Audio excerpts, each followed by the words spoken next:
It's been such a long time since Boston led the way. It's more than a feeling. It's Mike and Tom to start the day. The heart of Massachusetts should be freedom, justice, and liberty. Freedom led pilgrims to Plymouth Bay. Salem trials had justice too late. The sons of liberty spilled the tea, and then the redcoats spilled their blood.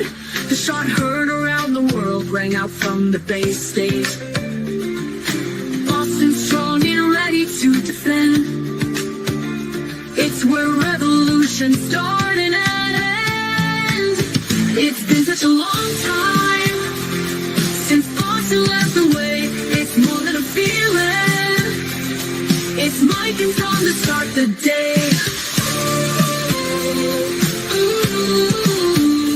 Quincy Market, Freedom Trail, Charles River, Boston Harbor, Bunker Hill, Griffin's Wharf, Fenway Park, Omar Charge. It's been such a long time since Boston led the way. It's more than a feeling. It's Mike and Tom to start the day. Yo. Good morning. Wow, I got a chat coming up my right shoulder. You like that? Yeah. Yeah. You guys like that? Does the chat like it? Let's ask the chat. Do they mind it there? Oh, you can move it? I'm just asking. Eventually, I'm sure I'll be able to move it. But do they like the chat on the screen? Can they see it first off? It may just be for us, Mike. Oh. I don't know. Can you guys see it? I don't know. That's fine. That's saying it's Okay. fine. Okay. Right. What's going on in the chat? A little spicy in there today? Yeah. What's going on?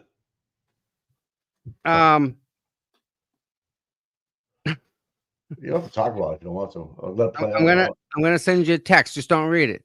I want to see if you get it. I got a new nickname, Salty Soak. I don't know what that There's means. nicknames going everywhere, buddy. I like it. Salt water, maybe? I don't know. Maybe something different. I don't know. Salt and pepper works. Good morning, everybody. Krusty McGinnis. Oh, sorry. It's in the chat. Oh my. Oh, man. I was a second too late. Mr. Salty, so to you. I don't even know what that means. My whirlpool. My jacuzzi saltwater. Yes, sir. There we go. I almost went in there before I came on. I should have. Maybe I will during the break. Actually, I still have time. Mike, don't be hating. The chat. If they donate what, $5,000, they go to the jacuzzi with you? Is that how that works? I go in naked, so I mean anything's possible. We get censored for that one. Yes, you will. That would be bad. You guys can call me whatever you want as long as you're here every morning. Get used to it, man. I mean, they get me. They get me all white every way to Sunday, guy. My height, my weight. It's just 2 phones. Well, 2 phones, 2 hands, the average 2 feet. Yeah. I don't care. I guess 10K to keep close on. Yeah, I don't blame you on that one. Michelle, are you at the courthouse? If you're at the courthouse, I'll send you a link, and you want just pop them. You can just use your streaming if you want. Oh, I saw a couple. Is she there? On it. There's nobody down there, dude. Just so you know. Well, yet. I shouldn't say there's nobody down there yet. Couple, the usuals. Like there's like 15, 20 people there, maybe. Mm-hmm. Anyways, yeah, do what you want though. You guys want to go down there and check that out? Go do it. Please. You know, until we get a ruling. But I'll tell you this: I'm kind of disappointed the ruling hasn't come out yet. where you were standing and thrown off, Mm-hmm. right?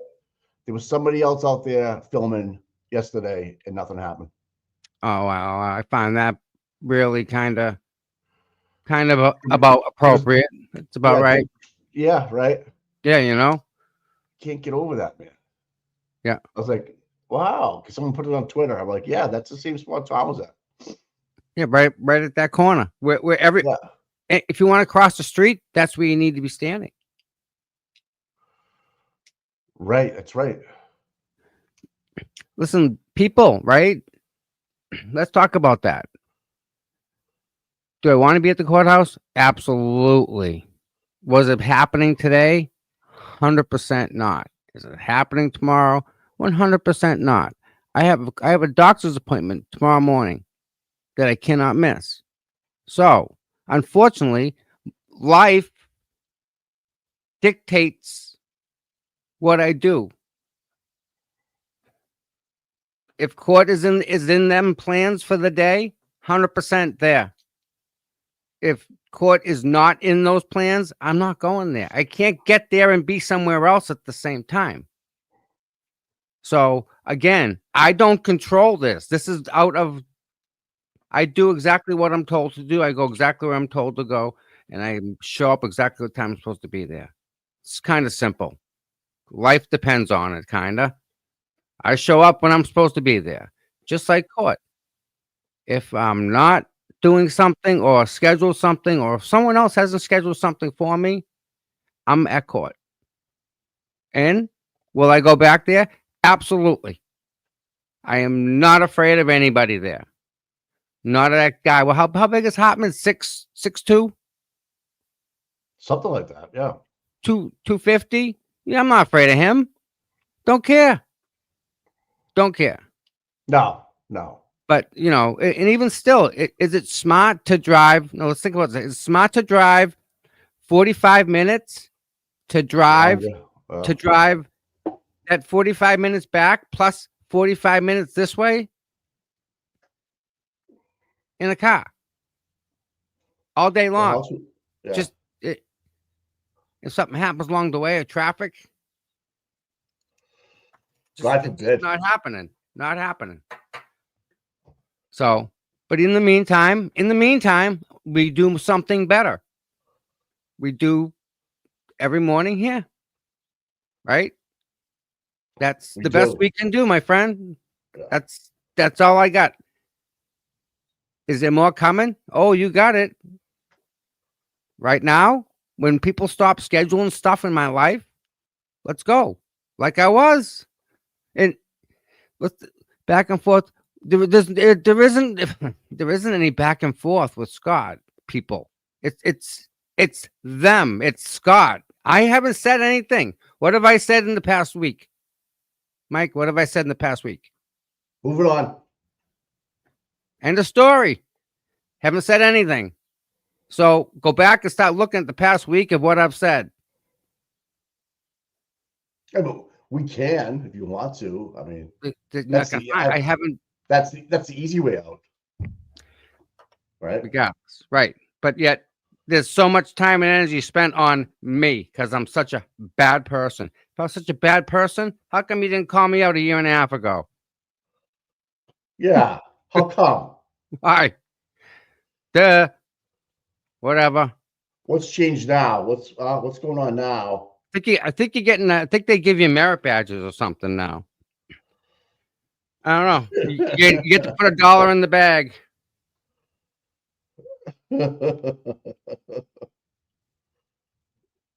Oh man, people today, man. Yep. Talking about people. $11. $11 freaking dollars, Mike. It's a lot of money. Don't discount it, man. So do you think Peggy O'Keefe has a cousin or a sister? You know, Peg Leg? She has to. That family reproduces like what would her name be? If she had a sister, what would her name be? If Peg Leg had a sister, what would her name be? Eileen? Yep. I lean to one side. Yep. Yeah, I know her. It's Italian in Braintree, so we try to find out if she wants to come on the air or not, but I'm not sure if she will. I know they don't talk that much, but Right. I'd be Eileen. What do you call a guy with no arms and no legs in the ocean? Bob. I can't get anything past you. What do you call a guy with no arms, no legs that can't swim in the ocean? Bait. Fucked. Listen, Bait. I like bait though. That's good. I'm a fisherman. Listen, Tully. What about it? He's not a detective anymore, Mike. Well, rightfully so. Well, if they found what he didn't turn in a slip, he didn't put in No. Proctor's time off. What's the problem here? All I can say is that mofo has his hands everywhere, picking Mm-hmm. up people at airports, making sure the direct is done right. What slides are Mm-hmm. coming up? Mm-hmm. His job's on the line. Let's call it what it is. And He is the talk next about thing. being, Mike. He was there, not there, but he was like all into that. Oh, he was the shot caller. He was the shot caller over Proctor. He made sure, hey, Mikey, this is what Mikey wants to do. All right, I'll get it done. That's right. Or he made changes to where things happened. Right. He was Mikey was the Indian. Tully was the chief. Mm-hmm. He was the I shot am caller. with you 100% there. Absolutely. And I think Yuri said, F you to both of them. I'm going to, I'll play the game a little bit, but I'm not going to perjure myself. I'm not going to. Right. He'll only go so far, right? Yeah. I'm not going to invert a video for you anymore. I did it once. I'm not losing my job. Well, that all fair. I don't think he does the video stuff. And Greeno does the No, but he testified to it. He went through it and he said, yeah, right? Yeah. Right. Yeah. Yeah. It's just, ouch. I don't know how. I don't blame Yuri because he's putting family first, I guess. If I was to look at it that way. Right. And he dropped the intimidation against Aiden as well. Yeah. And that's kind of like, hey, you know what? You're gonna get rid of one. Yeah, get rid of mine. I'm not afraid of this, Aiden. So that's good, And it was kind of a butt of a joke. Like, this guy, he's got a gun badge, he's giving us the finger. He's not worried about anybody coming and knocking on his door. He's the one that does the knocking. He's the boogeyman that goes bumping in the night. It's him. He's the guy. Yeah. He's the one that'll come to your house for a duck. Yep. He doesn't give a fuck. But he's like tick for tack. All right, I didn't want to do it. I was told that, to feel like I was intimidated. I was afraid of the turtle or whatever you want to call it. But deep down inside, you know what I mean? It's just doesn't make sense to me that Tully is not out of a job yet. We're gonna go or go in front of the nobles sooner than later, because if you don't call Proctor, which I think you're gonna have to as a defense. Oh my God! How do you not? How do you not call Proctor? That's your whole case. Yeah, but and Proctor can't go up there and plead the fifth either, because he's not cooperating. He's not going to incriminate himself. The other thing is that it's not going to be hearsay anymore, because you put his 4 friends up there who received those text messages. Because we don't know who those people are. Now they got names with those these numbers. 4 people, Mike, right? These new 4 people. Right. Where these people pop up from? School. He went to school with them. Which school?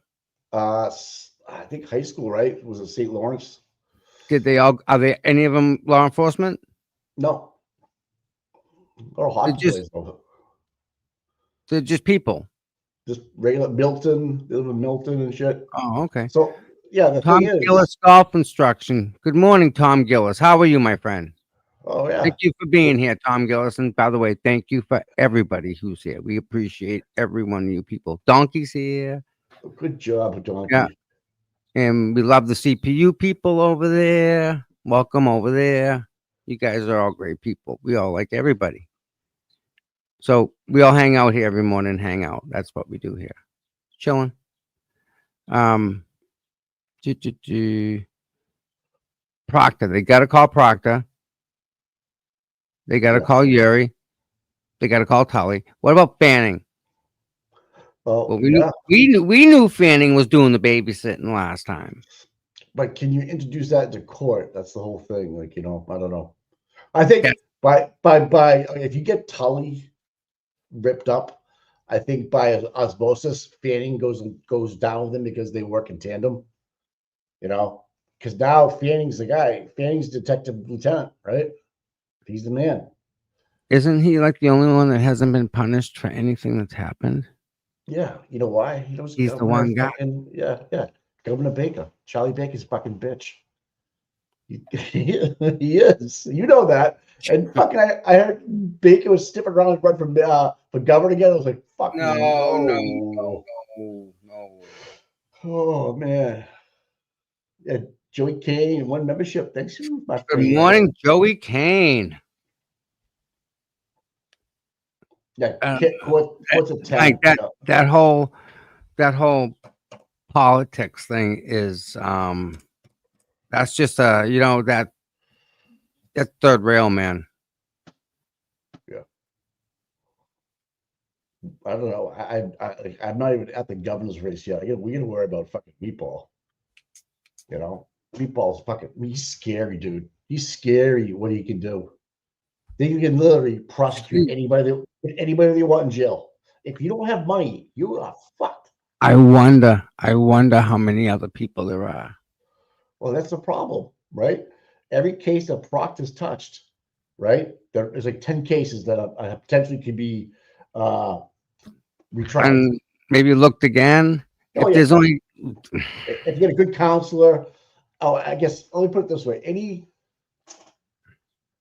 attorney that works for the Commonwealth, should look at do the right thing. And hey, thanks for being a member, man. check this out. Hank is hardly trying to hide his manipulation of his witnesses. I can't remember when the last time I've been treated like such a total idiot.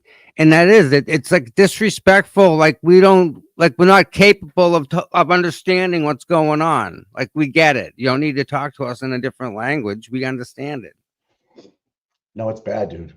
It's an insult to your intelligence. You're like, because they use that big language, they're supposed to be listened to, and I get that. And it's not about that. It's damn. At least come close. 65 G. Oh free Tom, yeah. Please. If that's the best they have, wait. Yeah. What is Bob Alessi gonna do to this guy today? This guy hit himself with the arm. First off, that ain't too bright. Mass Civil Court disqualified Reconstruction Methods 2002 case via Carl Steinbeck's. You guys know anything? I do not. Can somebody please get maybe Google on that? There was something on Reddit about Dr. Welchure that his testimony, just like what's her face hides in whatever that barreling case Just was. To hide, yes. Yeah, it wasn't used. Yeah, the methodology wasn't right or something like that. I don't know. Correct. She got reprimanded, right? Yeah, it was thrown out. She could be used. So okay, I think you might see the same approach with Bob Alessi today, because if it's on Reddit and about a case that this guy's yes, these guys have it. Yeah, fuck yeah. They had that guy's CV all wrapped up. Judson. He was fucked from he was fucked from Jump Street. And we sat down and Bob said, "Good morning. Is there anything you want to change about your recent testimony?" No, sir. No. Okay, then. Gotcha. That's how I see it. And you can't get out. Come, you keep on saying you're a journalist, but you have no degree to be a journalist. You don't need one. So here's, this is what blew my mind when I heard it. Press pass. So press is something you do. Pass. So in order to do this, you need to pass. Press pass. Reddit, it's true, yeah. Connor McManus, what's up? Yeah. I don't know who's Cindy Edwards. You know who she is? Tom's befuddled. No comment. I guess we'll take I on don't that. know. I don't think I've ever met this Cindy Edwards, and I don't. Probably a I don't. guy. I don't know her. I've never met her. I don't Probably think. a guy. Yeah, Tom is But working either on way, his journal. Tom is working on his journalist career degree, but he's 17 years out. Yeah, so he's got another. but time out. I've already sold footage to HBO. So what now? Yeah. What happens? I don't know. Is that But considered? then Yeah. my What? what? What happened? What'd you do? I sold. I mean, I don't know anyone else. Who else sold? Who else? Nope, I nobody. don't know, Mike. I don't So know. does that make you a documentarian? What does it make you? Famous? Rich? Bad shoulder now? What's this guy? This guy, this guy belongs like, they put journalists in the front lines at war. That was Tom. Tom got knocked down, kicked around, fucking From face the day beaten. one, and that's that people don't realize it. This isn't. This is How soon they nothing. forget? This is go back to what? Remember when Grant ran me over when he was running to go catch up to Karen? Yeah. Asked her if she's having something for supper and No, he was asking if they were sleeping together. something stupid. It was Karen and Jackson. Yep. Is it true that you and Mr. Jackson is sharing shit same hotel room? Same hotel room. I was dying laughing, man. So hey, Donkey said he'll come over and give you a free lap dance if you're feeling upset. Ooh, gee. I think he needs Look to at go this over one. I think he needs to go over to Auntie Deb for a little while this morning. I'm sure There was nothing serious or meticulous about Welch's testimony. I hope the jurors are not on Tully's payroll. Thanks for keeping on. Listen, Hey, thanks for being here, man. Really, we Gamer. appreciate you. Last year at the time of the trial, I think we had 1 or 2 jurors already gone. So But I don't for know no reason, they were pro Karen Reed. I can tell you that I feel that this time around, the second shot at Karen, we'll call it the second bite at the apple, is going much better for the defense. Much better, because I think they've turned every witness into a fucking defense witness. You're right. They've turned them all around. You're right. Right. And how many days did they? Mike, we're almost done. How many wins have they had? For how many days have they won a day? Like a day? Couple days, maybe. The rest of it, they've won all of them. I guess there's more shit about Kerry Roberts out there with there's some screenshots. Screenshots going around between her and Mr. Morrissey. That's kind of odd, isn't it, man? Yeah. I don't think he does. I don't think he does the does he witness application stuff. Does he? I don't know, dude. Is that on his resume? Witness advocate. How about he's the guy at the buffet table first, though. Come on over. We'll sit down. We'll have a meeting. Let's get it catered. All right. Bring it up. Yep. Let's call in some good food. Of course. How much did Tully make for going to the airport on overtime on a holiday weekend? How much? $1.5 plus that. She probably made over $1,000 to make that run. Right. Just $1,000, people, to drive into Logan and back to pick someone up. Think about that. With someone else's car, their fuel. We paid for all that. Yes, sir. So we paid for that used Lexus. Yes. 69. Oh, by the way, it's not the exact same unless the tires are the exact same. Unless he measured.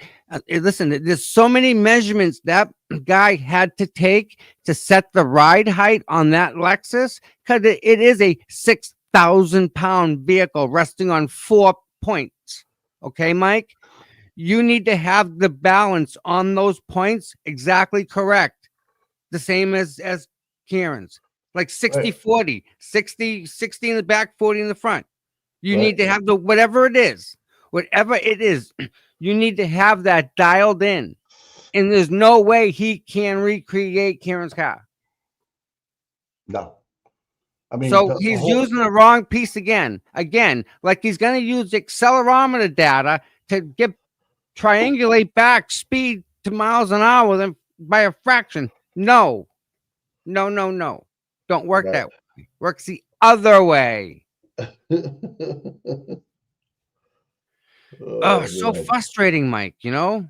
Hey, can you find a video on Twitter of that backing up, or yes, a video we can? Oh, Mike and Drots posted a video yesterday. Did he really? I was out of it, by the way. I slept. Oh my God. Don't take Valium. Jesus, man, God. Okay. What was I doing? You gotta get a Microdot. video Micro. Microdot. It's about the buffer zone. Uh-oh. Aiden's trying to get into the press pass today, so you know. Oh, please. I hope he does. And he sits next to Baghdad Bob. I think that'd be pretty cool. Biomedical engineer versus biomechanical engineer. Two different things, dude. Two Yep. different things. Big difference. Mike, I'm a biomedical engineer, Oh, you're definitely a not a bio. mechanical. Oh, There's different levels. biomechanical engineer. He didn't say he's a level 3. Huh? He didn't say he was level 3 BMET. That's the tech term. You ready? Is this a video? Bum, bum, bum, bum, bum, It's not a video. bum. Why Yeah, is there it? is. Why is it not a video for me? I watched it yesterday. Let me see if I can get it for you. Protested. I went to videos. Latest 8 days, 2 weeks, All right, 2 let me find it months. for you. Here we go.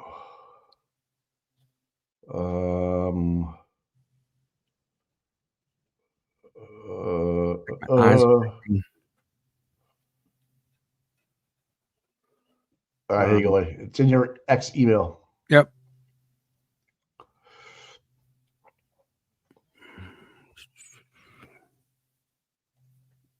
All right, so let's do this.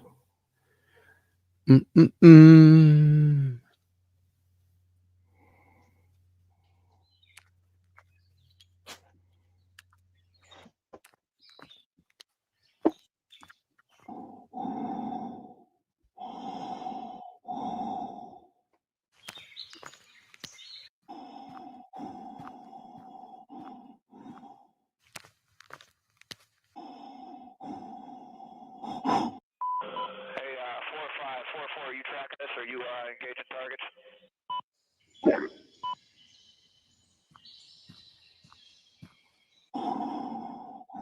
Citizen. Citizen. Stop. Your clothing is a threat to justice and considered dangerous. Remove your shirt immediately. Send backup now.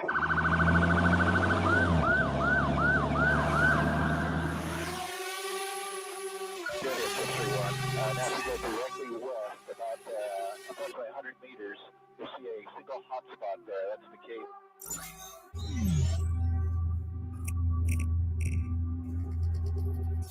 Stop resisting. You have 5 seconds to comply. She's cute, but she's a total whack job. She's out of control and erratic. Put you up to this. Take it off, or you'll be placed under arrest. You have 1 second to comply.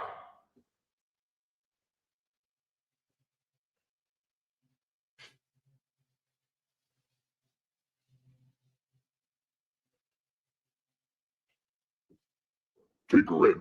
One less agitator on the street. Good job. Men.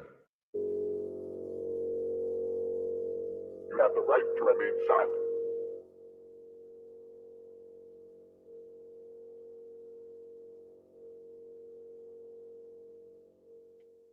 Pretty cool, huh? Yeah. Kind of, imagine if they would come up in black uniforms with guns on you. Listen to me. I'm convinced, Mike, there's a group of them people in a van, in a minivan, all blacked out somewhere, waiting all day long. Shields and everything. Probably right. I'm sure of it. It's Mike. Do you know how much money they're making just to provide security?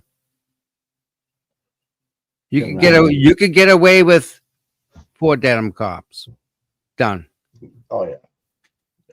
No need to have this much security on it. No need. Just cut that corner off, block it off, done. Everything else, go ahead. Meanwhile, they're in Harvard Square going fucking apeshit. Nothing's happening to them. Yeah, no problem. Yeah. You can destroy the nice stuff over there. It's all right. Yep, Go over there. Yep, go ahead. Keep going. Yep. Fucking weird. They're more worried about this. I know, huh? What's the big deal? It's not like she's a flight risk. It's not like, we're not burning tires and flipping cars over and stuff, man. I don't get it. Yeah, it's not Mogadishu, Right. And the people are all, listen to Mike, the people that are like supporting, I'd say that we're all, on 50, on the other side of 50, Oh my God. The younger people are the ones out there causing all the issues. We're just holding signs. Nothing wrong with holding a sign. No one's going to get hurt. Gina Gomez. Good morning, Gina Gomez. This shall be. Right. Legit. Like, are you serious? Like, they're out there sitting in campuses, just fucking sitting in the courtyard, trying to block the graduation. Yeah, no. Go outside and, hold some signs and wear some pink. We're going to lock your ass up. Yeah. Okay. All right. You guys are doing the right thing. Be right there, brother. All right, man. You gonna put it on mute? I guess not. We'll see what happens. Hey, good boy. So that Microdots was about Erica, really, like for wearing that. And that sweatshirt was made by Microdots. So watching the grease paint on the taillight yesterday was fucking crazy. I thought that was a waste. I can't get over how much. So we bought a Lexus, but we'll say the book value was Ted Daniels said it was 69 G's. They didn't bother to negotiate. They just said, okay, yes, ship it. Then to ship it from California to Texas, another G note. And who gets it now? Are they going to sell it for profit? Are they going to wait for a trial 3? What do they do? Can Karen have it? Can we raffle it off and make some money? Seriously. Imagine owning the Lexus, the one that's actually being used as a frame that's at Canton PD right now, or wherever it might be, and you bought that off lease. Huh? That'd be a story. I bet you there's a collector out there that'll buy that and say this was the car allegedly. Well, Karen Reed owned it, and it was used to try to frame her. It'll be some, some college will buy it, law school, and use it as a instrument of teaching. Who knows? Imagine if you see fucking Meatball Morrissey driving in it at the end of the summer, driving it to work with the show. He's driving Karen Reed's old fucking off-lease vehicle. Stop it. That's fucked up. You see Tully driving it. See Tully driving around the governor. Jen McCabe's driving it. Jen McCabe's living in it. Oh my God. So does anybody know how much they paid fucking Welchure to do this? You just hear the company he works for, Aperture, paid for Beverly Condone's dinner. the honorable mention, the honorable Beverly Canone, they paid for it. They were a platinum member. Then he's on the witness stand the following weekend, after the weekend. How is that not bias, right? Seriously, think about it. His company paid for Beverly Canone's party, and then he's on the witness stand the following Tuesday. Just gonna throw it out there. If we tried to do that, right? If we tried to do that, do you think Hanky Panky would have a fucking shit fit? Melanie, thanks for becoming a member. Yeah. Oh yeah. $69,000 SUV, yeah.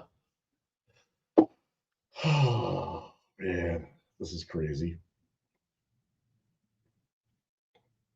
Yeah, watching his video yesterday, I was clipped by somebody making some awesome comments, man. Just stupid shit. But so I saw people on the corner where Tommy got assaulted. Now they're letting him down there. Like, okay, what's going on? What's up, Mama? Too? That's not true, Mike. I don't know. What you're talking about the Lexus. Oh, you're talking about the Aperture? I don't know what you're talking about, Super Squirrel. Aperture paid for the Honorable Beverly Canone to be Person of the Year in Norfolk County in a law career. And Aperture was the platinum sponsor. Yeah. Okay.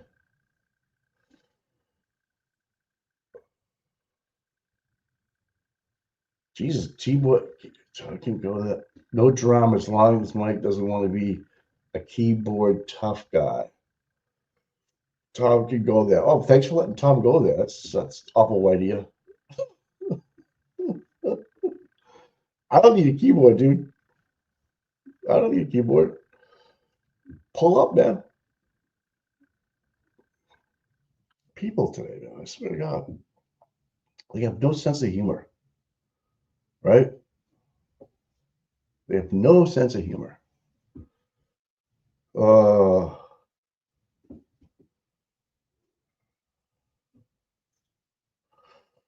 I don't think they paid. No, okay. They think they contributed to. So what's the difference? Paid or contribute? Oh, so you guys aren't aware of this. Okay, yeah. So yeah. So that's why she closed down court Wednesday night, whatever night it was, Wednesday night? Early? Yeah. Why is Thompson on that? This is getting spicy in here. Nope.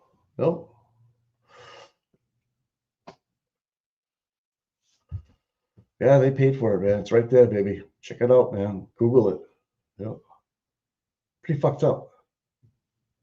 Should have debunked it. It's in black and white on the fucking. It's black and white on the fucking invitation.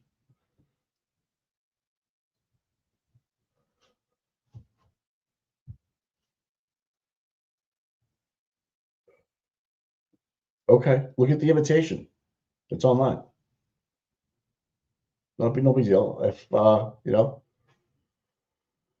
if you guys want to keep on chatting about it, go ahead.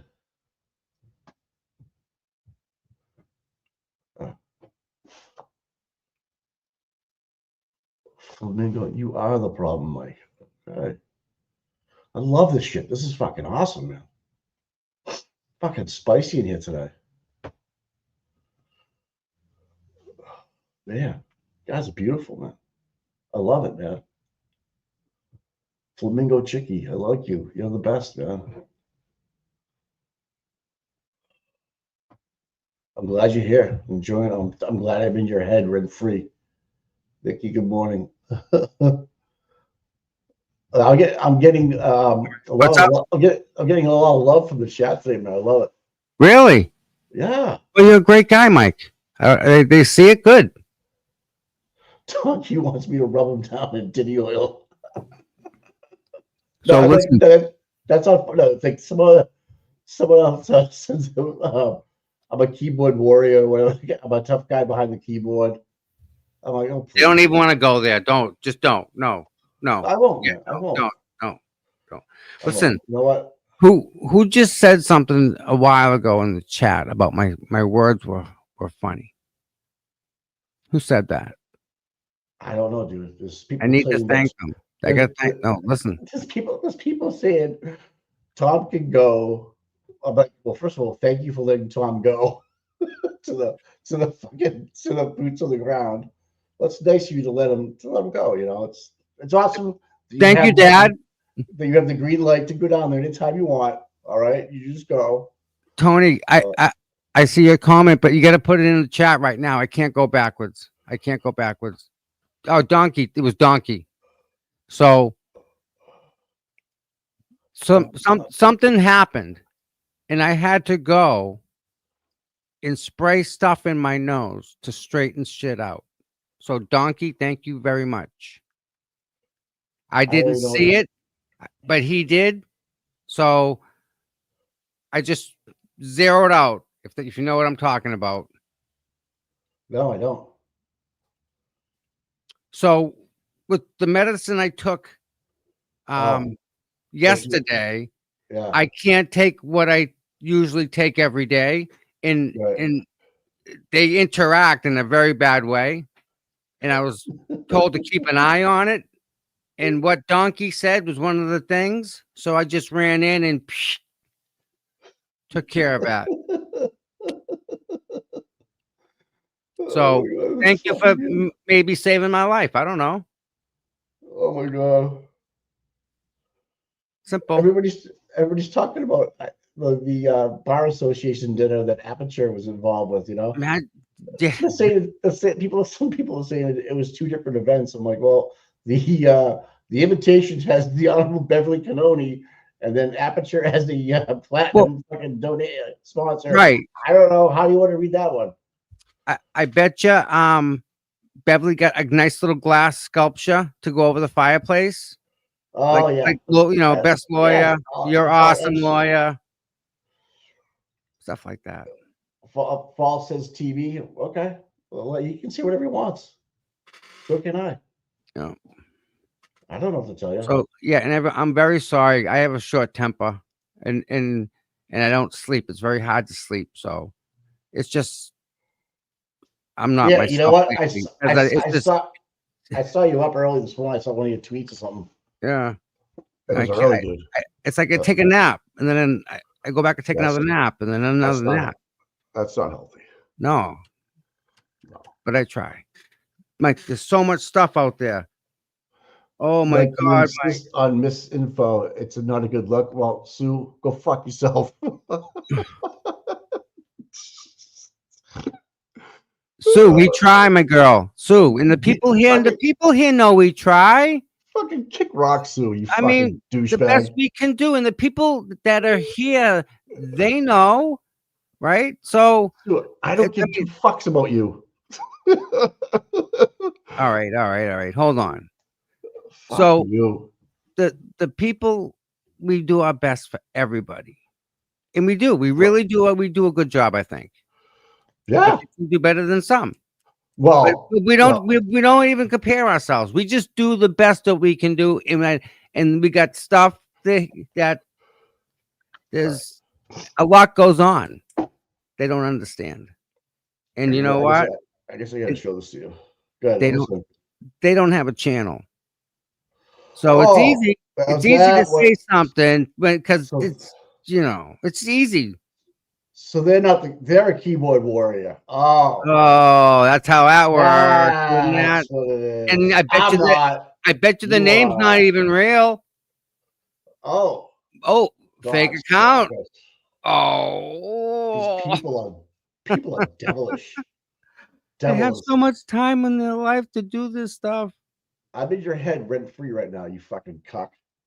Sorry, guys. Think about that for a second. Sit back in your chair and go, Oh, We gotta have a day for them people. Yeah. Boots on the web. I like that. That's good. Cindy, listen, it's been a while. You get the Not boots 45 back. years, but it seems like it. Oh man. Mary Jo, we're just talking about people in general. Oh G God. Money, love you guys. Boston Mikey, I fucking love you. Look at Hey, that fucking, big dude. Mikey, I know, there's dude. love out there. See? And Love people them. know they're here because they love us. They don't listen. The people that hate us, they They hate watch too. themselves. But They listen, hate themselves. shh, they watch too. Okay, Yeah, they do. so that's all right. People that are in the dark, okay. We love you, people too. Oh God. I know, huh? What time's court This is start? 10. You want me to run up to church real quick? You want to say a prayer? You want to say a Yeah, prayer? I'll go mobile. Actually, I just want you to post this because Okay. this so I can just get it out of the way. Oh boy.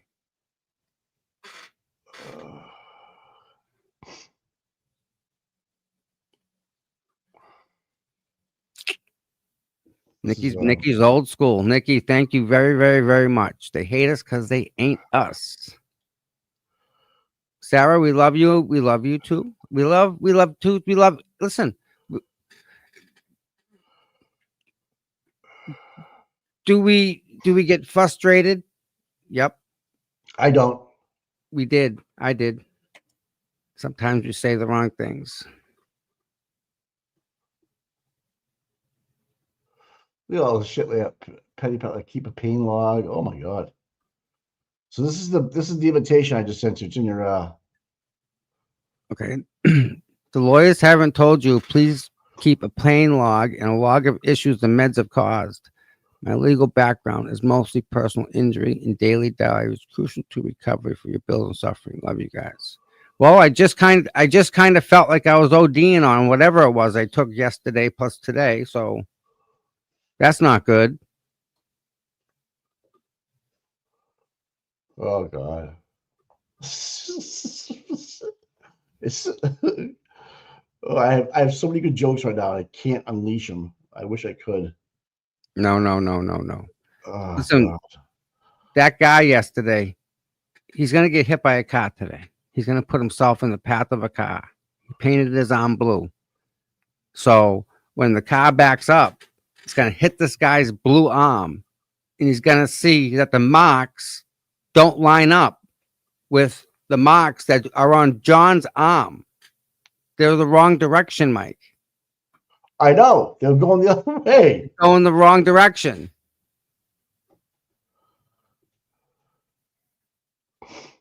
I know, Tom. It's just, people today. I don't get them. Sammy's getting spicy, man. I fucking love it, man. People are Debbie Ray, $20. Thank you, Debbie. right, man. Well, if you're gonna troll us, at least send us some contributions, all right? Because we'll make fun of you. We'll let you stay and shit. We don't give a. I don't care. Was it if I could have either not have been a tough guy on the computer or done something in person, I would have been cool. But nope. I don't know what that means, man. Okay. Does your girl like me or something, dude? Did I do something back in the day? Yeah, I don't get it. I don't know. Did I Why? did I bang your wife or something? Maybe. I don't know. Well, I found a couple of nickels the other day. Is your wife dancing for cutlets on the pole? I don't know what's going on. I don't understand it myself. Hey, break the hate. I love it. I'm in the head, dude. If I'm in your head, that's not good. Because I can bang around for a long time in there. You'll never get rid of me. If you let me in, I'm like Satan. I'll just get in there and chip away and eat some of your fucking frontal lobe. Just eat. You won't be able to make decisions anymore. Be looking around, going, "What the fuck am I doing?" Why am I doing this? This is not right. Why am I with a guy right now? This is not, my wife's going to kill me. Jesus Christ. Things are getting crazy around here. Right? That's only in Canton. Oh, that's right. That's right, dude.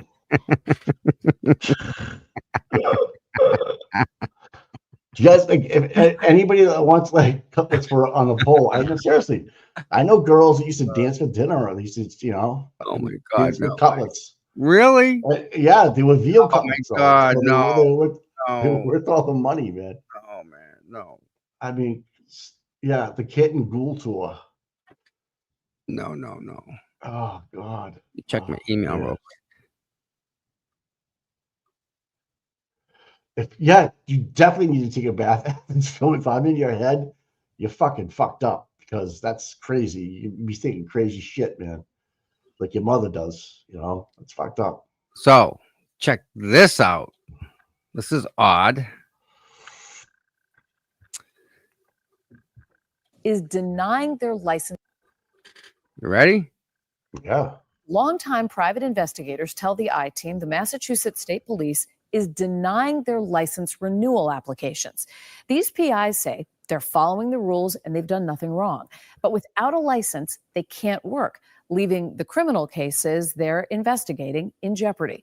WBZ Chief Investigator Cheryl Fiandaca went looking for answers. TV shows like Magnum PI glamorize the life of private investigators.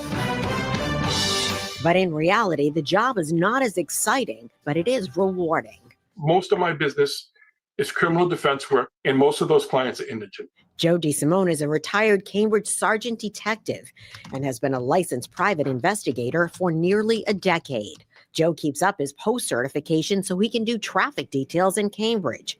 Recently, he applied to renew his PI license and thought it would be easy. I was probably one of a handful of guys in the state that had the license prior to retirement. Months ago, the Massachusetts State Police, the agency that certifies private investigators, added language to the license requirements on their website.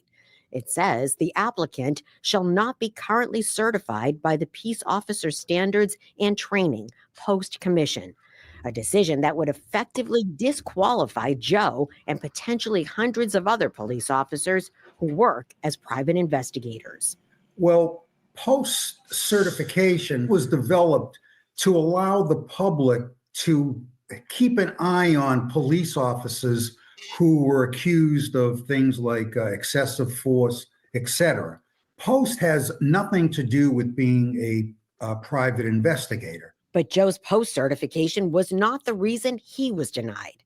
In a letter, the state police listed another new disqualifier. You're denied because you do Cambridge police details. Now, there's nowhere that is that codified anywhere. There's nothing in writing. There's been no change of the statute, even for the post-certification. How does this decision affect you? Oh my God, I'm out of business. He's been doing details for several years. He was a detective sergeant, which should give him good qualifications to be a PI. But they're saying the things that would make you a good PI disqualify you, which is really mind-boggling. The state police told the I-Team that the law prohibits post-certified individuals who exercise police powers from becoming certified private investigators, and that PIs must be former officers. Joe says under the law, he is qualified and is appealing the decision. In our system, the legislature makes the rules, makes the laws, and the courts interpret them.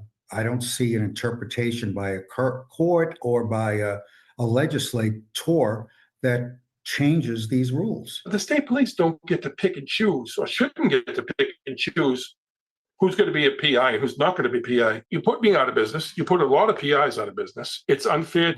Joe's attorney says if they are not successful appealing to the state police colonel, he'll head to court, where he's likely to have company. Other private investigators who also had their license applications denied tell the I-Team that's what they plan to do, too. Cheryl Fiandaca, WBZ News. All right, good work there by Cheryl. Thank you. A longtime private investigator. Imagine that. So if you're on the post commission, you can't be a PI. I thought the post commission didn't mean anything. I don't know, but No, is that different? Is that different from what we were talking about before? no, it's the same post commission, dude. Right. So people say it's irrelevant and doesn't do anything and it's fake and this. There's something. Maybe, I don't know. Like, why is he bringing it up? Because if it doesn't mean anything, what the fuck? Who cares? And it's the DA's office that gives them out, right? Yep. The PA license, wherever district you're in. Oh gosh, man. All right, I got new copy ready. Hold on. Oh, fucking people be hating. I love it. This must be a calculated attack today. I fucking love it. Bring it, dude. Leave them all. Let them all go through. Don't block anybody. This is fucking gold. Oh my god, this is gold. Yeah, this is gold. This is good. This is making me laugh, man. It really is. Because these guys are funny fucks. I don't know, man. See, I'm in their head, man. I'm telling you, they won't say it, but I'm in there. I'm bouncing around. Right? Yep, just bouncing around. I'm sitting around in your head. I'm not gonna fight anybody. I'm not gonna go to fucking the boots on the ground thing. Oh god. Oh god. Yeah.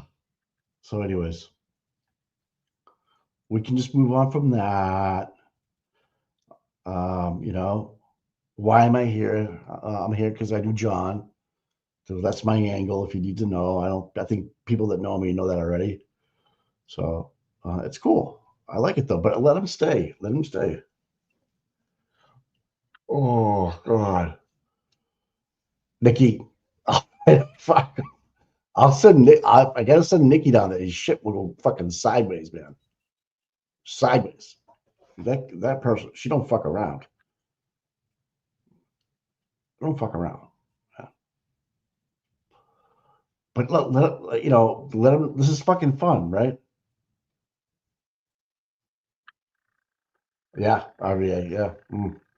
Say, where's them hurt me, man? You want to come at me? I don't know. That's a whole different level of shit. I wouldn't do that, right? I wouldn't come after you, Nikki. You're not kidding. That's your little secret way of getting in their heads. Oh my god. Oh, I have a great picture to post.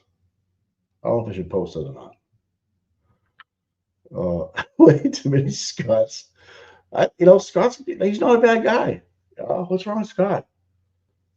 What are you gonna do? He chose a certain way, and that's just the way it is. No big deal. I don't give a fuck. Who cares, man? Just give the guy a hug. Someone say a prayer for him. It's fucking hate. I have no room in my heart for hate, man. I have to take care of Tommy. Look at Tommy Two Shoes. Look at him. He's all fucking banged up. All right, what's up? Nothing, man. Just having fun with the chat. Chat's fucking rocking today. Oh, they're always good. They're always good. They're extra spicy on a Wednesday today. Spicy on a Wednesday. Wacky Wednesday. Oh god, I love people, man. People are great. 1,203 people. That's good. What's going to happen today in court? Oh, I think Turtle. I think Turtle's going to sit behind Bad Guy Bob, and I'm going to have I'm going to have so much fun with that. Oh my goodness! Right behind you. That's it, Mike. It's Wednesday. Wed. Yeah. Oh shit, dude. I know. Unless he's gonna talk to this guy today, isn't he? Welchure did piss me off. That Bob Alessi, did you change your slide program? Well, I did remove a slide in a couple of paragraphs. Sir, did you change your slide presentation before you got here? Yes or no? Well, that would be a yes. Yeah, okay, thank you. Yeah. What the fuck, dude? Oh my god. Oh God. Oh. Um. So Oh, that's what happened. He got kicked out of the Turtle Boy chat. So he's okay. That's why he's upset. Okay. I don't know. Well, he can stay here. It's fine, man. I have. He can say whatever the fuck you want. I would want to get if I was on a rant and I was in someone's chat, which I don't do. I would let him stay in there. I don't give a shit. It's a free country. See whatever he wants. Just don't threaten anybody in the chat. Then you gotta go. But yeah, you can say whatever you want, dude. You can say I have 3 testicles. I don't care. You can say I haven't showered in 6 days. I don't care. You can say Tom's gonna fight my battles when I'm riding his coattails. I don't care. Don't care. See what you want, dude. Don't care. Yeah. Wasn't me. I was in the shower. Wasn't me. Oh, yeah, it comes to if you put yourself on a channel, it comes to the territory. That's right. I knew what I was getting my. Scott was putting time on Barry Lewis. Let him out. Let him out. He's gonna chew the wall up. Let him out. He's not drinking already. He's drinking. It's too early. All right, let's check this. It's 9:30 in the morning. You never know. I've done some 9:30. Like at a Pats game. Have you drank when you were drinking, Tom? Yeah, that was different. That was oh my God, you could drink all day. Yeah, 1 o'clock game, dude. I never made it till like 4 o'clock ever. I'd be on the bus, like just sleeping it off in the third quarter. Done. Because back then we sucked when I was doing it. Like, sucked. What do we got going on here, Mr. Key Cycle? This is the odometer reading of Karen's vehicle. Okay. So he didn't drive any miles. So he went 1/10 of a mile. They didn't record it.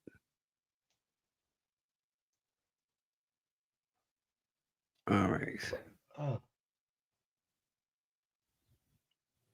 This whole thing was so when they say they downloaded stuff, when I think of download, I think you download it to an Excel spreadsheet, you download it to a PDF, right? This says we just downloaded it, but we don't really put it on the sheet. This is the sheet I made.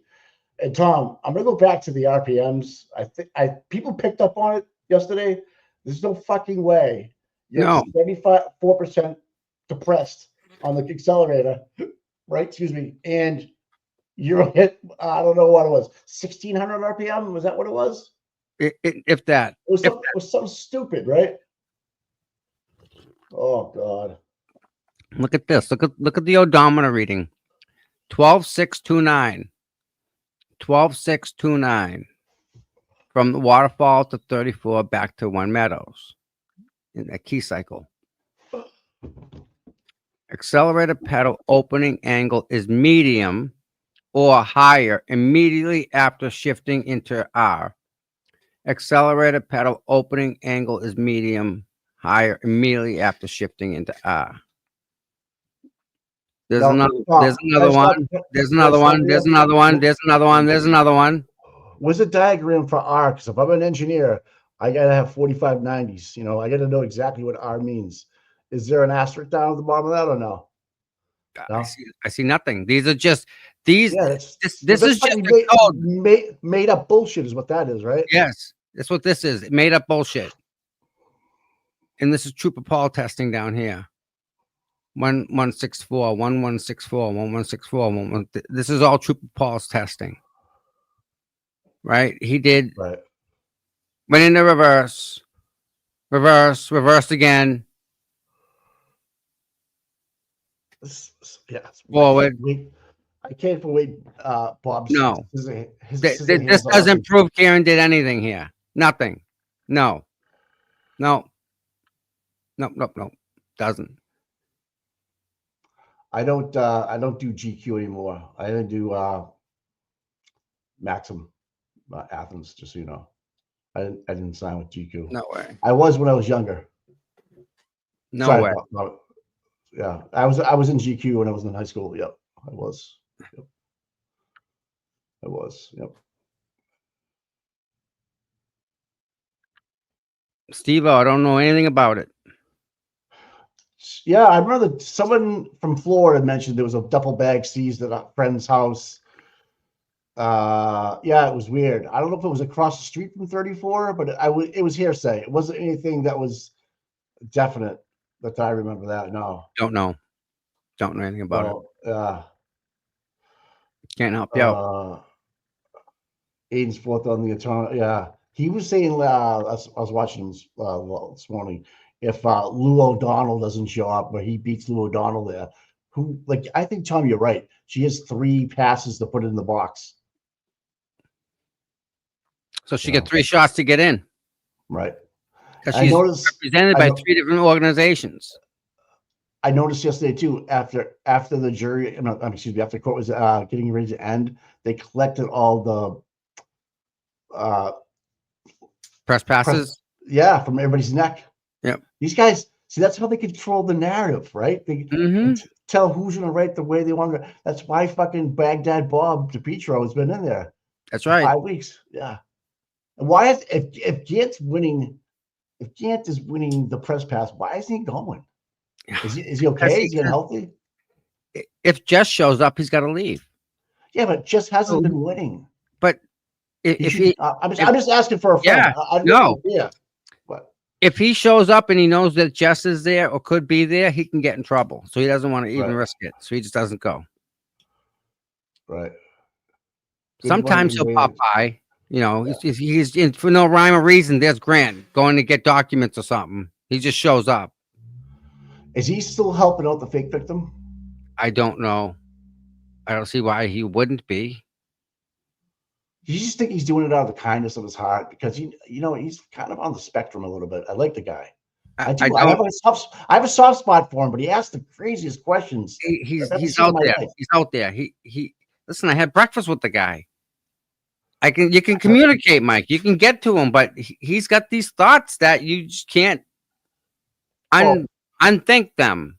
Well, I found his stream one time at 5:30 in the morning. He was went to the head. Oh yeah. And talking like he's been up for 3 days. I knew something was up. I knew something was up with him. I'm like, this guy is fucking either really funny or really out there. Really out, yeah. I mean, there was just smoke. There was like smoking from the kid, like just blazing away. Oh yeah. Yep. I'm not saying there's anything wrong with that, but it's just to have it in the stream was kind of funny at 5:30 in the morning, live. Yeah. Oh yeah. He was going off too. And he's reciting case law, and he's going off about this and going off, and he's completely wrong about what was going to happen that day. He was completely wrong. You know what I mean? But someone mentioned this the other day, yesterday, that the wing on the back of the Lexus that hit John in the eye allegedly. Okay. Someone talked about that last week. All right. Yeah. I don't know if it was an antibody. It doesn't line up. It doesn't line up unless he jumps. How do you say John's 6'2", but I'm 6 foot, so we're close enough? No, 2 inches mean a lot in the mechanical engineering world. Yeah, by a lot. If you don't line up in 2 inches, you fucked up hard. Okay. Same with your kneecaps and all that. Did we buy this car? Did we buy this car for this guy? Yeah. We bought another Lexus. Yes, sir. Yeah. And he took all these scans of it. Yeah. I've always said this to myself too. When are that whole O'Keefe side of the family are going to wake up and say, what are they doing to us, guys? They use us. They're making us look like fools with this prosecution, right? Seriously, because they're seeing round 2 now. They're like, okay, round 2 looks even worse than round 1. We miss Lally, right? Yeah, I know, right? Really? Right. Oh, hey, by the way, we had 7 sidebars yesterday. Who won? I did. I had 7. 7 was me. No, you had 10, dude. Don't stop. No, dude, I had 7. Mary had 6. All right. What do you guys go with today? So Gail has 7 sidebars today. All right. Can you see that? Gail, what did I have? 6? No, I had 8. That's what it was. Shit. Yeah, and Darcy, they're never going to want to sue Karen because you know what? They're going to be all deposed, and that's so they get fucked civilly. But I just so Peg left early yesterday. Mr. O'Keefe did. So what? Now watch what happens today with the O'Keefe bench, right? And they watch Alessi tear apart Dr. Welch.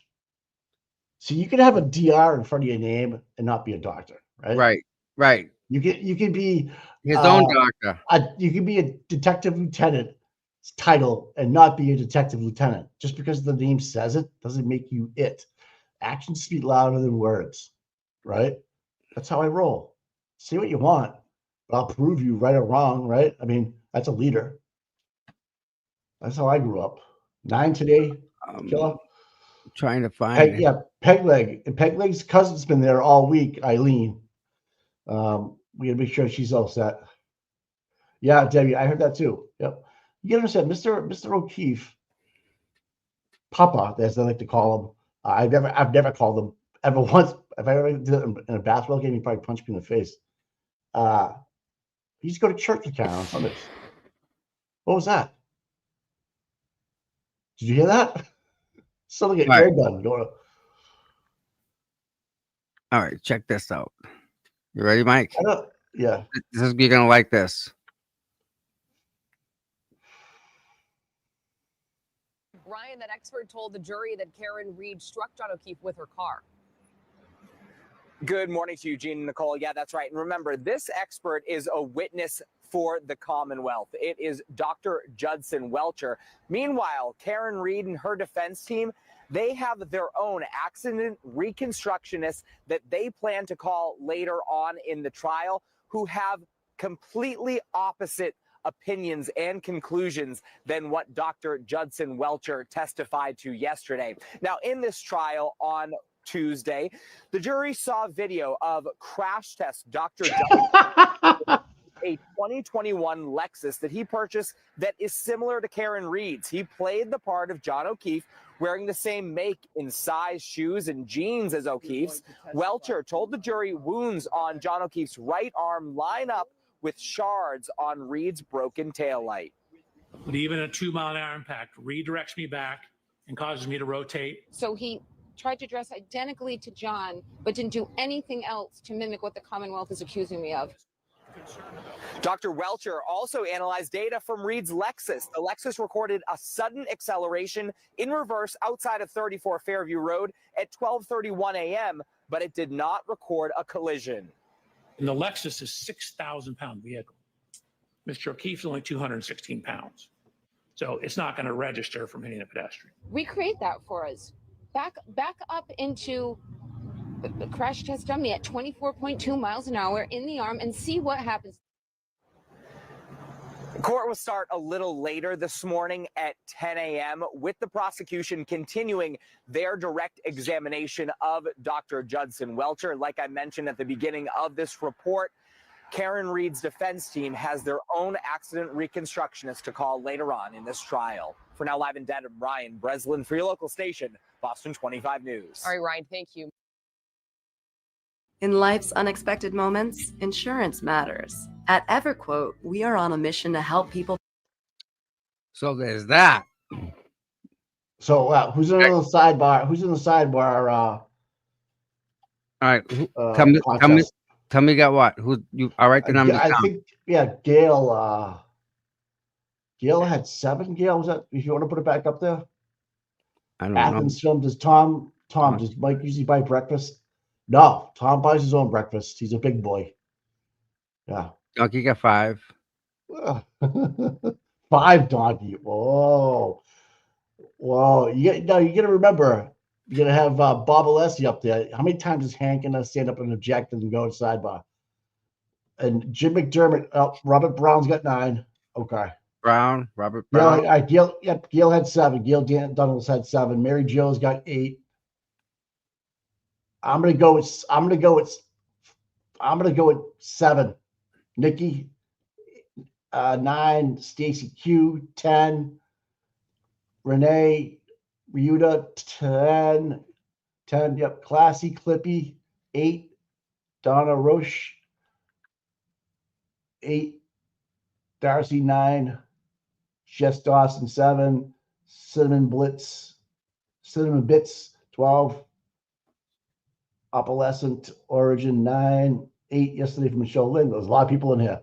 All right. Tom's right as fast as he can. Barry Lewis has got 11. 11. That's going to be a long fucking day. 7 pleas for Hank Friends, Binky. Well, don't forget, if Alessi gets up there, man. I know. You know. Killer's got 9. Someone sent you a video, Tom. I don't know what that means. Tom makes me breakfast every morning. Polly's got 42. Megan J's got 8. Oh, fuck. Yeah, it's just weird. You can see the way Brendan looks at Alessi. Like, they actually have a mutual respect for one another because they both, well, I think Alessi knows a little bit more about law than he does. Bob Alessi's jacked. He's like 67 or something like that. He's fucking jacked, dude. That's just genetics. It's fucking genetics. I get that's what's called what it is, you know. He's good. Fucking guy, man. Holy shit. Yeah. So what is it Bloody Marys or mimosas this morning? We're gonna go with Bloodies. Jim 2 Cubes McDermott is on the Bloodies today. I heard that he works out. Yeah, he works out too. Yeah, you can tell he works out, dude. Fucking guys, you know. I would never. I would say if I was to meet him, I would say he'd be in his late 50s. Then you'd never know. No. The guy's got he's got abs. He's probably got a 4-pack of abs going, where I have a 30-pack.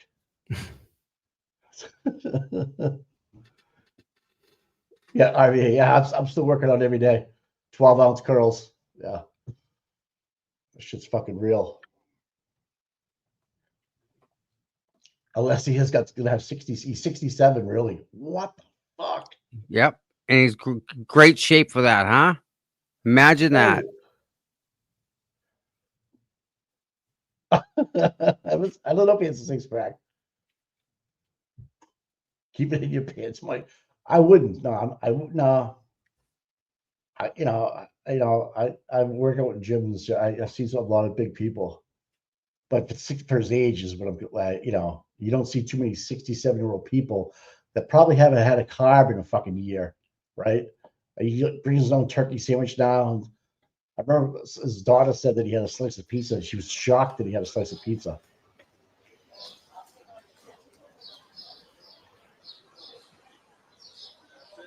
Karen just walking in. Him, the cable guy. That guy's he's got front row to everything, dude. That's commitment, Tom. He's got the same energy drive as you. Yeah. He's always there. He's a great guy. That guy is the guy strapping. Right there? Yeah. He's no less. Is that Peggy right there? And her sister Eileen?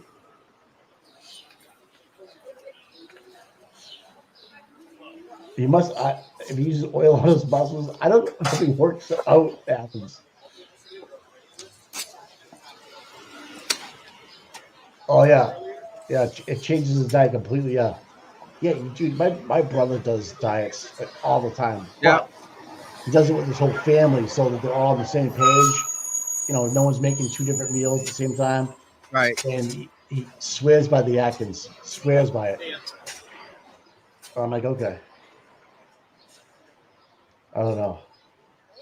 Tom, people actually going to Denver this week. I think so. He might make it down there. Yes. We're trying to get this. My concern with Tom going down there, and he's a big boy. He can do whatever the fuck he wants. It's just getting popped. When and you know what? You have a lawsuit out, and there could be a retaliation towards you on purpose. You say there's a list out there, but you haven't shown it to me yet. I believe you though. I could pop that up. No, we were told not to. Yeah. But So, yeah, I know. I got GPS coordinates yesterday for the 3-point turn that they said happened, but the GPS coordinates don't necessarily lead to a 3-point turn. All right, so I'm going to ask you a question. If you have it, don't you think the defense has it? Mm-hmm. Right. That's how I've kind of figured this out. Like, even though there's a gag order going on, they know everything. Yes. They're not leaking it out to anybody else so that the prosecution can be prepared for it. Oh God. And there's so much more that, like, experts, you know, that we all take a look at this and look at that. We could say that this is good, but when the experts get up there and they say this is what happened, how do you not believe them, right? Yeah, Glock for me said they'd go down and give you help if you need help down there. If you want to go down there. I don't know. You guys work it out amongst yourselves. I mean, either way, I love having you in the studio. Yeah. You know? Either way. You know? It's all good. Right. It's all good. Oh my goodness. You all right, buddy? Yeah, I'm just friggin' You looped a little medicine yesterday I took looped me friggin' out. I am so not used to that. What was it? It's like I still have it in me. I don't like it. Mike and Tom's Ice Cream Village. They should we should have our own Ben and Jerry's flavor. You want to do that? I think we can like put in for Ben that. and Jerry should make a Seeking Justice flavor. Yeah. I don't know what I'd put in there. I'd definitely get a peanut butter. Yeah, Reese's cups. That's been played out. You gotta have something know. better. You know, we gotta come up with something different. Like we can make a Bob Alisi flavor, Alan Jackson, you know, Definitely. flavor, you know. Karen. The other thing I wanted to say Liza. yeah, you can do a whole different Ben and Jerry's thing, you know. The other thing I want to talk about is during Welchure's slides yesterday, I saw a picture of blood on snow that looked brand new. It wasn't like melted into the snow. Did anybody else see that yesterday? No. What happened again? Welch he lost the slide. He was going around real quick and he's bouncing around. Yeah. There was a picture of blood in the snow, like where John's body was. And I was just like, really? Wow, that's really bright for, you know, and the date on the slide of allegedly when the slide was put together or the pictures were taken, it was 2/3/22. Like it was just whacked. Like it didn't make sense. Oh, you did see a classic Clippy? Yeah. So I'm not the only one. Yeah. Yeah. The snow was like bright red, dude. Like if you were Gallagher with the leaf blower, there was no fucking way you were going to miss this, right? Right.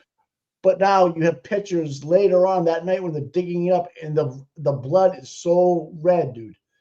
And it was just put there. I don't see how that gets by. How?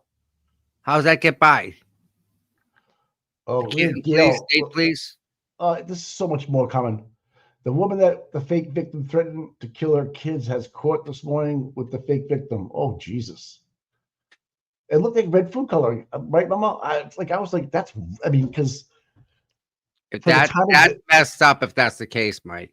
It was on there, dude. So people are in the chat saying they saw it too, but really, yeah, it jumped out. See how this is live now? That red right there. Yes, it was that bright. It was that bright on the snow.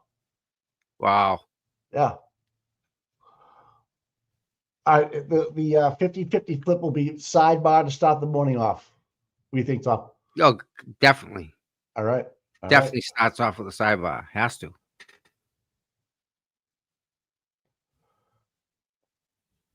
Oh, Martin Smallwood. I saw that. I checked the photo exhibits. That photo is not there. It's a new photo. I'm like, oh, no shit. No shit. So it's not even part of the defense. So they weren't supposed to show it yesterday, Martin? 200%. Standard virtual, yeah. Chat rats. I like that, Mary B. Wow.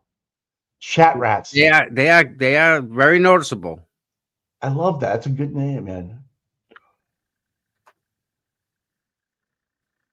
Yeah, Jenny. Yeah, Jenny 3 times. She'll walk in. All right. I heard you guys want to see me before they bring the jury in.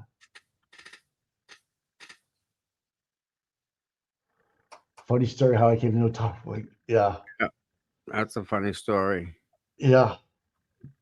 Well, yeah. Fanning intertwines with Sandra Birchmore case. He absolutely does. So I went by the chateau the other day when I was going down to look at the grave sites on Memorial Day or Sunday. Yeah. Back parking lot that Farwell would meet. Sandra, yep. Yeah. I could see the entrance to it. I'm like, that's just fucking gross. My whole Yeah. family was like, that's disgusting. Yeah, he'd park back there in his cruiser off the chateau in the back reserve parking lot when nobody goes, and they'd hook up. Oh man. Anyways, getting sidetracked. Mike. Yo. He went and had his baby. What? He went and had his baby delivered. Oh, yeah, I know, dude. That's bad. How do you look at your own kid? It, what is this all about? Some new filings just came in. I'm gonna send it to you. Uh-oh. I don't see.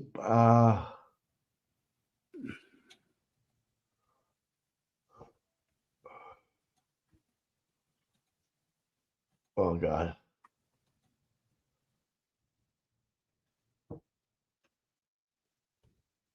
All right, pop this up there. Stop. Share screen. Stephen. Yeah. Someone got jumped. Okay. So tickets for Fenway Fight Night are still available by the Nolan brothers, and Stephen the Dangerous Davis. I love that name. Is on the card. Yeah. I'd go to that. Yeah. Steven, yeah. He seems like he can throw. I wouldn't want to fuck with him. Yeah, so this came out right here, Tommy. Sorry. Yeah, I'm Did you trying see to it? Oh yeah. Yeah. I see down the bottom there. Memorandum of expert opinions. See, that's today. See, that's the rule violation of 14. So whatever he took out, right? Wasn't, yeah. So this is what I was thinking about yesterday. This is a violation, dude. But they want to take the stuff that's in and rule out the other stuff. They were attempted use of any information not produced in violation of Rule 14. So if it doesn't violate Rule 14, they can use it. So whatever he might have shown yesterday that the defense didn't have, Mm-hmm. because he changed something like a couple days before this hearing, right? 2 weeks, whatever it was before. You can't do that. You can't do that. That's a 14 violation. And he admitted that he did. Remember, I took a slide out. Remember? Yes. That's a Rule 14 violation because he's already given his work to the defense. And then 2-3 days before his presentation on the witness stand, he decided to take a slide out because he was told to by Hank Lennon. There you go. That's a 14 violation, dude. Wow. Okay. And then you have up the top there, Tom DeRosa, grant Eric Walden emergency request for that. I think that's still there. That's from yesterday, right? That's from the 21st. Yeah. Yep.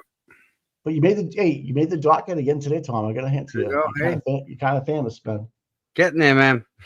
Mike, have you ever had pigtails, like as a haircut? I might have. Well, I mean, I'll try anything once. What the fuck?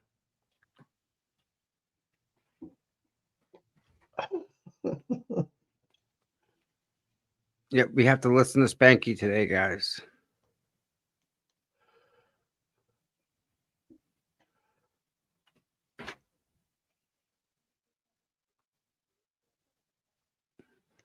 Oh God.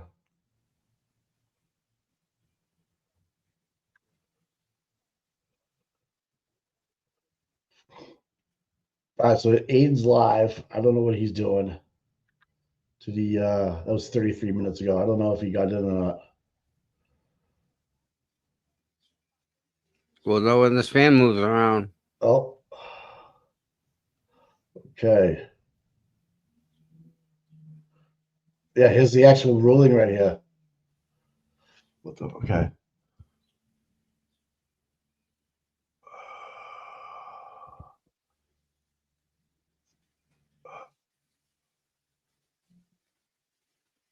Oh, they're trying to do a. Rule 14 violation, dude. Well, I'm gonna send it to you. Can you pop it up? You there? Yeah, what's You up? all right, buddy? You all right? Yeah. This is the actual motion that's got sent to the docket. Okay. During Shannon Burgess' testimony, the That's defense the one I'm looking for. That's it. Yeah. Yeah. Yeah. All right. Stop. Start. This one. Yes. You want to prelude any information that's not produced in a Rule 14 violation. Shannon Burgess' testimony. There you go, Mikey. There you go, right? Presented documents that were not previously provided, which eliminated their ability to review the document. Notably, the defense presented the CV provided in 2023, and that noted the graduation date of 2024. In an effort to provide these documents, the witness be confronted with the document proper trial by ambush. Here we go, trial by ambush again. Yep. God damn it, man.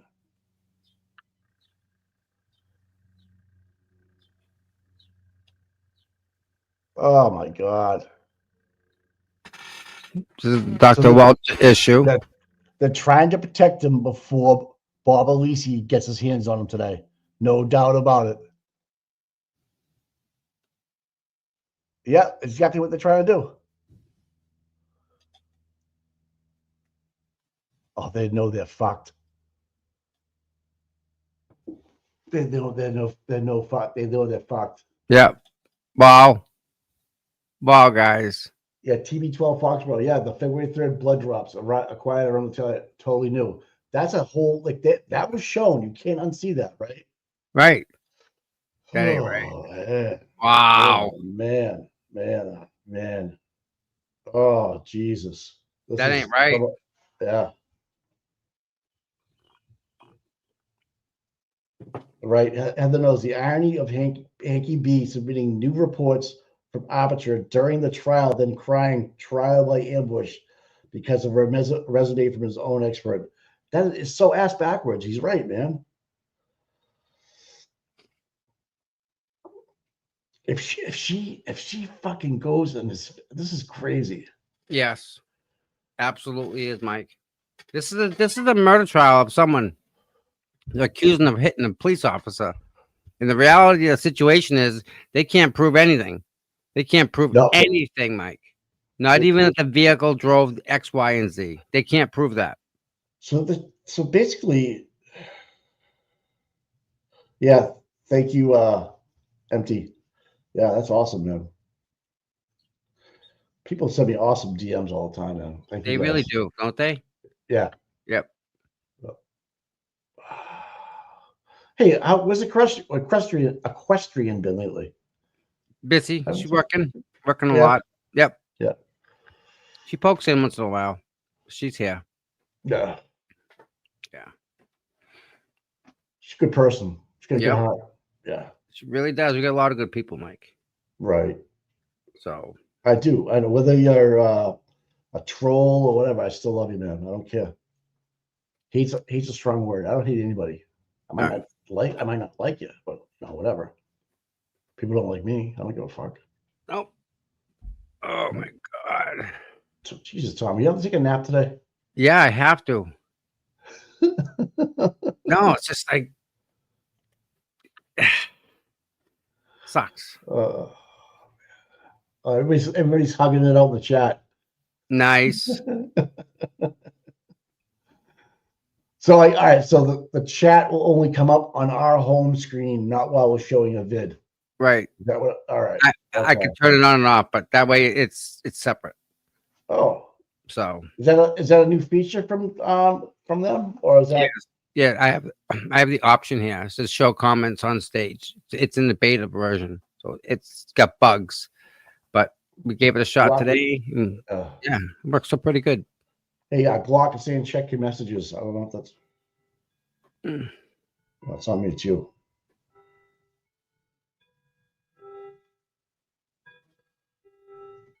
Just to serve TV, Linda rant. Well, we get some focus going on with the fan. Here we go. Showtime. Look at her. I got my case law book. She got her nun outfit on. All right. I heard you want to see me. Good morning, everybody. All right. So, Dr. Welchure can testify that the data he downloaded and analyzed and the damage to the Lexus is consistent with Ms. Reed's vehicle being in a collision on January 29th at 12:32 a.m. because he's a qualified expert and his opinion is based on reliable methodology appropriately applied. In addition, Dr. Welchure can testify that Mr. O'Keefe's injuries are consistent with his having been struck by a Lexus that is physically identical to Ms. Reed's Lexus, because this opinion is based upon, among other things, his experimental work that came into evidence without objection as to scientific methodology and application. However, he may not testify that Ms. Reed's Lexus collided with Mr. O'Keefe because that conclusion is not based on the application of reliable scientific methodology. The problem here is not that the opinion concerns the ultimate issue, because in Massachusetts, that's not a bar to admissibility.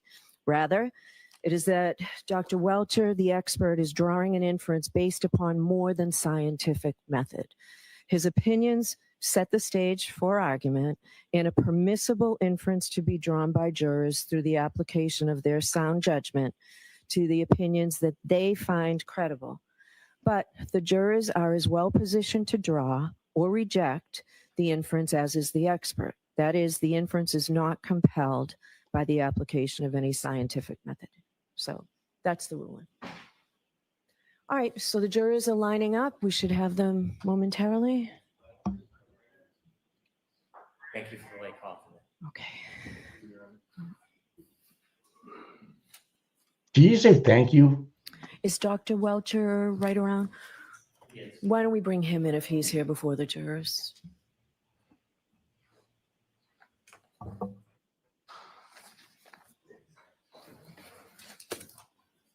right, there's Baghdad Bob.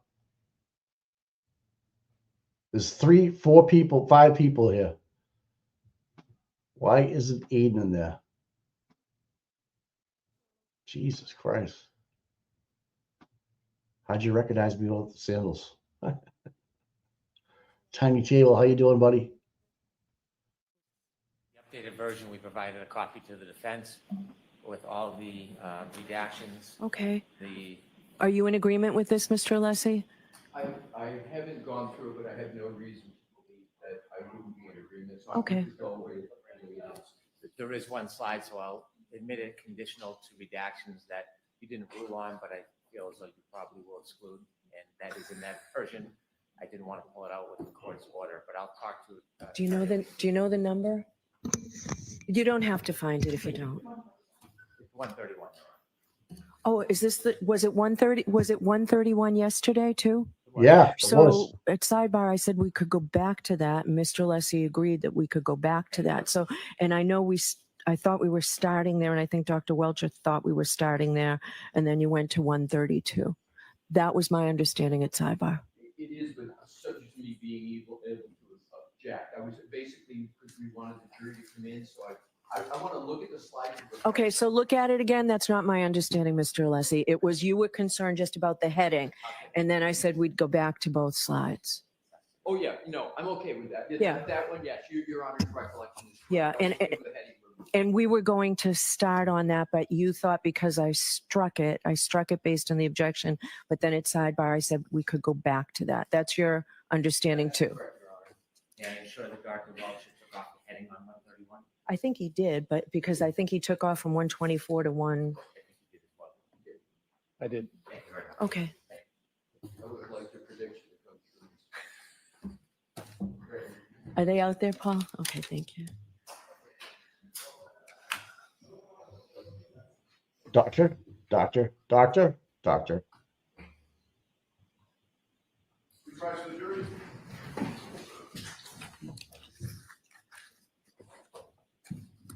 Yes, Kirk 71. You're absolutely right, dude.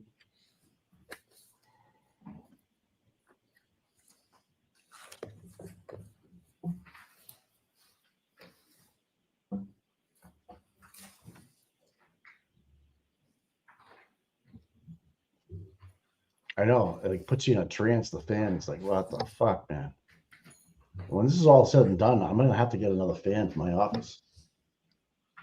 What am I going to do? Yay. All persons having any business before the Honorable Beverly Cannoni, Justice of the Norfolk Superior Court, and for the County of Norfolk. Draw near, give your attendance, and you shall be heard. Imagine walking into your job every day and Right, having good that morning again, announcement. counsel. Good morning again, Ms. Reed. Good morning, Your Honor. Good morning.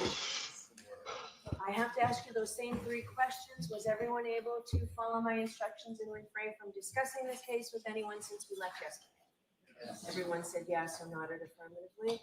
Were you also able to follow the instruction and refrain from doing any independent research or investigation into this case?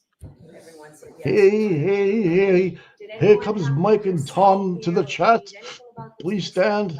Get off your keyboards. Everyone said no or shook their heads. Thank you very much. All right, Mr. Brennan. Thank you, Your Honor. Sidebar.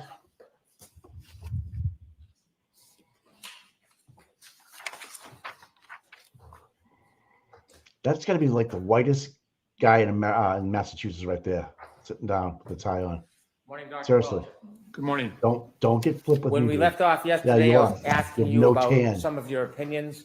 I'm going to ask you those questions again, but before we do, I'm going to ask you two other questions. The first is I'd ask you to turn to your PowerPoint, slide 110.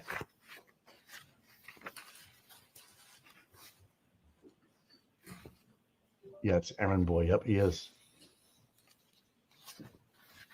The whitest girl ever. Yeah. It's like it's almost illegal to be that way. Please. Oh, he tied his knot a little I'm bit going better to ask you today. a question about a series of your slides regarding this effort. This is 110. Could you also follow through to 111, 12, 13, 14, 15? You want me to play the videos?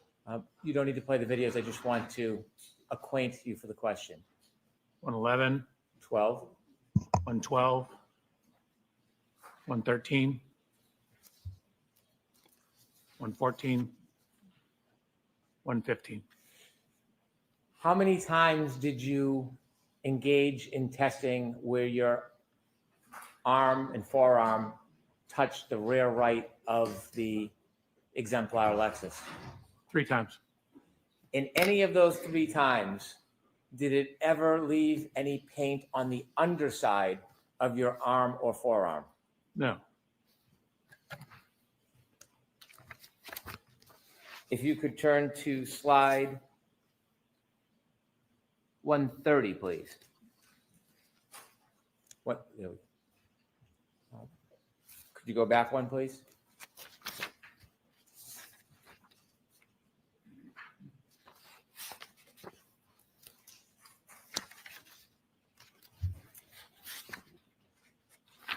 Perhaps it's 131, Dr. Welcher. There we go. Could you explain the significance of this slide, please? Your Honor, this is. Oh, could you take that down, Dr. Welcher? Sure. Thank you, Mr. Brennan. We're going to move forward. Yesterday, when we left off, I had asked you. So we need to take this slide down. Sorry. You can take the PowerPoint down, please. That was in a different spot on the slide. Hold on a second. Uh-oh. Jesus Christ, these guys. That's better. Thank you. Sir, I had asked you yesterday about some of your opinions. I want to ask you about some of your opinions relative to that last effort that you made regarding testing between the Lexus and your arm. Correct. You had mentioned earlier on in your testimony that you reviewed a number of pieces of information and offered that you relied on some of those pieces for your opinion. Can you share with us, for this part of your analysis, what pieces of evidence or information did you rely on for the opinions I'm going to ask you? Relative to the testing on the arm contact on the taillight? Yes.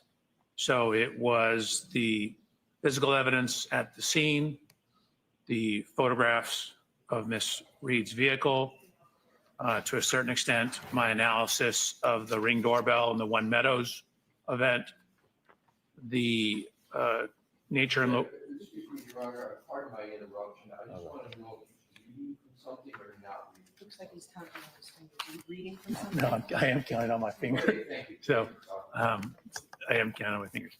The Ring video doorbell, Mr. O'Keefe's height, the type of shoes he's wearing, because I needed the same type of shoes, my exemplar inspection where I matched up the heights, the locations of the lacerations, and then the text stream data as well. That information that you considered, in addition to the text stream data you considered, considering both those areas of information, do you have an opinion to a reasonable degree of engineering certainty in whether the damage to the defendant's Lexus is consistent with a collision with Mr. John O'Keefe on January 29th, 2022 at around 12:32 a.m.? So there's been two potential theories that I've seen on that issue. One is a glass was thrown at the rear of the vehicle and shattered it. The second one was an impact to the arm. If the impact is basically more than approximately 8 miles an hour, it will likely break the taillight lens. Do you have an opinion whether, based on the data and based on the physical damage and your testing, whether that is consistent with a collision or a impact with Mr. John O'Keefe? It is consistent with the collision as long as it's greater than approximately 8 miles an hour. Do you have an opinion whether it's consistent with an impact or collision with Mr. John O'Keefe on January 29, 2022 at around 12:32 a.m.? With that caveat, yes. In your testing, did you consider, or do you have an opinion to a reasonable degree of engineering certainty, whether John O'Keefe's injuries on his arm, inevitably in the back of his head, are consistent with being struck by a Lexus identical to the defendant's Lexus on January 29, 2022? Yes. What's your opinion? That it is. It is consistent with being struck by a Lexus and ultimately contacting a hard surface such as frozen ground. And does that specifically pertain to January 29, 2022 around 12:30 a.m.? Objection, Your Honor. I'm going to allow that. Yes, it does.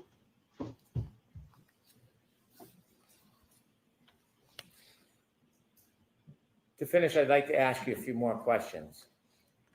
You've written some papers on side swipe collisions or clipping. Can you describe for the jury and explain what a side swipe collision is or a clipping and how that may or may not differ from a direct hit on a pedestrian impact? Sure. So what generally differentiates, say, side swipes or clipping contacts compared to, say, an inline impact or, say, a T-bone impact is what refers to that the object that you're hitting isn't accelerated up to the speed of the object that's coming in. So, for example, if I rear end a car, that car will be accelerated up as a result of the contact, and they reach what's called common velocity, and then they separate. And so in a glancing hit, you can have a glancing hit and you don't have what's called complete momentum transfer, meaning the momentum from the car, because it's a glancing hit, doesn't completely transfer to the object being struck. For example, you can drive down the road at 100 miles an hour and clip the mirror of a parked car and you'll break the mirror off, but you're not going to go from 100 to 0 instantaneously. You're just going to keep going because you don't have all that momentum transfer. So when you have glancing contacts, you can have much higher speeds without a lot of damage to the car because you're only in momentary contact and it's a glancing type hit. You mentioned about potential damage to a car. How about potential damage to the pedestrian? It's the same thing. So when you have a glancing hit to a pedestrian, this is referred to as a fender vault. In this case, they call it a fender. Fenders on the front of cars, because most pedestrian impacts involve the front of cars. In this case, it would be called a quarter panel vault, which means you're kind of vaulting off the corner of the car. Those are much more complicated because you don't have that common velocity that I referred to. So it's difficult to calculate the exact speeds at which the vehicle contacted without a whole bunch of information in that type of crash. If the impact had occurred in the center of the vehicle and we knew where the point of impact was and the point of rest, we'd have a much better chance of determining how fast the vehicle was going. But when you have just a corner clipping or glancing, it makes it more difficult to determine, even when you have an area of impact, which is where the person was when they got hit, and a point of rest where they landed, makes it more difficult for glancing contacts because you have that side swipe problem where they don't obtain what's called common velocity. And what are some of the other difficulties in attaining specificity in a side swipe or being hit by a quarter panel as opposed to a fender? So for a pedestrian, correct? Yes. So pedestrian impacts and how you move post-impact are very sensitive to your exact body position. For example, whether your right foot is on the ground or off the ground, whether your left foot is on the ground, off the ground, whether you jump up in response to the crash. Simply raising and lowering your arm changes the amount of rotation that's going to happen. Post-impact motion of the person. So cadavers, crash dummies don't have any muscle reaction. So the motion of a crash dummy is just going to be like you're hitting a dead body, to where people will step, try and regain their balance if possible, will do additional activities that alters where they come to rest. In your studies of direct pedestrian collisions by front or back bumper, as opposed to side swipe or clipping somebody, is there a similarity or difference in type of injuries that you see? Yes. And what is the difference? So in direct centralized impacts, you tend to get much more severe injuries. Really what's occurring is you're getting that momentum transfer. So it's more, you're accelerating the person up to the vehicle. They can wrap onto the side in front of the vehicle at higher severities. Their head will hit the hood, their head will hit the rear of the vehicle. So when you have that direct contact, there's actually more momentum transferred to the actual occupant. There's more applied force to the occupant as well. When you see direct impacts, is there ever the existence of lower body extremity injuries, broken bones in the legs? So there can be both, depending, and again, it's very sensitive to where the foot is on the ground, whether the foot's on the ground, as well as the severity of the crash. In the presentation that I gave at the Actual Reconstruction Collision Safety Institute on pedestrian injuries, I went through all the literature on lower extremity injuries and looked at what parameters affected that. And so depending on how it was loaded, some at 15 miles an hour had no injuries. Some at 15 miles an hour had some fractures. It depended on how exactly the foot was loaded. Is it uncommon in sideswipe pedestrian accidents to see no lower body broken bone? No, it is not uncommon. Have you had cases that you've studied or been involved with where you've studied the effect of a sideswipe or a clipping impact where there's an absence of broken bones in the lower body extremities? Yes. I'd ask you to turn to slide 139, please.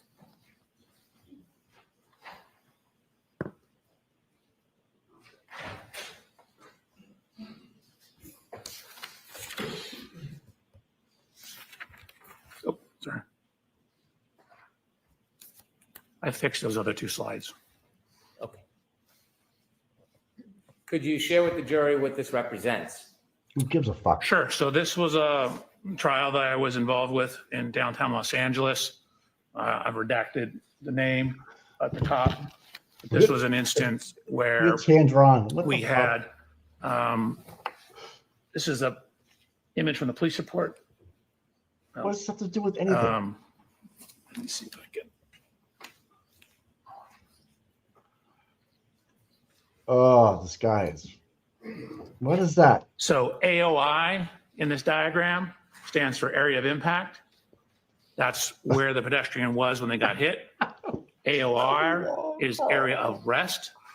And you can see we have information on exactly how far the pedestrian was thrown. Then on the right-hand side, we have photographs showing the impact to the pedestrian. I'll be right back. This was determined by experts on both sides of this Oh my case to be God. between a 25 to 35 mile an hour impact. And then what you see is a close-up on the bottom slide of where there was DNA transfers, hair and tissue samples on the vehicle from the individual that was hit by the vehicle. Next slide, please. And what does this represent? So this is the decedent in the case, the person that was hit. He was killed at the scene. What you see on the left-hand image, oops. On the left-hand image is he had a massive laceration to his right forearm, but it didn't break his arm. There was no broken bones in his arm. On the right-hand side of this image, you see the autopsy report. What you'll notice is he had red marks on his leg, left buttocks, but he had no leg fractures. And again, this individual was hit at between 25 to 35 miles an hour. Can you expand that? I'm sorry. Yes, yes, sure. Do you want that expanded like other times? There you go. Thank you. I'm sorry to interrupt you. Yeah, no, my pleasure, Your Honor. Thank you. So at the top, he had a severe brain injury, which again is the most common injury in pedestrian crashes. He did have fractures of the right 11th and 12th rib and a liver laceration. If you look at the extremities, it says right upper extremity. Again, that's from the shoulder to the end of the hand. Extremity wound with vascular injury. So no fractures. If you look where I was talking about the multiple abrasions, so when they're looking at the lower extremities, they're noting a number of red marks, but there was notably no fractures to the lower extremities. Thank you. You can take that down, please. Okay.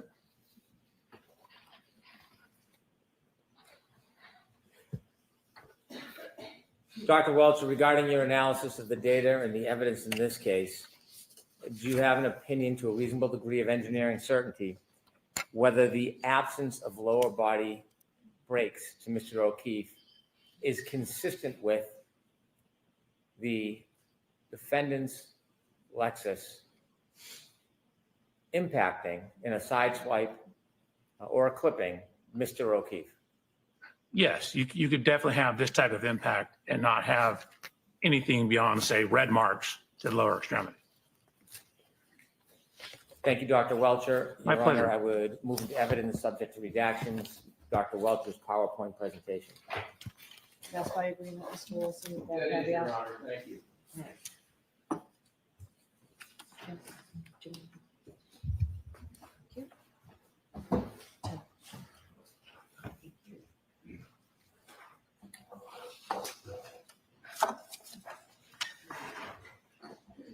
Put in both the flash drive and the notebook. On representation, it's consistent together, it's the same set, I don't know. So let's put them both together now and decide later. Okay. Those two slides are incorrect on the flash drive. Okay, so we'll switch that. Thank you.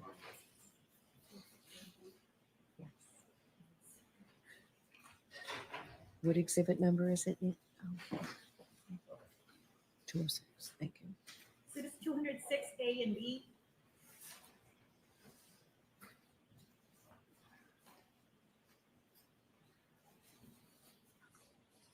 All right, Mr. Lessie, whenever you are ready. Your Honor, if I could have you want me to set up? Sure.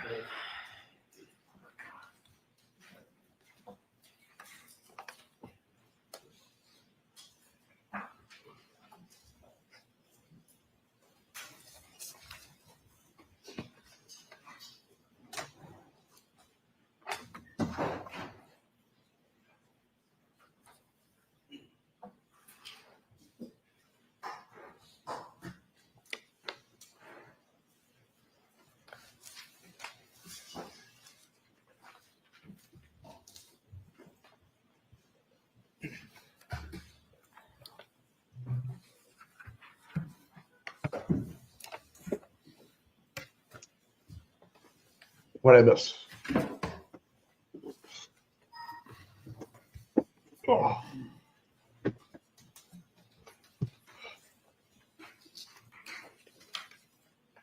Oh yeah, showtime. Morning, Dr. Welchure. Good morning. We haven't been formally introduced. Your whole name? Robert Alessi, sir. Robert Alessi. Nice to meet you. Nice to meet you. He's trying to take control of this conversation. You're about to your career fucking ruined, dude. Dr. Welchure, the area in which you engage can also include, and I believe you used the term on direct, forensics, correct? Do you engage in any forensic activity in your profession? Yes, the general umbrella of you basically coming in, giving scientific evidence in court applies to forensics. So my main job is accident reconstruction and biomechanics. And so that's what I do. Sometimes it doesn't involve court.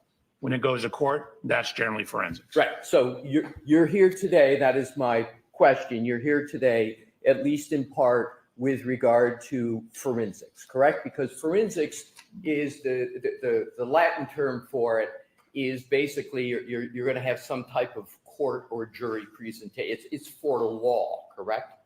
Would you agree with that? It's for law, forensics? I mean, exactly the way you asked that, no. It's for engineering and it's for biomechanics. It's in the court of law, I think is what you're asking. That's exactly it. Okay, yes, certainly for the court of law, yes. It ends up to a court of law, and in forensics is a common term. Yes, sir. So it relates to, or it's used in, or it's suitable for a court of law, the analysis. You'd agree with that's a general principle? Yes. Not a trick question. Okay. That guy looks like fucking And so powder in right there. forensics, what you're That's what it looks doing, like. among other things, is you're applying the scientific method and principles in here in a criminal matter, correct? Yeah, you try and apply as much as possible. Right. And so the primary goal of forensic science is to uncover the truth and to provide objective evidence that can be presented in court. That is generally correct. Again, there are elements, for example, this analysis that are relying sort of on subjective evidence, like the testimonial, the witness statements. So it's not solely based, but ideally you'd want it as much as possible based on objective data. So you would agree that truth and objective evidence is part of the presentation in terms of information for forensics in a court of law? Certainly objective information. Truth sometimes, again, can be subjective. Oh, so you don't believe truth? You believe sometimes truth applies and sometimes it doesn't? If you know for a fact it is true, but if you take someone's deposition testimony, you have to look at it relative to the evidence, and it's either consistent with the evidence or not. Okay, so now let's go to your direct examination that you just went through. Please. Hopefully this is fairly straightforward. You have testified to, and it's varied a bit, a reasonable degree of certainty, engineering certainty. Is that correct? Correct. You've also, have you used the word sometimes to a reasonable degree of scientific certainty? I may have. Right. So I don't know. In terms of your role as a biomechanical engineer and accident reconstructionist, is it important to engage in a critical analysis of the data? Critical analysis? Yeah, I think it's important to have a critical analysis. You want to try and look at it from all sides, consider all possibilities. So it is therefore important to try to review the data as objectively as possible. You had mentioned sometimes subjectivity comes in, but I understand the goal is to try to look at it as objectively as possible, correct? Correct. Now, you stated with respect to your conclusions early on in your direct testimony and your analysis that you don't, and I think I've got it quoted, you don't have a dog in the fight. Is that what you said, sir? I did. And that you, quote, don't care, end quote, about the outcome. That's what you made a point of saying in the beginning, That is correct? 100% correct. Now, you simply follow the data. Is that correct? I try to do that. You try to do that. I'm not perfect. So I do my best. I believe I've done it here. Okay. Uh-oh. So, In terms of, you've agreed that you apply the scientific method, so I want to see if you're in agreement generally so the jury can understand what the scientific method is. Are you familiar with NIST, National Institute? Yes. Yeah, so would you agree with this definition of the scientific method? The systematic pursuit of knowledge involving the recognition and definition of a problem, the collection of data through observation and experimentation, analysis of the data, the formulation, evaluation, and testing of hypotheses, and where possible, the selection of a final hypothesis. Is that a general fair statement of the scientific method? So for forensics, you'd have to add in the testimonial evidence aspect of it. So those are testimonial, or things are in evidence. So frequently there's one or two versions, and you're trying to match which version is most consistent with the evidence. Okay, adding that to what I stated relative to NIST, you would agree that evaluation and testing of hypotheses, and where possible, the selection of a final hypothesis is the scientific method, correct? Generally, yes. Is it correct that a proper biomechanical injury analysis utilizes a sound scientific methodology that's been subjected to peer-reviewed and a publication that's been generally accepted in the engineering community? Well, I can't. So this, I've done my analysis here, biomechanical analysis. I can't submit this analysis to peer review. I'm not allowed to give this to people outside the court. So there would be no way for me to submit my analysis for peer review. So this occurs forensics all the time. The forensic analysis in court generally never goes under a peer review process. The methodologies underneath it, and looking at, like, for example, I think I referenced 25 papers in my report. That goes to the issue of trying to follow the science. 26. So I think you may have misunderstood my question, sir. I was talking about your methodology, your biomechanical injury methodology. The methodology that you use and apply is to be subject to peer review and general acceptance in the engineering community. Is that correct? So I have no way of publishing this analysis. I'm sorry, sir, to to get interrupt peer, you. I need to. Go ahead and answer your question. You're asked peer review, like you said, means I give it to my peers. I send it out to somebody to review for the scientific method. That's what the peer review process is. So I will gladly send this out to peer review with the court's permission, but I haven't and cannot do that. Sir, my question is not your analysis here in this case. Oh. My question regards the methodology that you use here.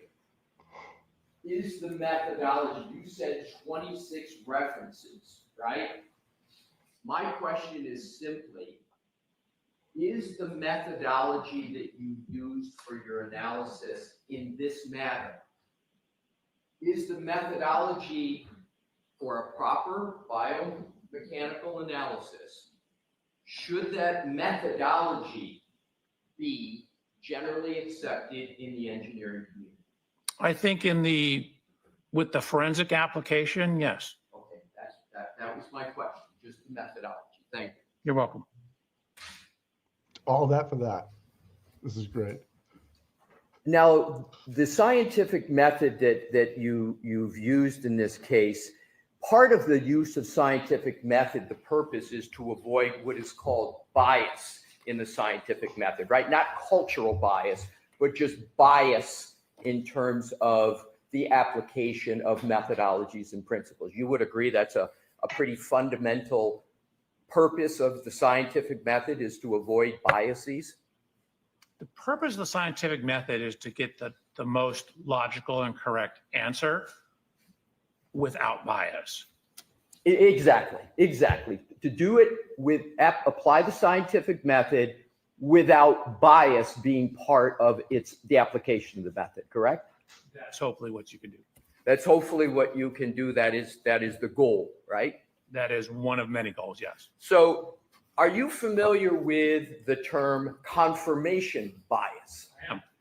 And that relates, confirmation bias is part of a larger term. Are you familiar with cognitive bias? Generally, I'm not a human factors expert, though.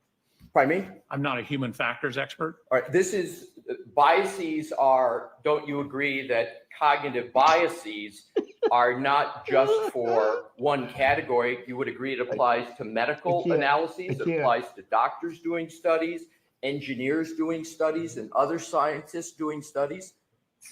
I'm not a cognitive expert. I think I would generally agree with it, but I don't want to step out of my lane. I'm not an expert on cognitive. I can talk to you about confirmational bias, if you like. Let's talk about confirmation bias.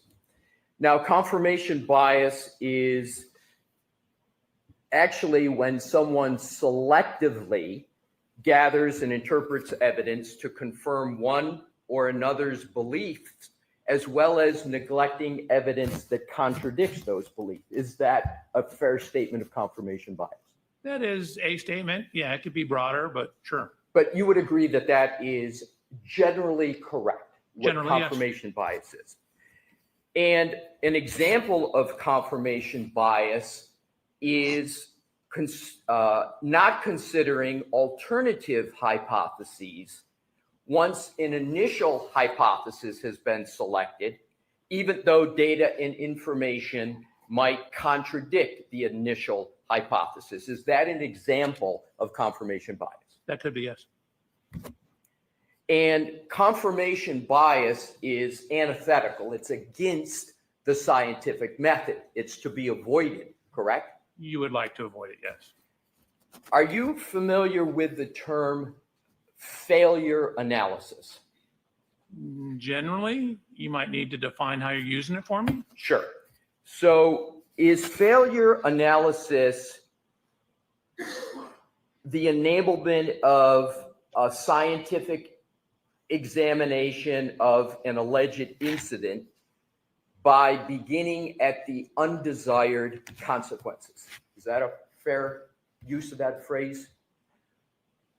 I was thinking something different, like a piece of metal failing. I guess it could fall into that category. Okay. And would you agree that the first question, or one of the first questions that are to be asked by a biomechanical engineer when conducting an analysis of, say, an injury is, how did this happen? Is that one of the first few questions that you ask? No, that's usually the last question. Oh, so for you... So hold on a second. Okay, generally what you want to do is gather data. You want to know what injuries there are, what evidence there is, like, for example, on the vehicles. And then the very last thing you want to know or define is, given all that information, how did it happen? So that's the end. I think you may have misunderstood my question. So I wasn't talking about the method or the process. I was talking about when you get to answering questions, whenever that is in the process. Isn't one of the questions, and maybe one of the first questions, how did this happen? No, that's not one of the first questions. One of the first questions is, where's the damage? What are the injuries? What's the evidence? What black box or tech stream data do we have? What physical evidence was at the scene? So that is certainly not one. It is a question, but that question is at or near the end. Isn't every one of the questions that you just mentioned part of the data gathering? Correct. But when you're gathering data, you're always asking yourself questions along the way, like, what is this? Where did it come from? But you would agree that for you, at least some point, it's how did this happen, correct? Yes. And don't you ask that question to come up with hypotheses? I generally have many working hypotheses as I'm working on the case. And then as the evidence comes in, I'm applying that to my hypotheses and either accepting or rejecting the hypotheses based upon the factual information. Sir, how then is it just a matter of logic or a syllogism? if you don't ask the question, how did this happen until the end, how do you then not get your hypotheses up front when under the scientific method, you should be having different hypotheses up front? How is it that you ask the how did it happen at the end and not go through hypotheses in the beginning? Can you help me with that logic? Sure. I guess I misunderstood. Like I was trying to give you an answer to how it happened. So when you're answering how it happened, or you want to be able to answer that question, you want to make sure you've looked at the totality of the data, accepted, rejected, things as they came along, to be able to answer that final question, how did it happen? But along the way, like for example, a right eye laceration, you want to know how that happened. So you look for the evidence of how that may have happened. So you would agree then that questions of how it happened, formulating and identifying hypotheses, does and can happen toward the beginning of the analysis. It doesn't happen at the end all the time. Would you agree with that? So the ultimate question of how did it happen happens at the end. The questions about the elements of what occurred to make it happen, those occur at the beginning, middle, all along the way. You would agree that creating hypotheses occurs more toward the beginning than toward the end of the analysis. Is that correct? There are probably more hypotheses in the beginning, but I am continually forming, looking at hypotheses, either accepting or rejecting them upon the evidence. So you would agree that the creation of hypotheses does occur more toward the beginning of the analysis. You would agree with that? There are more towards the beginning. The process occurs throughout the whole investigation. Right. I'm asking about the hypotheses, sir. You would agree that Jesus. the hypotheses occur more toward the beginning than the end, just the hypotheses. So I don't know if you and I are saying different things. More hypotheses in the beginning, because you have more questions in the beginning. Yeah. You continue to form hypotheses as the data presents itself. So you don't stop the formation of hypotheses. It's just as you get more evidence, you window down the number of questions. So you have more at the beginning. Fucking just this last question to make it clear for you, sir. You would agree, not analysis, which you added, as I heard it to the last part, just hypotheses. Mm-hmm. You would agree that even though hypotheses can be created and changed, perhaps all the way up to the end, mm-hmm. you would agree that it's important in the analysis to create at least some hypotheses, plural, in the beginning, correct? Yes. Wow. Hostile witness. He just did it with his own chart. Once so you have more up here. You create these hypotheses.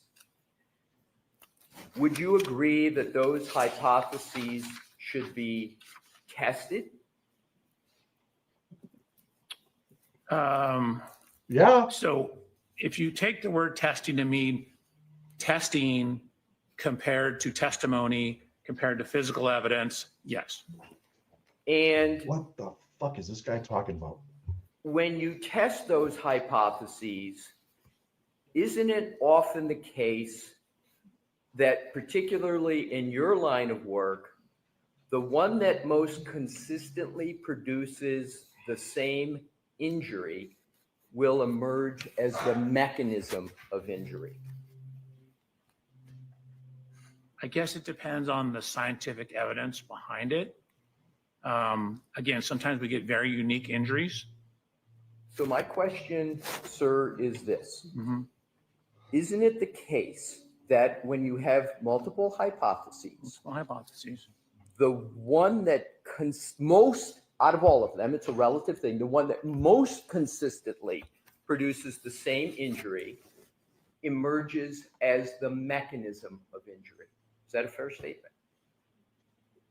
I think generally, again, it's on a case-by-case basis. You have to look at the science and the facts of what you're basing it upon. I think as a general premise, what you're saying is accurate, Okay, but there's exceptions. fair enough. But as a general principle, Sure. with some exceptions, that's a fair statement, correct? Yes, sir. Jesus Christ. We're they're going full to of teeth. have several topics, sir, and what I'm going to try to do to make it a little clear is I'm going to say when I'm switching topics. Oh, good. So what I'd like to do now is switch topics. Okay. You're aware that the Massachusetts State Police has troopers who specialize in accident reconstruction, correct? Yes. And there are troopers within the Massachusetts State Police Collision Analysis and Reconstruction section whose sole responsibility is to engage in accident reconstruction. Do you know that? I do not know that. Do you know that there are troopers within the Massachusetts State Police Collision Analysis and Reconstruction section who engage in accident reconstruction? Just based on what I've seen in this case. Right, based upon what you've seen in the case, that's a fair statement. And I just know that those people are doing it. Are you familiar with a Massachusetts state trooper named Joseph Paul, P-A-U-L? Yes. And you Well, know, I'm familiar with his reports. I don't know the man. okay, familiar with Trooper Paul through his reports in this case, correct? Correct. And are you aware that he was assigned by lead investigator, former Trooper Michael Proctor, to be a constructionist in this case on January 29th of 2022, as evidenced by that report or those reports of Trooper Paul? Do you know that? Well, you put a lot of things in there. I know he issued a reconstruction report. I don't know who told him to do it. So the first party question, I don't know, but I did see a reconstruction report from him. You were retained, and so do you recall, is it the date, January 29th of 2022? Is that a rough time period of him being assigned, or you don't know when he was assigned?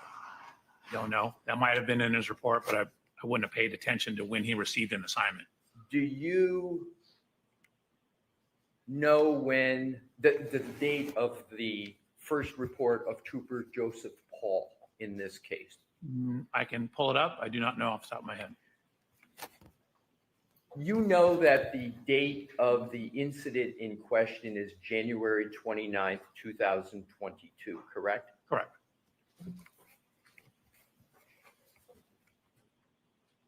Yet your firm and you were retained for this case by the Commonwealth 2.5 years after the incident in question. You were retained, your firm, on September 23rd, 2024. Is that correct, sir?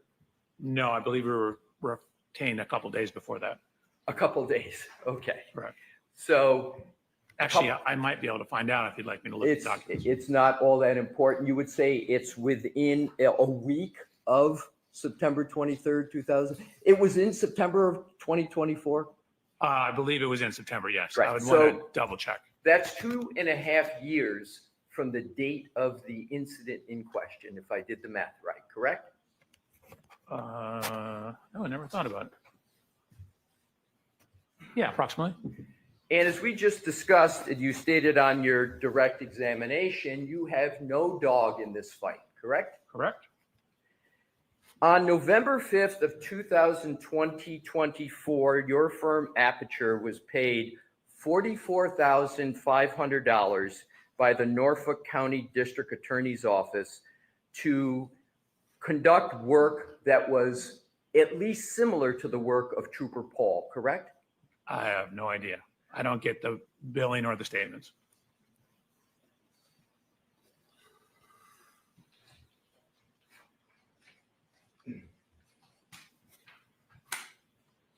Do you recall whether Aperture has, well, do you believe Aperture is working for free in this matter? Oh, no, I don't believe that. No, So we're an engineering company. We bill for our time. So you know that Aperture is getting paid for its work in this case, correct? We are billing for our analysis work.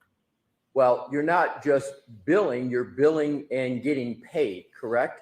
So I have not seen any of the payments. I would assume that we're getting paid, but I don't know that. Sir, you are a senior vice president of Aperture, are you not? I am. You would know, wouldn't you, if your firm was not getting paid for work since September 23rd of 2024, wouldn't you? No, probably not. Usually it takes, 9, 10, 12 months of not getting paid before the accounting department reaches out to me. Exactly. So you've been on this for 2.5 years. So if it would take 9 months or 12 months, if you weren't getting paid, you would have been notified by that by now, correct? According to your own answer you just gave. I've not been on this case for 2.5 years. I'm The sorry. company Sir. has. Let me go back to the question of payment. Hold on. You said I've been on this case for 2.5 years. I was retained in September 17th-ish of 2024. So that's what, less than a year ago. Understood. I'm moving on to the next question because I want to move away from that discussion and just go right to the bill. You, as you sit here today, do not have a recollection of whether Aperture has been paid. Is that your testimony? It has nothing to do with recollection. I'm not part of that process. We have an accounting department. I don't have any involvement in that. Are you, This guy's so a is fucking your tool. testimony you have no knowledge about any contractual relationship between Aperture and the Commonwealth? Oh, no. I was sent a contract by the Commonwealth to sign. So I'm aware of the contractual agreement, but the day-to-day or month-to-month invoicing and billing, I'm not involved in that. Okay. So you're aware there's a contract between Aperture and the Commonwealth. I signed it. And you signed it. And wasn't that contract obligating the Commonwealth to pay for the services of Aperture? Isn't that the purpose of the contract in part? In part, sure. Yeah, it's a legal obligation of the Commonwealth. Your firm does work and the Commonwealth pays for it, correct? That's the idea. Right. And so you know about that contract because you signed it. Correct. Oh, fuck, dude. Also, you testified on direct that there was a purchase of a Lexus exemplar for your testing. Correct. Who pays for that Lexus exemplar? Aperture. And is that then cost passed on to the Commonwealth? No. So you pay for the Lexus, you don't pass that cost on, correct? So what we're doing is we paid for the Lexus. We're keeping it till the trial's over. We're selling it and charging the Commonwealth the difference in the price. Exactly. That was where I was going, sir. So, but they're only paying the difference. So, and in theory, if we sell it for more in California, then we'll reduce the bill. Okay, I don't want to speculate. I just wanted to see what the obligation was. So the obligation is the difference. Exactly. So the obligation is the difference. Are you aware that on April 5th, 2025, the Norfolk County District Attorney's Office amended your contract? Are you aware of that, sir? I am. And isn't it the case that that amendment authorized the amount of $325,000 to be paid to Aperture? Isn't that what that amendment contract states? I believe that's correct. So the Commonwealth is obligated to pay at least $325,000. And is that correct? Wow. That is you're asking me a legal opinion now about a contract. That is my understanding of how contracts work, but I'm certainly not an attorney.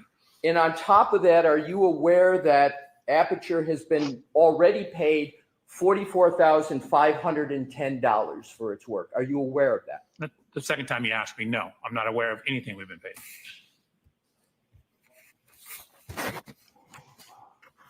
And as you stated yourself, those amounts reflect, as you say, less than 6 months worth of work? That's not what I said. Well, no, my question is, you've been on the case, you said, since September of 2024, when we were talking about dates, You said that was about 6 months that your firm's been retained. Did I have your answer correct about how long you've been on it? I guess it's closer to 8 months. All right, so 8 months. So for 8 months of work, about $400,000. Is that correct? So there's 3 offices working on the case. There's the Boston office, there's Mr. Burgess's office, and there's my office in Long Beach. I only know about the billing from my office. But you signed the contract on behalf of all of Aperture, not just your office, correct? That I don't know, but I definitely did sign a contract. Would it refresh your recollection as to who you signed the contract on behalf of, whether it's all of Aperture in all offices, if I showed you the contract? Sure. May I put you on it? Yes. May I put you on it? Yes.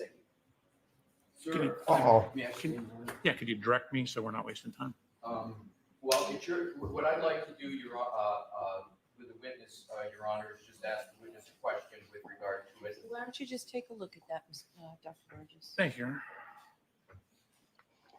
What a piece of shit this guy is. Imagine having him as a boss. This guy's a fucking ass clown.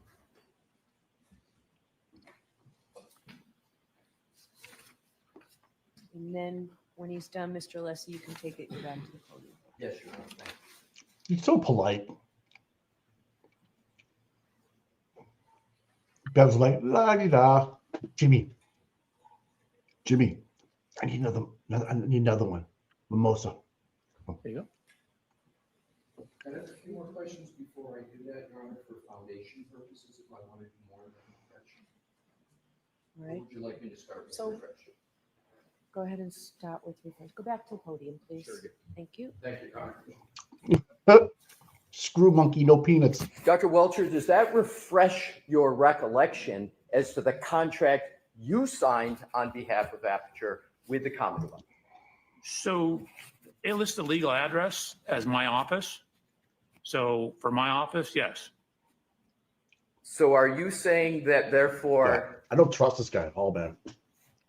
and did you see the amount that was in the contract? Did that refresh your recollection? Oh, no, I didn't even look at that. What Do you a recall fucking- the amount that of obligation that the contract relates to in this document. Do you recall that? You just asked me that earlier, and I'm taking what you said to be true. So I was like $325,000. I have no reason to disbelieve that. And is there also a total, do you recall the total maximum obligation for the contract that's listed in the contract? You No. recall it? May I approach, Your Honor? Okay. And Dr. Welcher, I am now going to, you asked me last time, I hope this is helpful. Please. You said, please point to the applicable part so we can do it faster. I am now pointing to that part and see if you can just look at that and see whether this refreshes your recollection on the maximum obligation of the contract pursuant to this contract. Without saying what it is, just does it refresh your recollection? No, but I don't have any reason to believe it's not correct. You're an asshole, dude. And that is my signature on it. Right. You're walking into a steel trap, dude. You're walking right into it. He's gonna walk you down the plank and you're gonna jump right in. Trust me when I tell you. You're not smart. We got smart guy in started the room. on this conversation tying it to, well, we got started on this conversation with regard to a statement you made earlier in your direct that you didn't have any dog in the hunt. You recall that statement in the beginning of your direct testimony. You misquoted me. I don't have any dog in the fight. You don't have any dog in the fight. Correct. Thank you. Oh, Now, thinks he's the smartest guy in the room. switching topics. Okay. You submitted an updated PowerPoint presentation, the one that you went over on your direct examination. You created that presentation quite recently, correct, sir? The updated one was where I had redacted or taken out slides. So in terms of taking out slides, I did add one alternative path a couple weeks ago. Okay, my question, sir, is this. Mhm. The updated presentation, we'll get to the changes later, but the updated presentation, you created just how many days ago? I'm going to say weeks ago. Weeks, 2 weeks? I don't actually know without looking at the documents. Well, was it more than 3 weeks ago that you created it? I still don't know without looking at the documents. Do you know when the trial started in this matter, sir? I do not. Assume the trial started approximately April 22nd of 2024. Okay. Did you create your updated presentation before or after April 22nd of 2024? I don't know.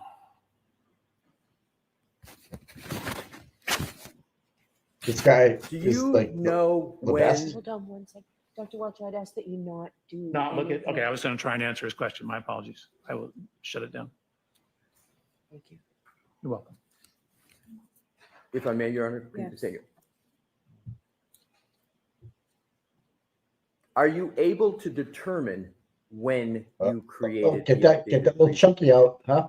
I think so. Let's That's what I was scratch it, yeah. attempting to Your do. Honor, may he do Look that? at how red he's getting. Yes, I'm going to see counsel at sidebar while you pull Yeah, that this- up, Thank you. please. This guy's a fucking hostile witness. All right, this sidebar. There's one.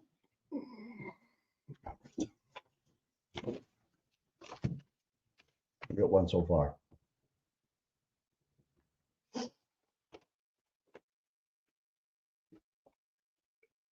$340,000 spent of our money on this chud. Oh. Welchure grape juice. It looks like his arm with the blue paint on it. Looks like he fisted a Smurf or something. You know, it's crazy. Yeah, he's fighting the plague walk. Unless he's got the sword out, just poking him in the ass. Keep going.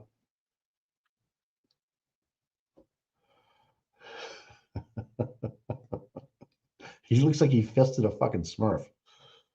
I swear to God. Stop it, man. Sir, during your experiment here, were there Smurfs involved? Okay.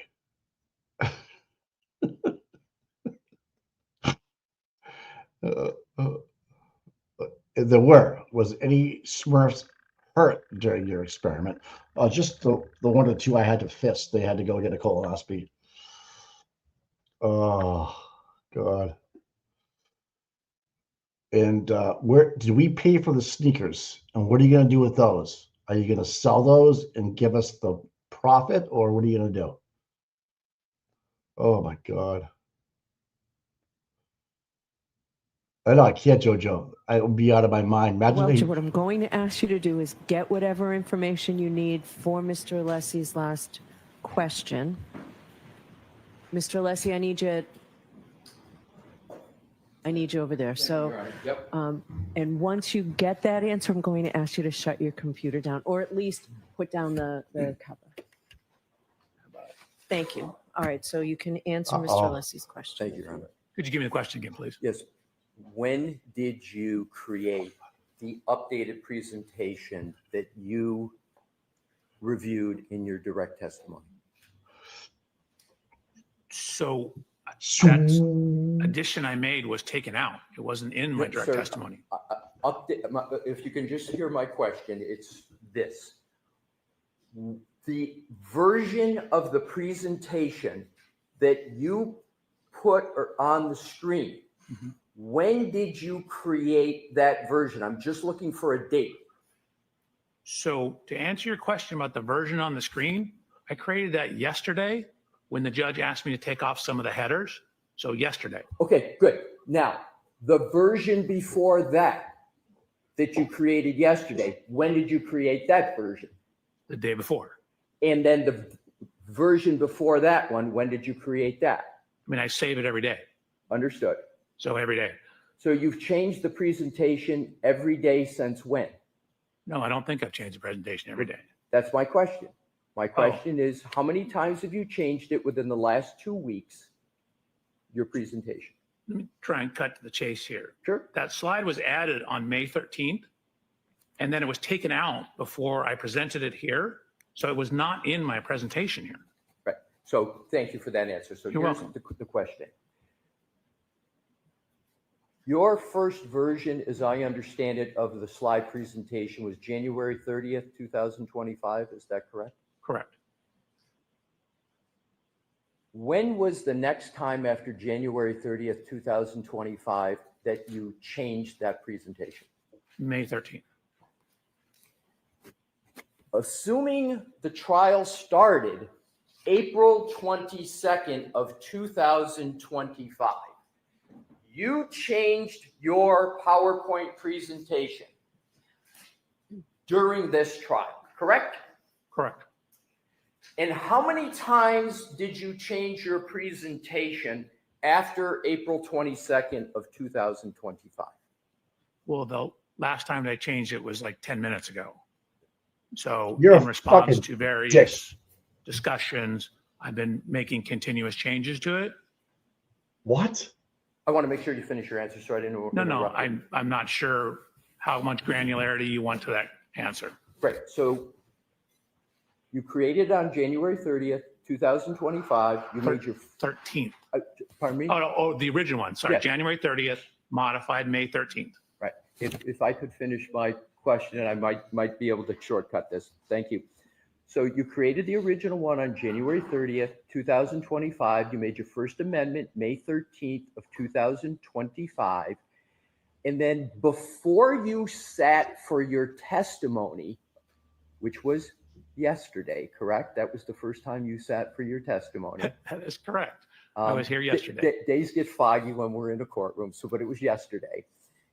How many times had you changed your presentation from January 30th, 2025 until when you first walked in the courthouse yesterday? Do you mind if I count? Not at all. So there was the May 13th change.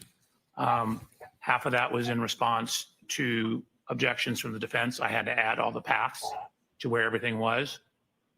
Then when I got out here, Mr. Brandon asked me to take out references to evidence about statements that I was not allowed to present. So that would have been within the last 3 days. And then I've modified it a couple times today based on rulings from the judge. Okay, let's break that down.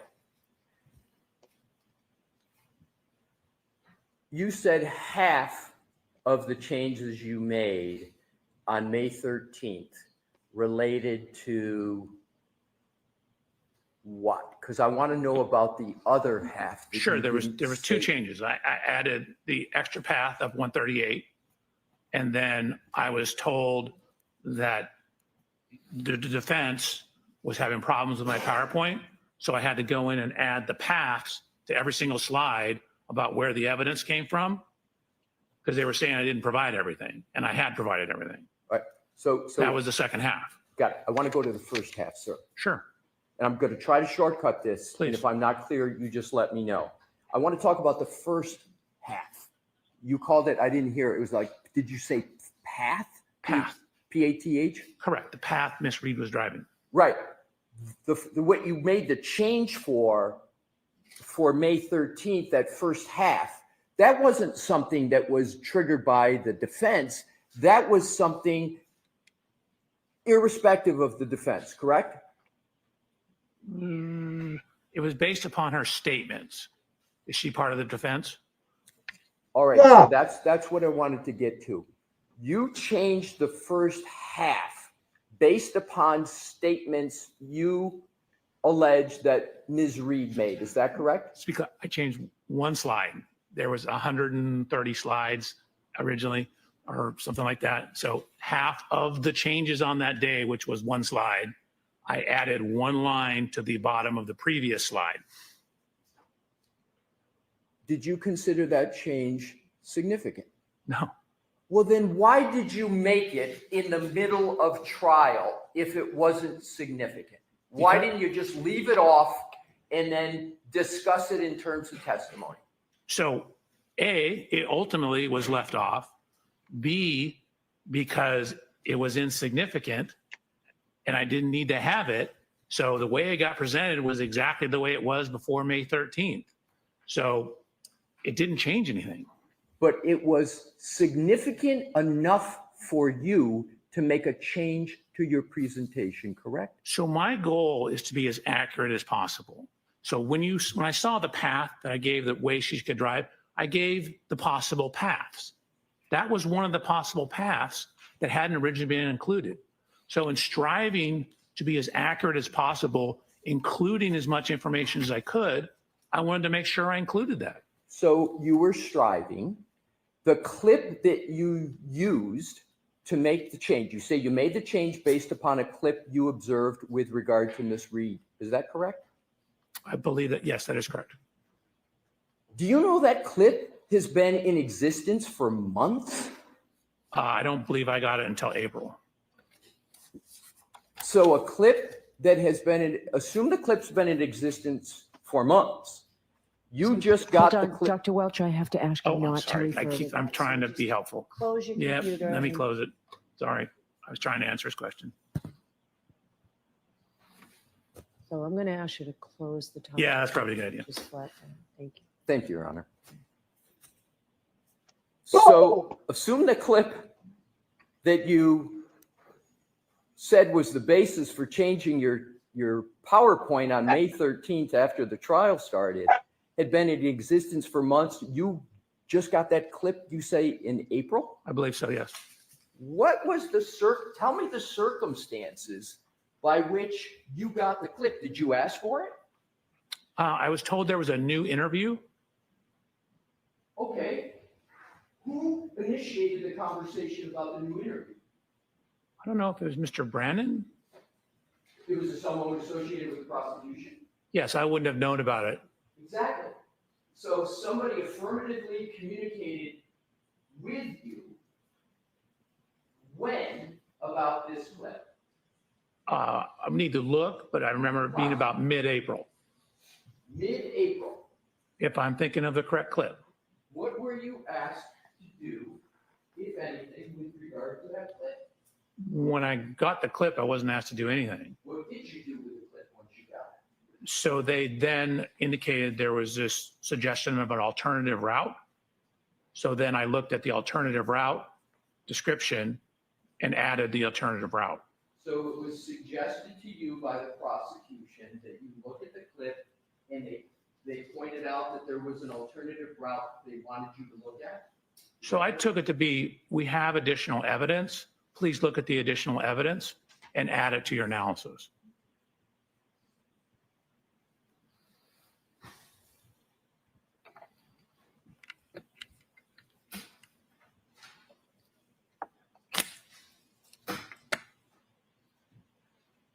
On the topic of additional analysis by Aperture, while this trial is going on, are you aware of Mr. Burgess submitting a report dated May 8th of 2025 in this case? Yes, I received that report on May 8th. Right. And so you were aware of the creation of that report on May 8th because you got a copy of it, right? Correct. Were you aware that Mr. Burgess was intending to submit that May 8th report to the Commonwealth? Yes, we'd had a discussion before that he had found new information that changed the timing. Oh, he had found new information. What is your basis for saying he found new information as opposed to the information always existed? It's just it was pointed out to him that should be looked at? What's the basis of your understanding that he found new information? Objection to the question. I'm going to allow the question, but you have to ask it differently. I will, Your Honor. Thank you. What is the basis for the statement you made that Mr. Burgess found new information? I guess it was his meeting in our discussions. He indicated that he had found new information. Did you ask him, what do you mean by new? No, I took it at what it said. So do you, as you sit here today, have any basis to say that that information is new as opposed to it's always been in existence? Yes. What is that? What he told me. Oh, so you relied upon the representation of Mr. Burgess. You didn't have any independent document to determine whether, in fact, it was new. I don't quite frankly care whether it's new or not. I just care what's in the data, whether it's new, old, I don't care.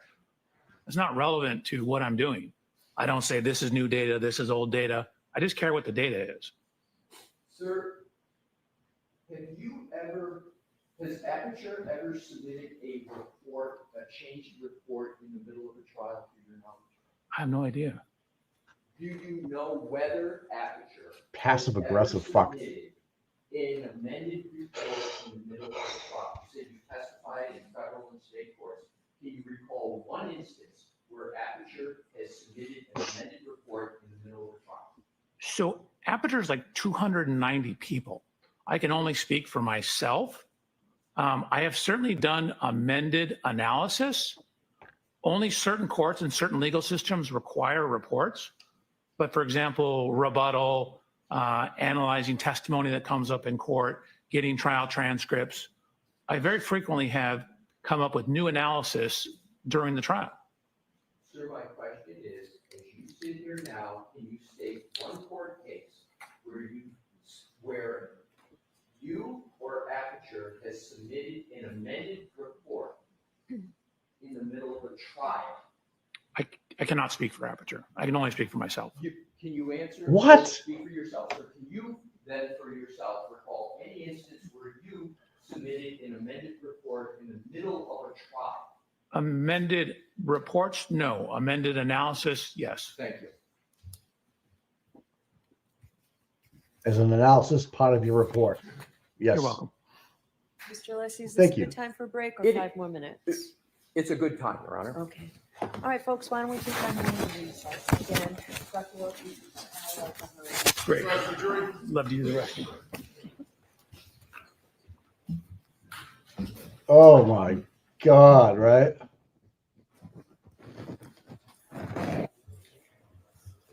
Has he been the worst one so far, this trial? Or has Kerry Roberts been? Oh, Bob. Oh, Jesus. I love it. Just piece by piece. He'll take all fucking day. He doesn't give a fuck. Right? I'll fucking sit here all day with him, watch this fucking asshole crash.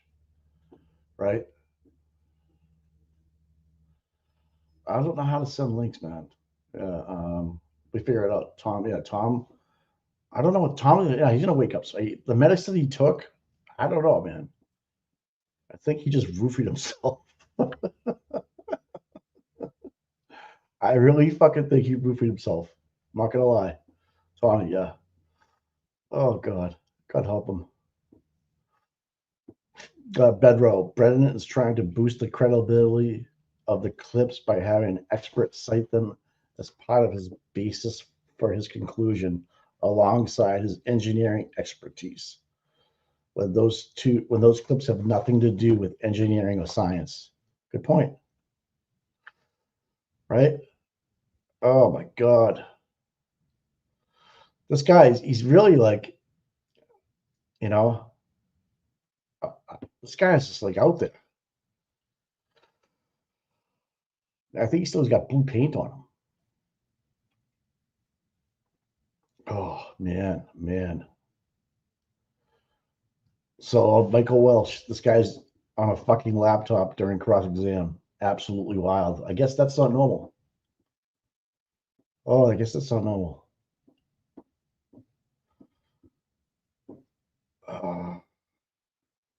So basically, if they sell the Lexus too, right, they could lie on the bill of sale. Yeah, $400,000 contract between Aperture and the Commonwealth. Oof. Oof. Think that was money well spent? All right, so can they talk about a refund maybe at the end of this? You know, like seriously.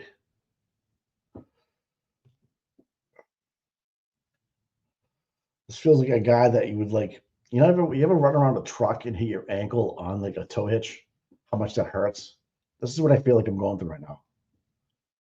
Pain I feel inside me right now. It's like I just hit my shin on a tow hitch in the back of a pickup truck. I didn't see it coming. Oh yeah, Brendan could have been coaching him or via email or messaging up. Yeah, you're right, man. I don't think Aperture is a publicly traded company, and if they were, I want no part of it. I'm out. So I'm trying to sell it right now because these guys are totally. You write the check and say what you want. That's all you gotta know.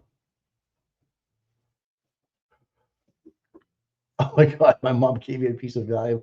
I was slept for 18 hours straight. Oh, poor Tommy.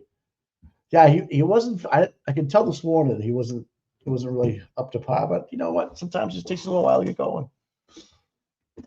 Yeah, we sold the Lexus for $1. So you guys owe us X amount of dollars.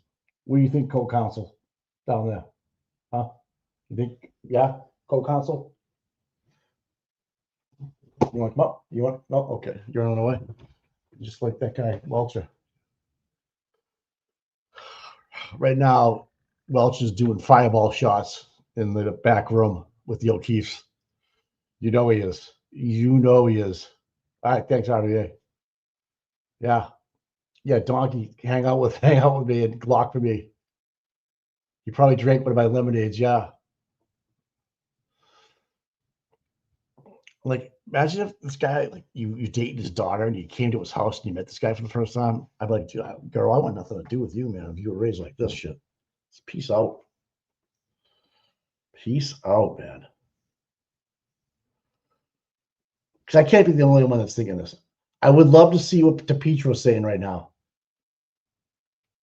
All right, Judge Bev just called Dr. Welcher Dr. Burgess. I love it. Oh. Judge Bev just called Dr. Welcher Dr. Burgess. Yes. Oh, yeah. She just threw her empty tumbler in that gym. Go fill my drink cup, bitch. And I want gin now. I don't even want to wait till lunchtime. Now. Welcher is a clown. Yes. Oh my God. Howie Carr is who? So Judge Bev just called Dr. Welcher, Dr. Burgess, confused him with the graduate of George Corley Wallace Trade School of Coleman County. First called Jen McCabe Miss Reed, then called Kerry Roberts Miss McCabe. Have another White Claw, Judge. Oh, Howie going after it. I love it. If you're not from Boston and you want to find out what's going on in the local stuff, like he's like a big radio legend and he writes for the Herald, you gotta follow him on Twitter if you're on Twitter. I'm sure he's on Facebook too, but he's a fucking riot. He's an older guy. He was involved with the Whitey Bulger case, so he knows Hank Brennan. He was put on the witness list, so he couldn't cover the story, just like Turtle Boy was. Oh my God. Yeah, so if the tail is broken with John's arm, does that go on the bad Carfax? Will that show up because it's a break of the Carfax? Or does the grease paint show up?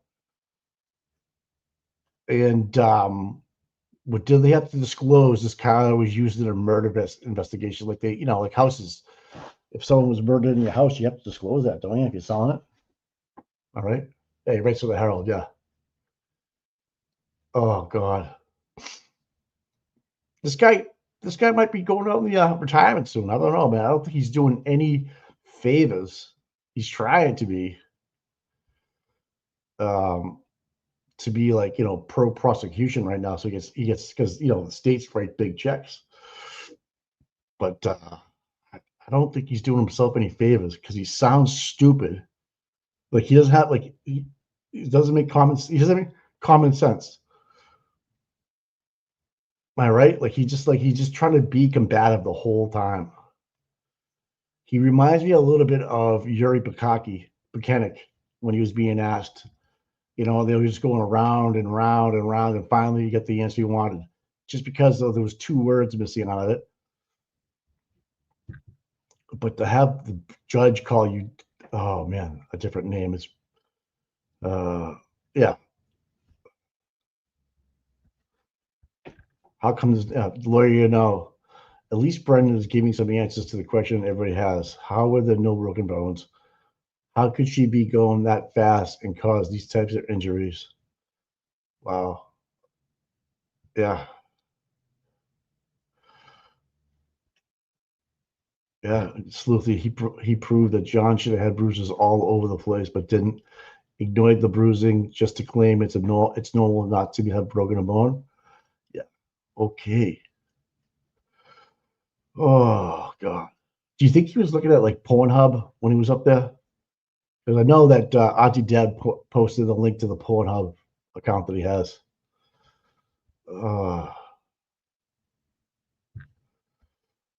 My God.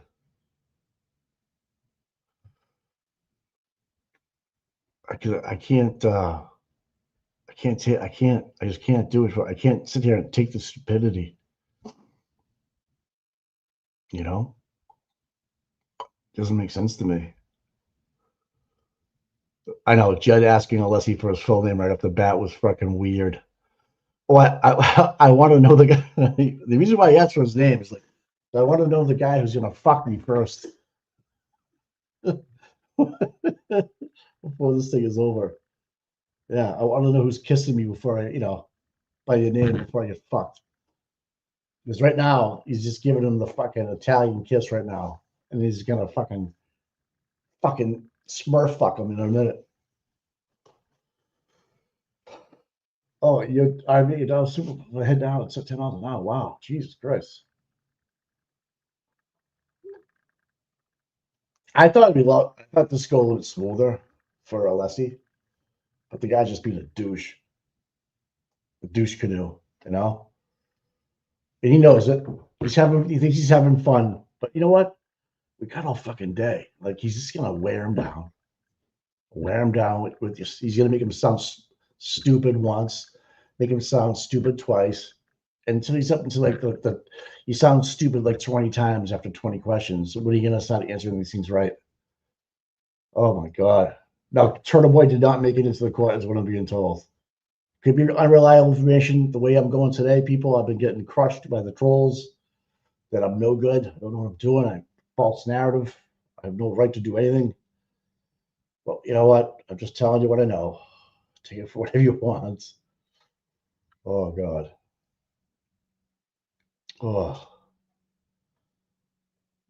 Oh, Susie, we need Jessica Hyde to serve all the waffles from Welch's Waffling.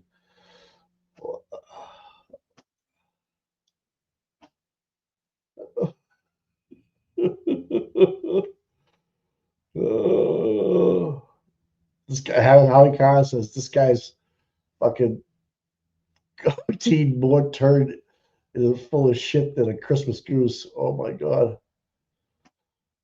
Have you ever seen a witness interrupt a defense lawyer to introduce himself?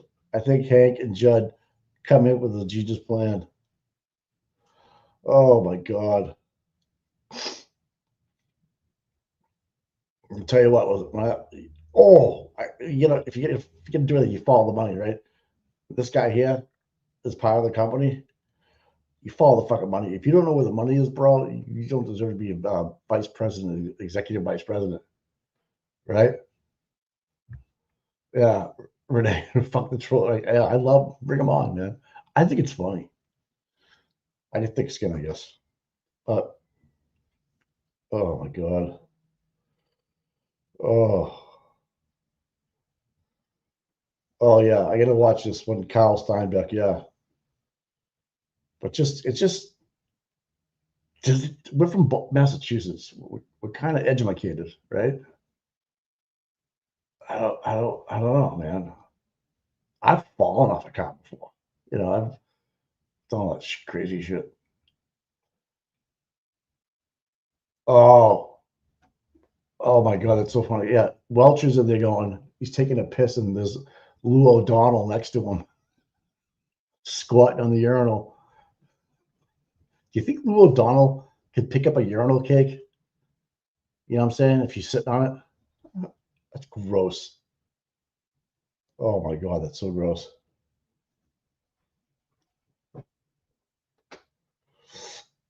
It's so gross. Imagine that. Judd Welcher, Dr. Judge Welcher, eats urinal cakes for breakfast. I'm telling you, he does. Oh yeah, right. He definitely knows money.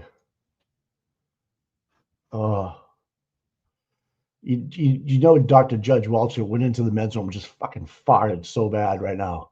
He had like 12 eggs this morning because it's all on our dime, right? Had a couple urinal cakes. Went to the Blue Man Group last night in our time. Saw the Smurfs on ice. Oh god, this is too funny. You know what I mean?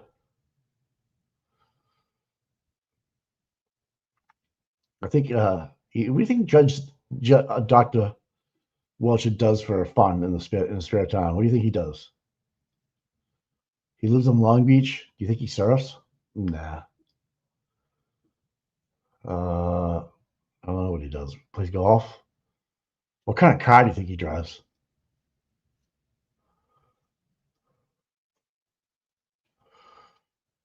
Oh, here's that.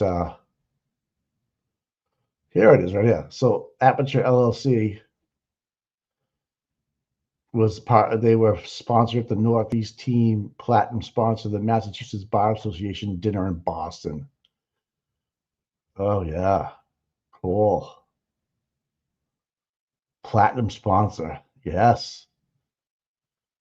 Good. Glad you guys had a good time. I'm glad that we paid for it. You know, it's like, the government buying, $400 toilets, $4,000 toilets. Who knows?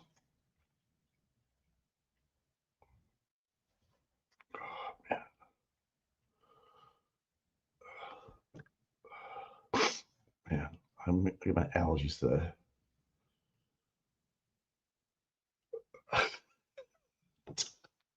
The only RG Larry Legend. Welsh got a dog in the fight.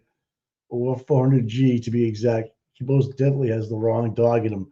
And he has a picture of hot dogs inside his belly. Oh my god.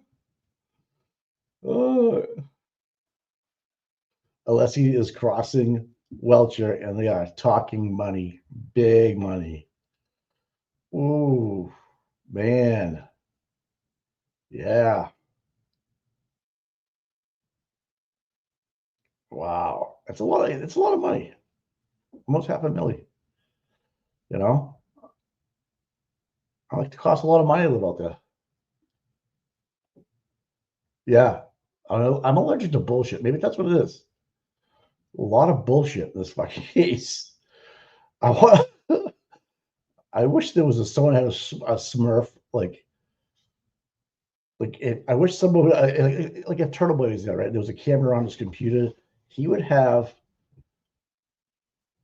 a Smurf on his first screensaver or something, Yeah, that's right. But it's right. Hank Brand's salary, right? He's over 250 already, or close to it. Oh,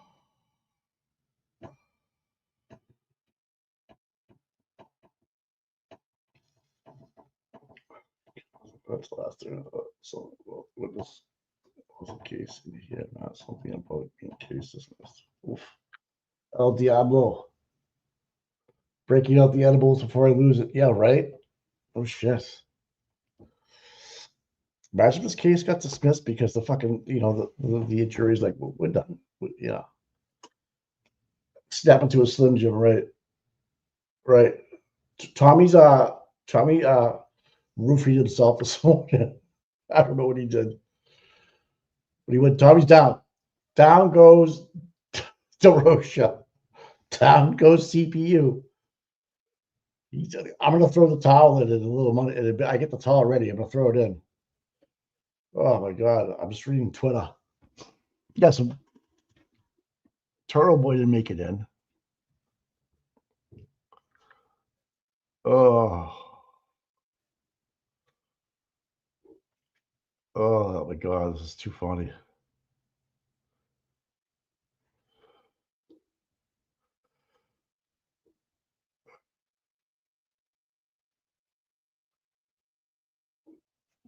I don't think we've been introduced yet.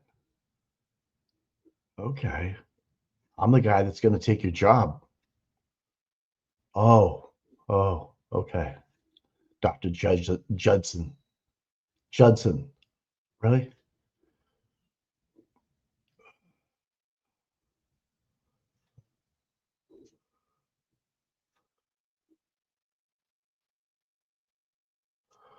Oh, oh my God.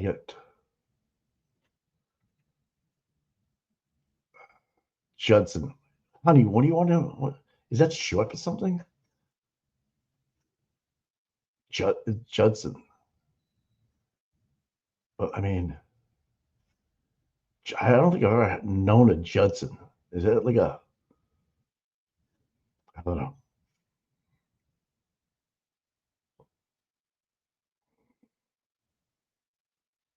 Judson.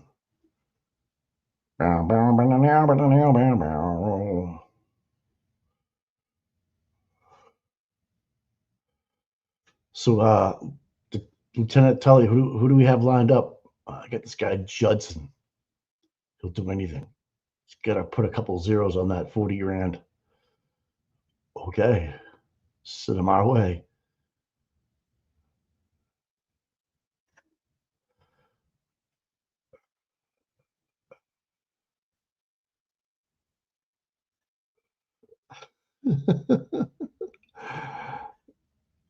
Judson, come on. You're not looking good.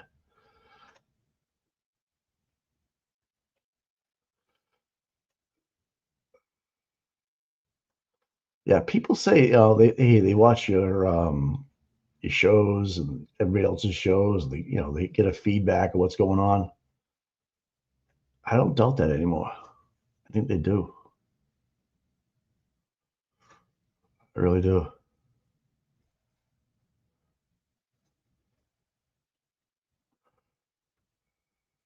Really do.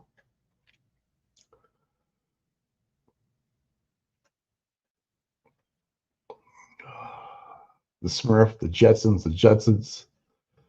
Yeah. He don't care. He's getting paid, right, Darcy? He doesn't give a fuck.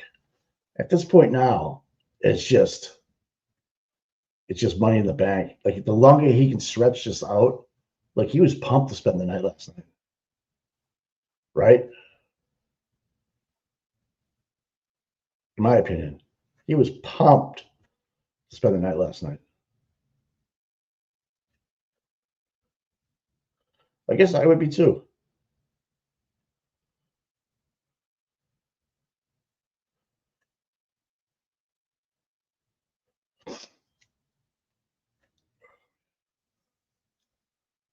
Yeah. My God. Howie Carr, man. You're too fucking funny. Judson Welcher.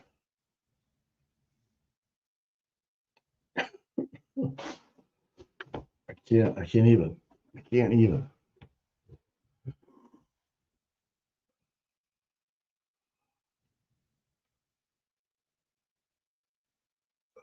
Yeah.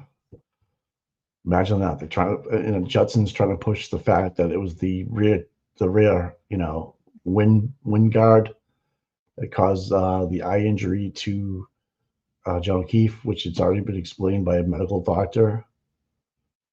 Oh my God. Hell, come on.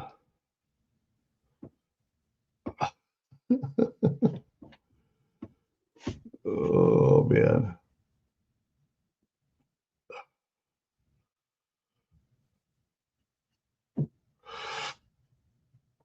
Excuse me. I don't know how guys can do solo shows like this, like, you know, and keep talking about whatever. How do they do it? I have to watch. I guess some, you know, I don't want to do it, I guess, but when my partner goes down, I get tagged in for the day. More coffee for me. I feel like I'm just rambling. My co-counsel's sleeping on the couch over there. Oh, cold.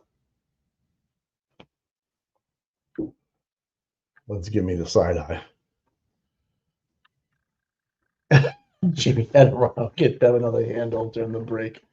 Yeah, she's pissed because Jimmy should have had this handle yesterday. Or he's running out to her trunk, pop the trunk from the cooler from the weekend, right? You like my ramble, Mary Jo? Okay. As long as you guys like it, I'll keep going. Okay, I'll ramble banana.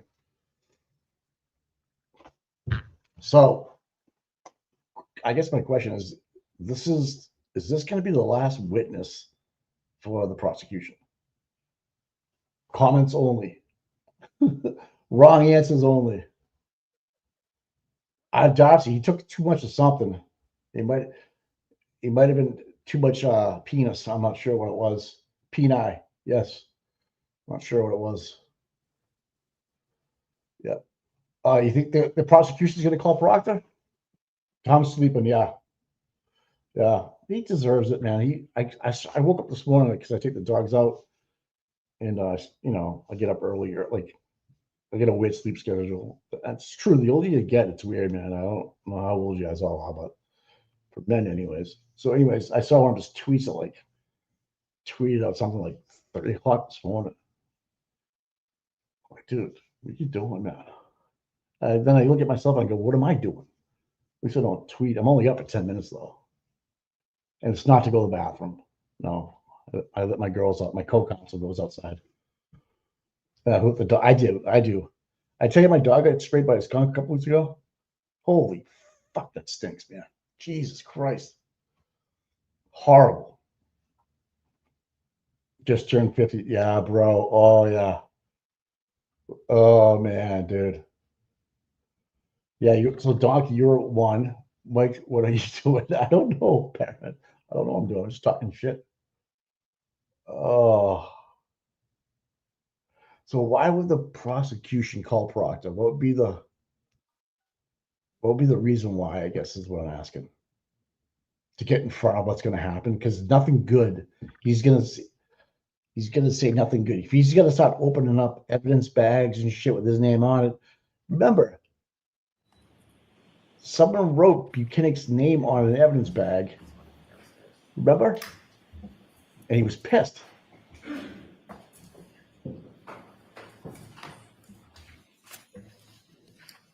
Yeah, 4:30. Well, 4:30's not bad.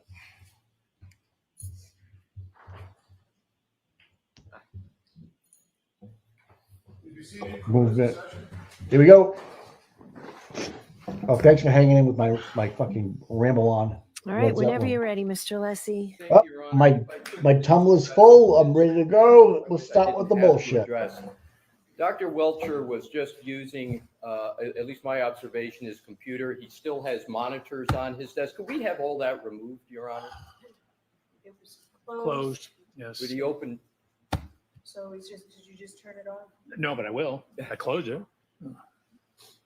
This guy's fucking shady. You like want the computer all the way off or just everything? Is he going to need to turn his computer back on? I do not see a need for the computer to be turned on. Do we have the ability to put the presentation and documents from our So I'm going to see counsel at sidebar, Sure. please. All right, there's two. Dr. Oh, man. So no more instant messaging, Mr. Brennan. You cock-a-doodle. There's Peg and Eileen. All right. Who's that girl with no chin, dude? Behind the green there. Oh, man. Is she like from Angola? Where's she from? And that green's not working, girl. I can just tell you straight up, man. Paul looks good today. I like the checkered shirt. I'm gonna give it. I'll give it to him. I'll give it to him. So that to the left, to the right of Peggy is Eileen. You have Peg and Eileen. I think that's yeah. Don't talk shit about my Lunch break, I'll ask you to remove those monitors.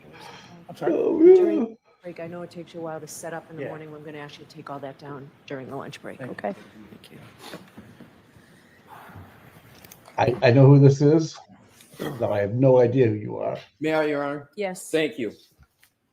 Dr. Welcher, we left talking about the amendments you made to your PowerPoint presentation.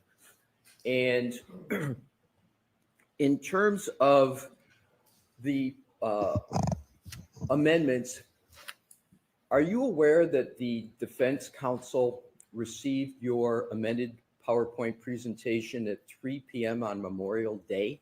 Are you aware of that? No. And you Straight face. testified, Straight you face. began testifying the day after yesterday, correct, sir? Day after Memorial Day? I testified yesterday. Yes. Tuesday.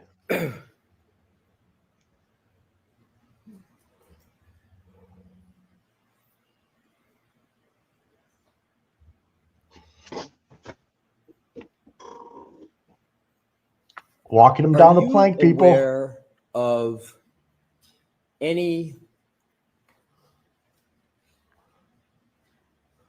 activity in this trial of any kind before you testified yesterday?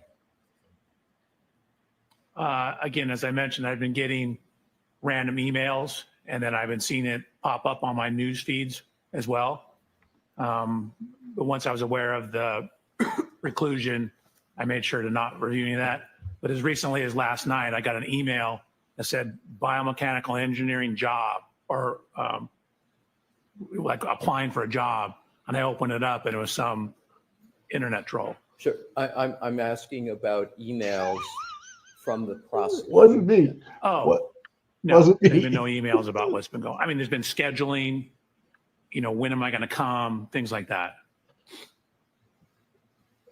How then was it determined that you were going to be able to amend your power presentation if you weren't communicating with the prosecution? Oh. I mean, they asked me about the witness statement of 138 right around May 13th. How did they ask you about that, sir? I don't recall if it was a Zoom meeting, a phone call. An email. Communication with the prosecution.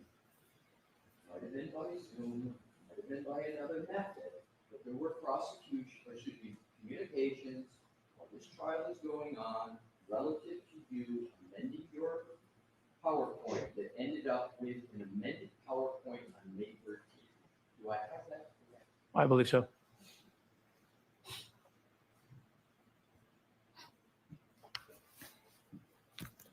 Going to switch topics. Okay. One of the goals of Aperture's analysis and reconstruction was to determine the location and timing of certain text stream events, correct? Correct. EDR data. I'm sorry, my role. Your role, yes. EDR, and just for clarification, EDR is Event Data Recorder, correct? Correct. So I'm going to refer to that, as you have before, as EDR, Event Data Recorder. Sounds good. EDR data does not show the location associated with a text stream event, correct? In this particular vehicle, it does not. And the EDR data for this particular vehicle, namely the Lexus SUV, also does not provide the time associated with a text stream event, correct? Not at the time of this event. So the answer is no. correct? That is not correct. So let me ask the question slightly different way. The EDR data does not provide the time. The EDR data for the Lexus SUV that you've been talking about does not provide the time associated with a text stream event, correct? That is correct. Instead, every text stream event is associated with a particular key cycle on the vehicle, right? No, here we go. There can be multiple text stream events in a single key cycle, right? Correct. And every time you start the car, this one you push the button, that's a new key cycle, right? That will cause a key cycle. And the EDR data indicates the number of seconds into the key cycle that the particular event occurred, correct? The EDR data, no. So EDR data gives you no information about the number of seconds into the key cycle that a particular event occurred. You're confusing EDR data and text stream. I'm not, sir, I'm just Are you asking not? a question. So if it's yes or no, I'm fine with that. EDR data will, depending on the vehicle, sometimes it has information about GPS date and time. Sometimes it has ignition cycles, which are a little bit different than key cycles, which is why you frequently have different ignition cycles versus key cycles in EDRs compared to text stream. So let me ask it a different way. Okay. The text stream data indicates the number of seconds into the key cycle that a particular event occurs. Yes. Is that correct? That is correct. Yeah, thank you. In order to properly determine the location and the timing of a text stream event, it's important that you correctly identify the trip that is associated with a particular key cycle, correct? I think I'm going to say yes, that text stream tells you the trip. I'm just asking if it's important that you correctly identify the trip associated with a particular key cycle. And do so by determining, in order to properly determine the location and timing of a text stream event. So the text stream tells you the trigger event and it tells you the key cycle. So I'm not determining that, I'm reading that from the text stream data. Okay. So in order to properly read, to use your verb, the location and timing of a text stream event, it's important that you correctly identify the trip that is associated with a particular key cycle. Is that a fair statement? I think that's a fair statement.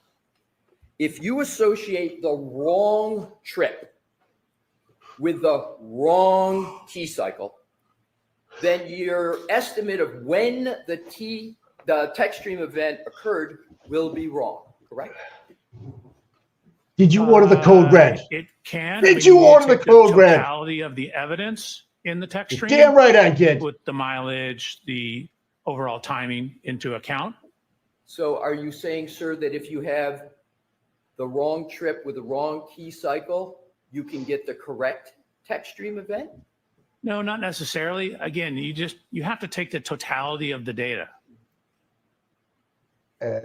My question is with regard to if you have the wrong trip with the wrong key cycle, then your estimate of when the text stream event occurred will also be wrong. Isn't that just a matter of logic, sir?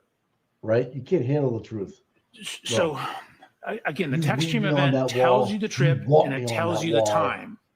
If you're saying I'm, say, associating that with the wrong infotainment information or vice versa, then that would be wrong. But the over text here. stream data tells you Look how much over time here. is associated with each trip.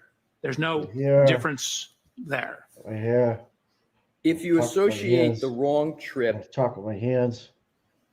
with the wrong key cycle, then your estimate of where the text stream event occurred will be wrong. Is that correct? You can't associate the wrong event with the wrong key cycle because it keys in the key cycle with the event.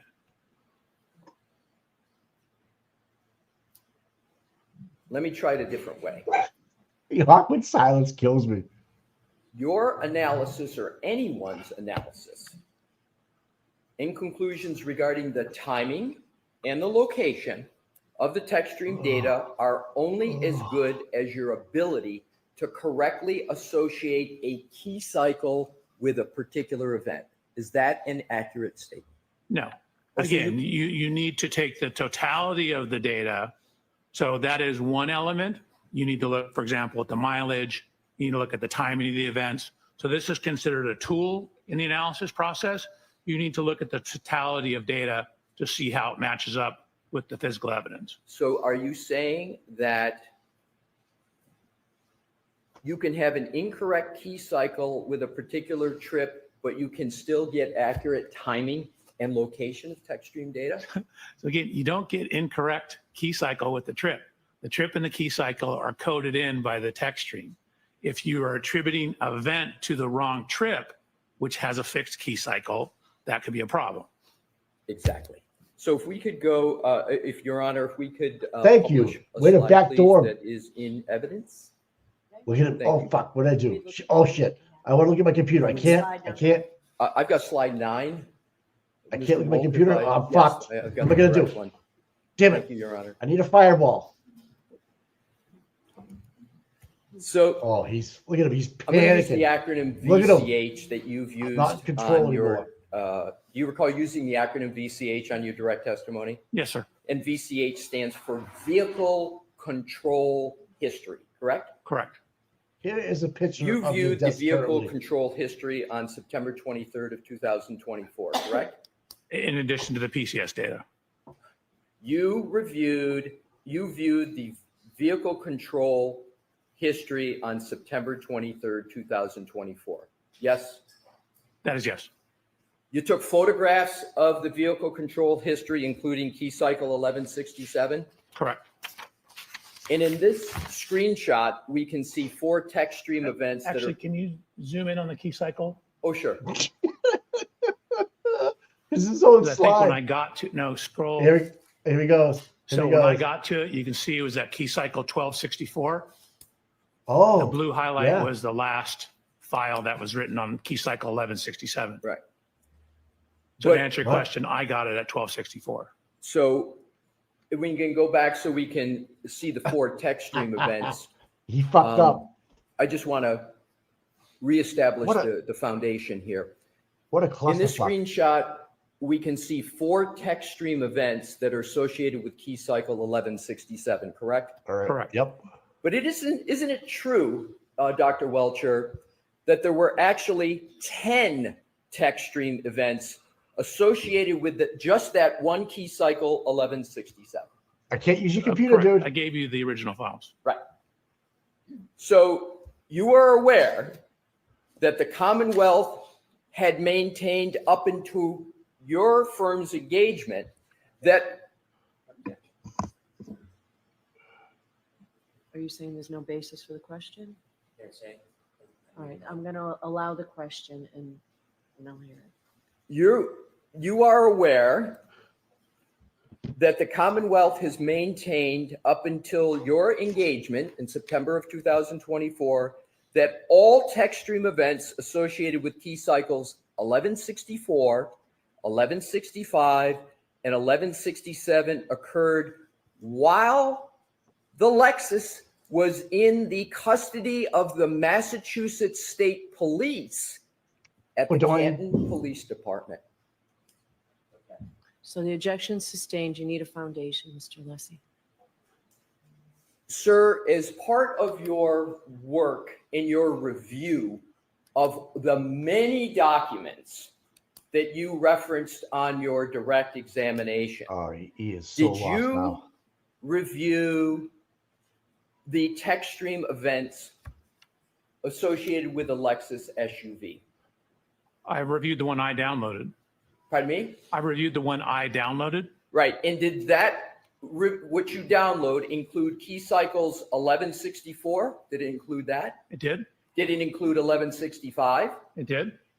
And did it include 1167? It did. It did not include 1166. I didn't mention 1166, sir. I only mentioned 1164, 1165, and 1167. I purposefully skipped because I didn't understand you had reviewed it. So here's my question. Oh, man. You therefore, based upon the fact that you reviewed them, and you said it's important to understand timing, etc. That's very important in your forensic analysis, correct? Yes, sir. So let's go to the timing question and you understand where the Lexus has been at various points in time. You testified to that in direct, whether it was at the Canton Police Department, whether it was being towed, correct? In addition to having Mr. Burgess analysis in the data. In addition to Mr. Burgess analysis, so in that analysis contained locations of where the Lexus had been. It contained where it had been and also include date and time, when it was turned on, when it was turned off. Exactly. So not only did you have all the locations, you had dates and times associated with the location where the SUV, the Lexus SUV had been, correct? Correct. Now to the question. Based upon that review, that knowledge, that understanding, those bases, you're aware, and you've reviewed, by the way, Trooper Paul's reports, correct? I have. There were 2 reports of Trooper Paul. There was his original CARS report and then a supplemental report that were listed in the documents you reviewed. Do you recall that? I don't recall that, but I'll take your word for it. I don't want you to have to take my word. Do you recall, sir, No, I that there don't. were do you recall that there was a report of Trooper Paul? Yes, Okay, and you read that report, I assume, sir. I did. And it would be important for you to read that report and read it carefully because it addressed the subject matter that you were addressing, correct? No, I did my own independent analysis. As a matter of fact, it'd probably be more important that I don't do that to avoid confirmational bias. But you did read Trooper Paul's report. Of correct? course. So you therefore are aware that the Commonwealth has maintained up into your engagement. I'm going to see a sidebar on this. Okay. I'm at 3, or that's 3, right? Yeah, 3. 3 before lunch always means a bunch. You just lied, dude. Yeah, you're right. Like, how can you be all right? There's got to be someone in that row that's got a half a like, what are we doing? Like, they must have sat down, had a glass of wine with Peg and said, listen, Peg, what do you think we should do? Legit, because I would. That's 3 sidebars. Thanks, Gil. Yep. And I think Welcher might need another fireball.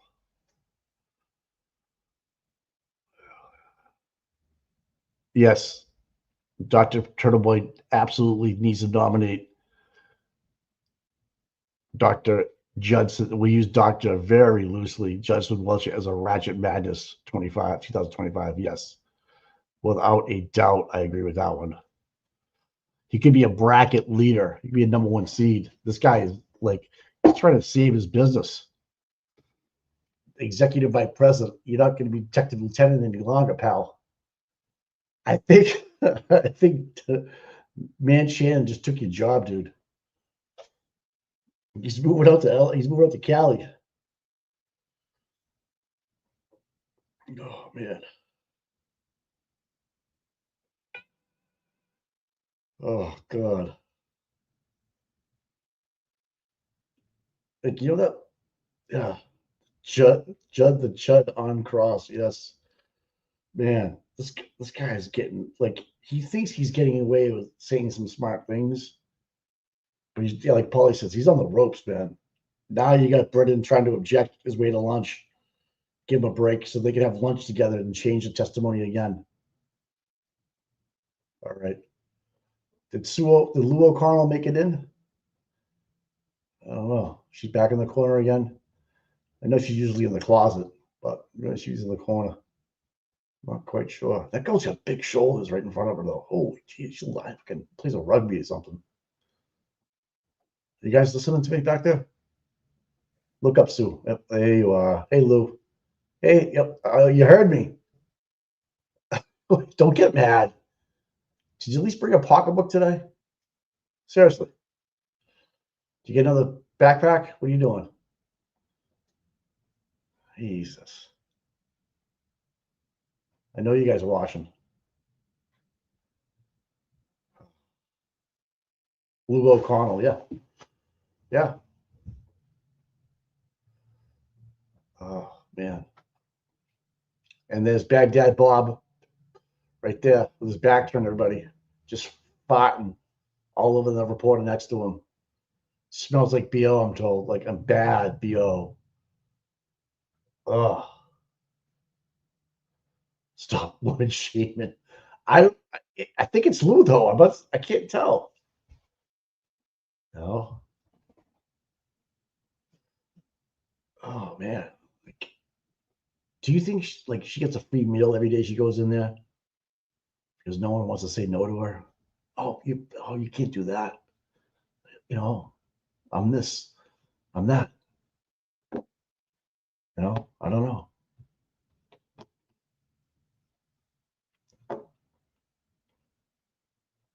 Oh my goodness. Look at that one with the green shirt on. She looks evil. Imagine waking up to that thing in the morning. Ah, I have to chew my arm off to get out of there. My goodness. And the one all the way to with the blue and the black on. God love you, man. God love you. Jesus. She had that sports bra unibrow on. They're afraid to look at the camera. They're all like, they were told not to, so they're all trying to stare someplace else. Oh my God. Do you think, all right, do you think they take a short school bus altogether? Like, one of those short ones and drive in here? And, she got more chins than a Chinese. I mean, look at this lady. Grunty McShit. Is that it? Oh, that's Peg Leg's sister, Eileen. Oh my God. Yeah, that's the girl who keeps the picture that's still in love with John that actually was drunk driving and took the leg off a motorcyclist in Quincy. Oh, you didn't know that? Yeah. Oh, sorry, man. I took the short bus. No, I didn't, but there's nothing wrong with the short bus. But I'm thinking these people do because there's not enough people to fill up a whole bus. That's what I'm saying. Yeah, Tara Carrigan, that's her name. Oh man. I think I used to get jealous of the people in the short bus. They got to go in late, leave early,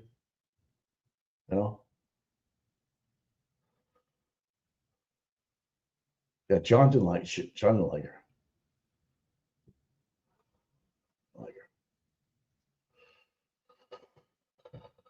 Like literally, like when they're alone, just say Paul and Peg are alone with Aaron and talking about the case. Do they actually think, what they're trying to do is realistic? I don't know, man. I don't know.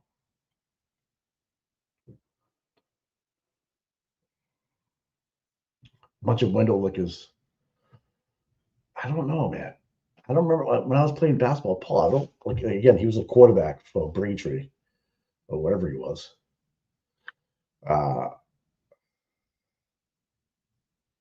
Yeah, he was cool. Yeah.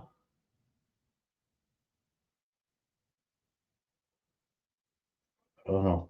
I don't know.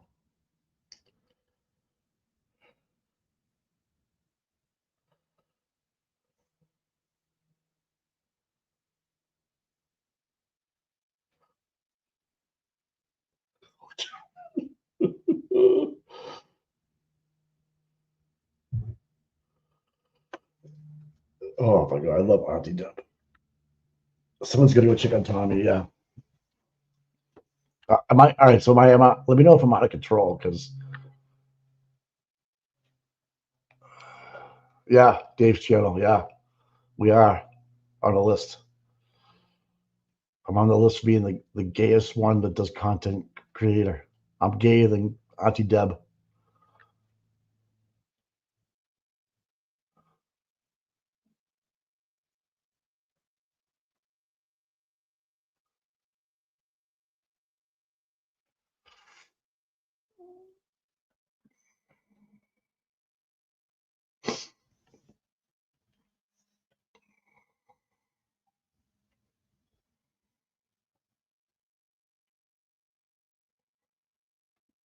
I know. Goat boy. He just told Alessi that he was confused, and Bob said, "Sir, I'm just asking you a question. I don't care if it's yes or no." Danielle, what the fuck? Oh my god.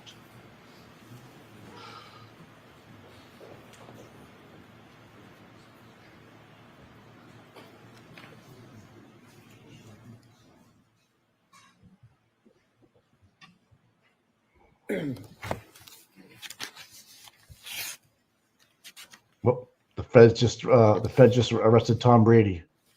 No, it's not the Tom Brady. It's the Tom Brady from the Norfolk County Jail. He's also the GOAT, greediest of all time. Howie Carr. The Fed just arrested that guy who was doing the plumbing work at his house. Remember? Holy May I, shit! Yes. Thank I you. love it. Are you aware that over the course of the Commonwealth's in your investigation into this case, that the theorized time of the alleged contact of the SUV? So there's two words, just strike theorized. Okay. Thank you, Ronnie. Are you aware that over the course of the Commonwealth's investigation and your Hold on, Mr. Leslie, court reporter copy. Thank you. I will. That's the signal.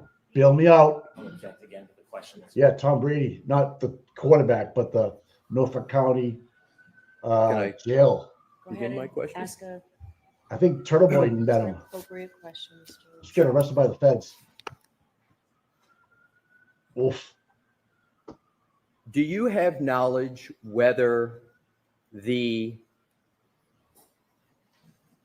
is one time or more than one time you suck for the Commonwealth's position, as you know it from reading documents that you said you've reviewed, that there are different times alleged for the incident to have occurred at 34 Fairview? Objection. Sustained. You can ask the question, remove part of it. I'm sorry, Your Honor. You have to remove part of that statement. Okay, understood, Your Honor. You're welcome, Mr. Do Leslie. you know whether there is more than one time that has been proposed by the Commonwealth for the impact alleged to have occurred at 34 Fairview? Objection. Sustained. I'm going to ask for. What's he missing? I'm not giving the instruction now. Dr. Welcher. Are you gay?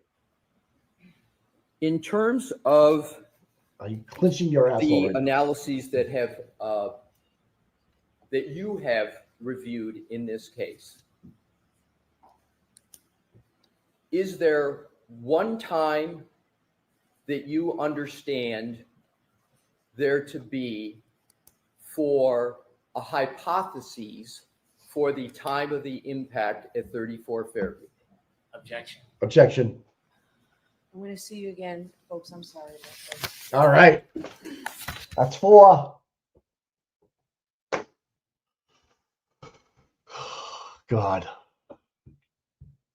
How clinched up is Dr. Welch's sphincter right now, you think? Like it is like, right? Just clinched up.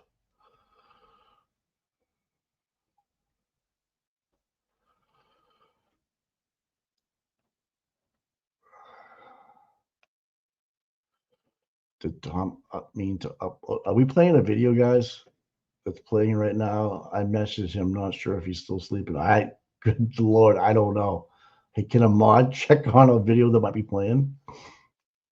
You sure it's just not me being an idiot?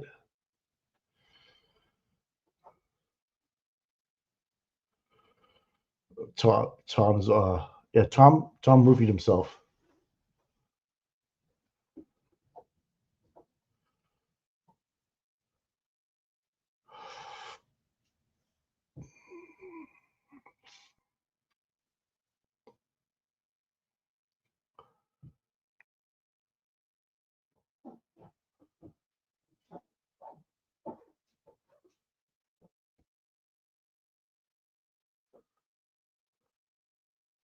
Okay.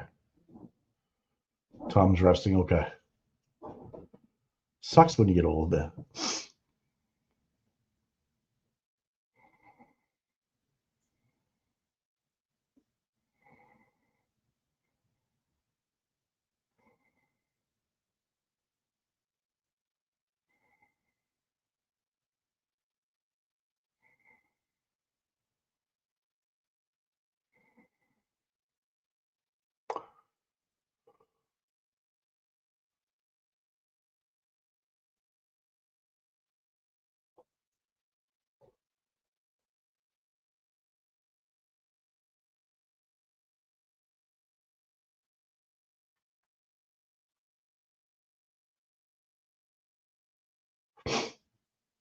Hey, Shelby.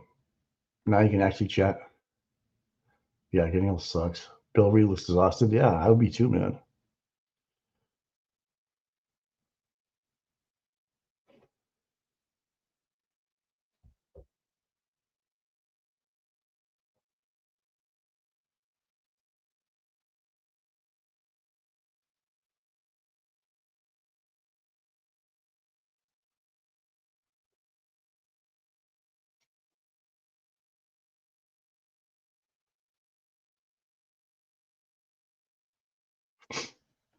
Man.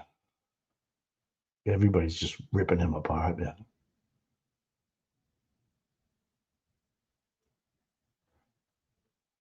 Oh, you're 34? You don't look 34.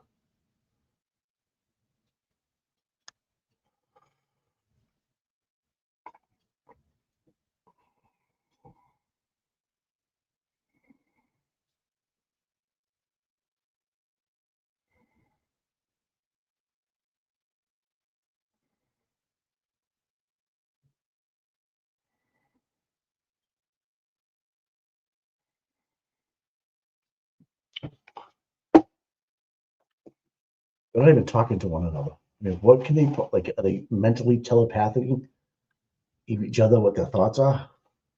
No.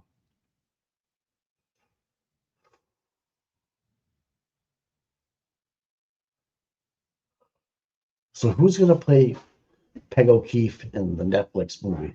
Who would you think? Trying to think.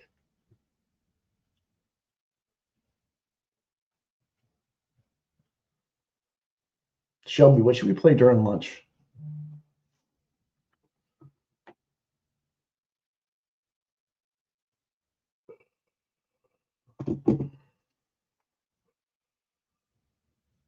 Morse code.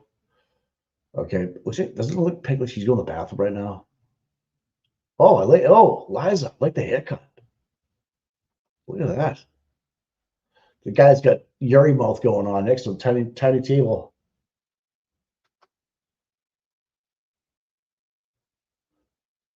I know, right? Robin Williams. I know.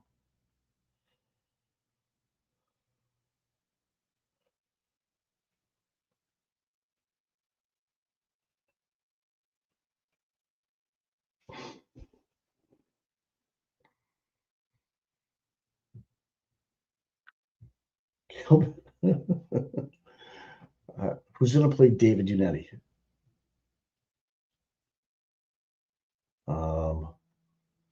Let me think. I don't know. Angel and Lansbury. Yes. Yes. Who's going to play Unetti? Kathy Bates. Yes. Netflix. Perfect.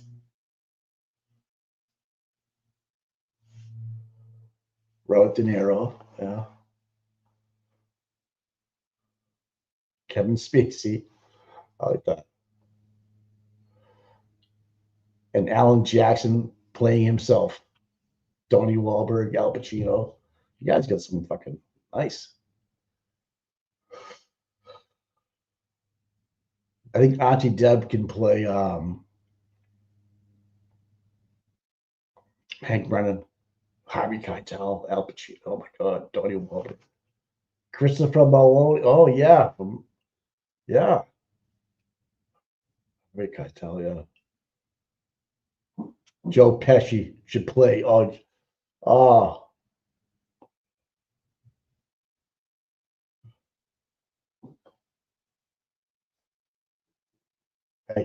co-counsel. Who's going to play Meatball Morrissey? I would say John Candy, but he's dead.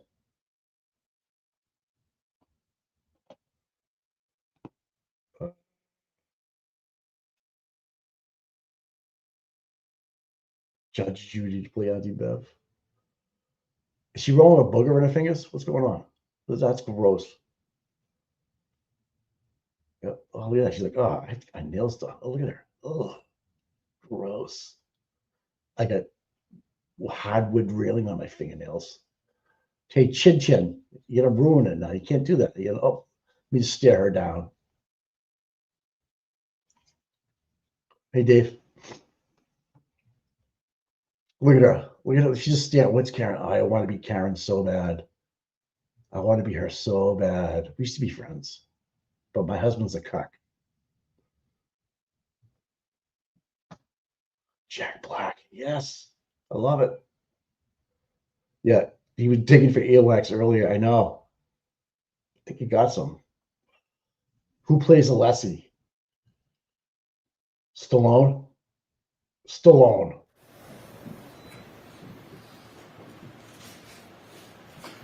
Maybe Tom Cruise. Who plays Liza? That's Powder right there on the right-hand side. That's Powder.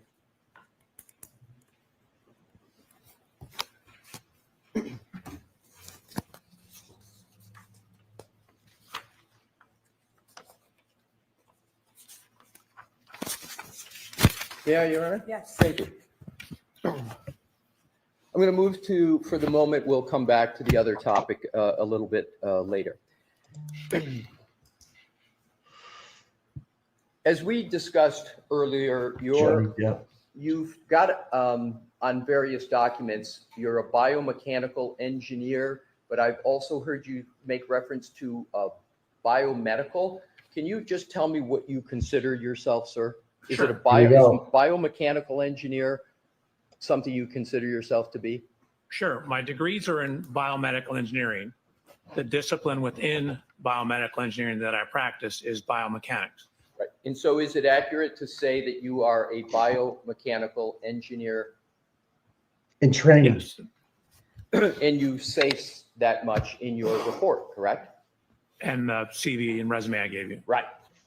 Now, Chris Watkins, here we go. I like that. in your report, and Your Honor, I have no issue if he refers to the page of his report. Do you have a paper copy or do you need your? I do. If you, sir, could turn to page 9 of your report. No, we get 4 sidebars. And on page 9, Woody Harrelson for Unity. Yes. you state, as a biomechanical engineer, I have no opinion on any aspect of, and I think you're referring to Mr. O'Keefe's medical treatment or medical diagnoses. I have conducted an accident reconstruction and biomechanical engineering analysis of this matter. Did I read that correctly? Did. Jack Nicholas In that was Meatball Morpheus. statement, Meatball I assume, Morpheus. given you wrote it, is a fair representation of your professional role in this case? Yes. And you go on to add on page 9, my biomechanical engineering analysis is determining the effects of physical forces on the human anatomy. Did I read that correct? You did. And on your direct examination, is it correct that you stated as a civil engineer, you made an analogy, you assessed the cables and beams of a bridge as you would assess the cables and beams of a bridge, you assess the human anatomy. You made that analogy, correct? The analogy that bones are my bridge elements, cables are muscles and ligaments. Right. And you stated that it's the job of a biomechanical engineer to quantify the force acting upon a person to determine the cause of their injuries, correct? That is part of what we do. It's part of, but it is therefore something that a biomechanical engineer does, correct? Given sufficient data, yes. So you know do you know what a force calculation is, sir, when I refer to that term? I believe so. What do you believe it to be? Well, force is usually a physical measurement, but you can also use Newton's second law, which is force equals mass times acceleration. That's exactly what I wanted to get. Newton's second law is, and sometimes referred to as the second law of motion. And in the second law is force equals mass times acceleration, correct? Correct. And just sort of like simple algebra, sometimes you have one or more of those, but I'm focusing on when you're trying to determine, sir, you're pulling something out. Calculator. I thought you were going to ask me numbers, do calculations. All right. We're going to do that. We need to do it with the court's permission. Sorry. So if you feel you need to do that, just let me know. You can just leave it right All there. right. So I just want to get the principles down first. So Newton's second law, force equals mass times acceleration, and force is oftentimes what you're trying to calculate in a force calculation, correct? Calculate or measure, yes. Yeah. And Newton's first law is the law of generally inertia. An object at rest tends to stay at rest. Object in motion tends to stay in motion. We're not talking about that in force. We're talking about Newton's just second law, correct? You asked me two questions. Newton's first law is generally, as you said, it could be at rest or at constant velocity, but yes. Okay.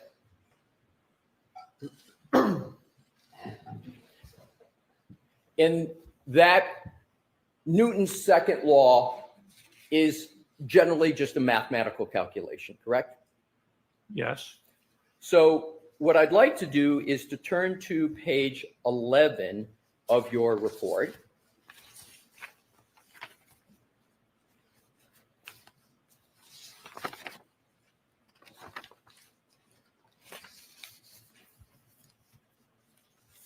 And on page 11, you discuss the force calculation in conjunction with the part of your report where you discuss your experiment where you dropped a test dummy backwards, correct? Correct. You determined that a fall of 69 inches, at that fall, Mr. O'Keefe's head would have accelerated with 458 G's of force. That's what we actually measured. Right. In the test. And can you tell the jury what is meant by G's?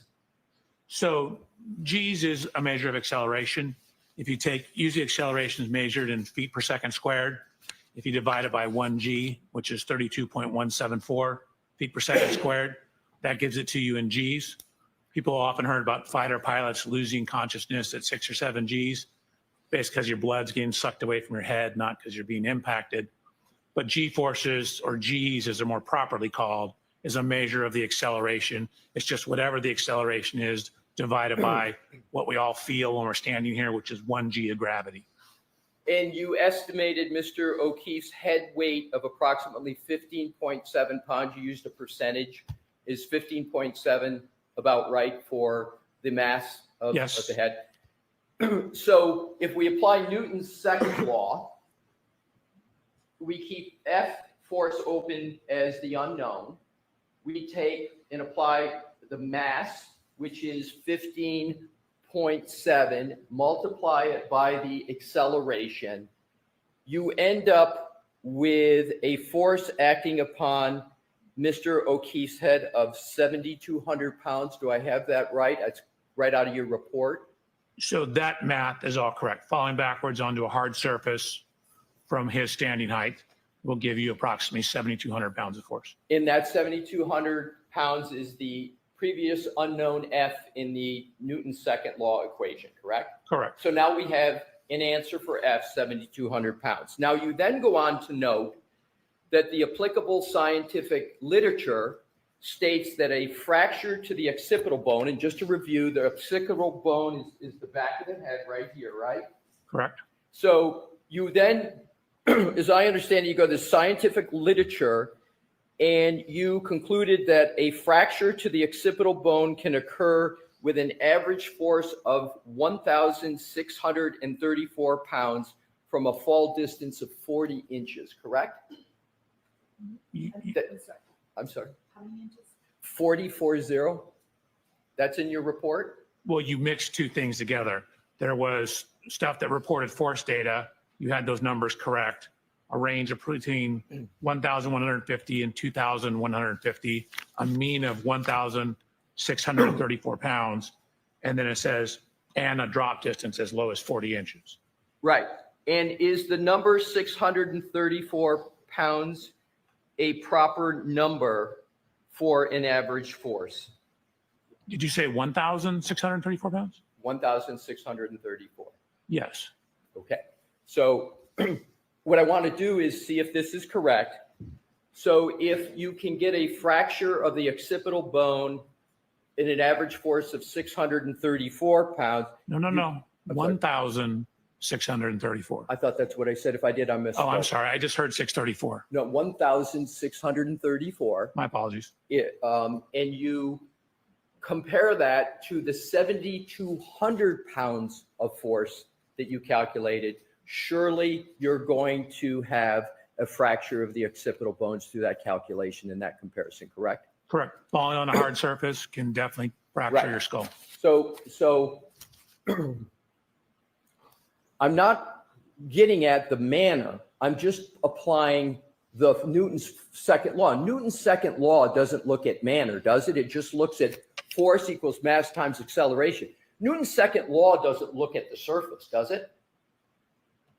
So it's a function of the surface. The A value is a function of the surface you hit. So you're saying acceleration depends upon the surface? Yes, of course. Okay, all right. For an impact, it does. Now, let's go to the study you cited. Injuries to pedestrians in real accidents in their relation to collision and car characteristics. That's in your report, correct? What reference number? May I, Your Honor, grab the report? Yes. Thank you. If you can, it's in your report, sir. If you can find it, I'll do it in parallel with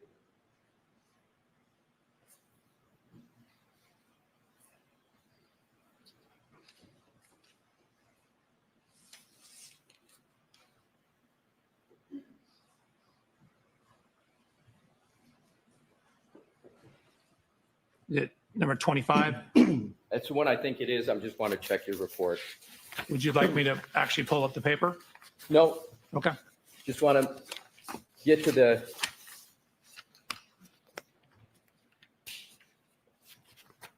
That's it. Number 25. We're talking about the same one.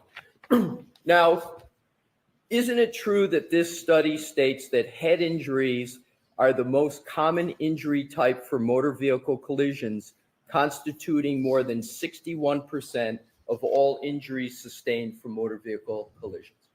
Or can the witness see the document that's being referred to? Do you have your report in front of you? I have my report, but reference 25 is not in the section he's referring to. Why don't you show it to him, Mr. Leslie? I do not have with me a copy of the report he cites in his reference. He did. Can I ask another question? Yes. Thank you. Dr. Welchure, on your direct testimony, did you not discuss the percentage of pedestrian injuries and relate it to heads? Did you not, on your direct, talk about percentages of injuries that are head injuries in impacts of pedestrians with cars? Yes, I did. Okay, so you came up with a number. What I'm trying to do is to compare that number to the number in the study that you cite. If you don't remember, that's okay. We'll just move to the next question. Can I go to my slide? Whatever you can use to determine what was the percentage that's in the study that you cite in footnote 25 of your report. Sure. That was also from my presentation that I gave. It's 61.5 for all injuries, 12.7 for fatal injuries. Thank you. You're So I'll welcome. repeat my question and then we'll get it in logic. So that study states that head injuries are the most common injury type from motor vehicle collisions, constituting slightly more than 61% of all injuries sustained from motor vehicle collisions, correct? That number is correct. You're quoting a sentence. I would want to pull the paper up, but the number is correct. Okay, so doesn't this article also state that of all head injuries sustained by motor vehicle collisions, only 12.7 of them are fatal. That does, yes. Did you mention that only 12.7 are fatal on your direct examination? It's circled with a red box on my slide. Did you mention that on your testimony on I direct? thought I did. This article was published back in 1979, correct? I believe that's correct. It's 46 years old. Therefore, if I did the math correct, right? That sounds correct. Are you aware that given advancements in science since 1979, advancements in medicine, advancements in technology, the currently understood most common injuries as a result of pedestrian motor vehicle collisions are injuries to the lower extremities? I'd have to see the study. It wouldn't surprise me. Car technology, especially, for example, with pedestrian safety systems, has caused autonomous braking. So you're getting fewer higher severity crashes, which results in a higher propensity for lower extremity injuries. It's the higher extremity crash that causes the head to either slap into the hood or the window and or bounce off, to where if you get the lower severity crashes, you can still maintain a standing posture. So it wouldn't surprise me if that's accurate. So you would agree that as of January 2022, the most common injury This guy's as a a fucking result ass of a clown. pedestrian motor vehicle collision is one to lower extremities? No, I wouldn't necessarily agree with that date. And again, you have to look at frontals versus rears. Oh, frontals So and you rears. contest that the most commonly understood injury as a result of a pedestrian motor vehicle collision is injuries to lower extremities. Maybe that's about a source. I'll allow the question. So Yes. I'd want to see the data. Again, most cars, for example, this Lexus has a pre-collision system in it that will start to apply the brakes if it senses a pedestrian at the front of the car. And so for frontal collisions, it's transitioning, taking what were head injuries, because they're more severe, higher speed crashes, making them lower speed crashes and shifting the injuries to the lower extremities. Just like airbags shifted the head injuries away from the severe ones, and we started getting more or higher ankle and lower leg injuries. So the change in the technology, but for backing, that may not be the case, because you have different geometry on the vehicles and you have different safety systems. I'll try it a different way. Mm-hmm. Do you have knowledge, as you sit here today, whether the most common injury from a motor vehicle accident is to the lower extremities? I'd have to look at the literature. I have the article I gave you. So the answer is you don't know the answer to that question. Is that correct, sir? I don't know it off the top of my head. All right. Newton's second law analysis that we went through, force equals mass times acceleration, where we came up with the 7,200 number. You didn't discuss that calculation on your direct examination, did you? I don't think so. We didn't discuss a whole bunch of those things that were that wasn't necessarily an opinion. That was a sub-opinion or basis for my opinion.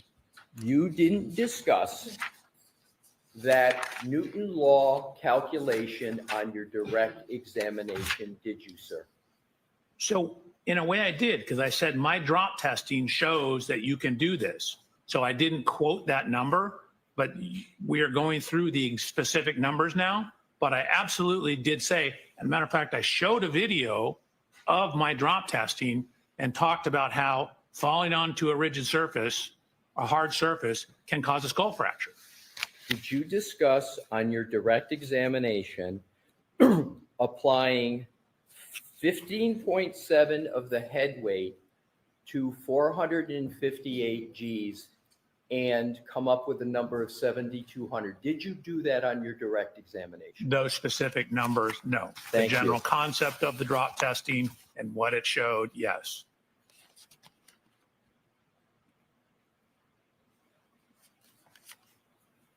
So instead of that calculation, you referred to a flow chart comparing injury characteristics of flaws versus blows. Do you recall doing that on your direct?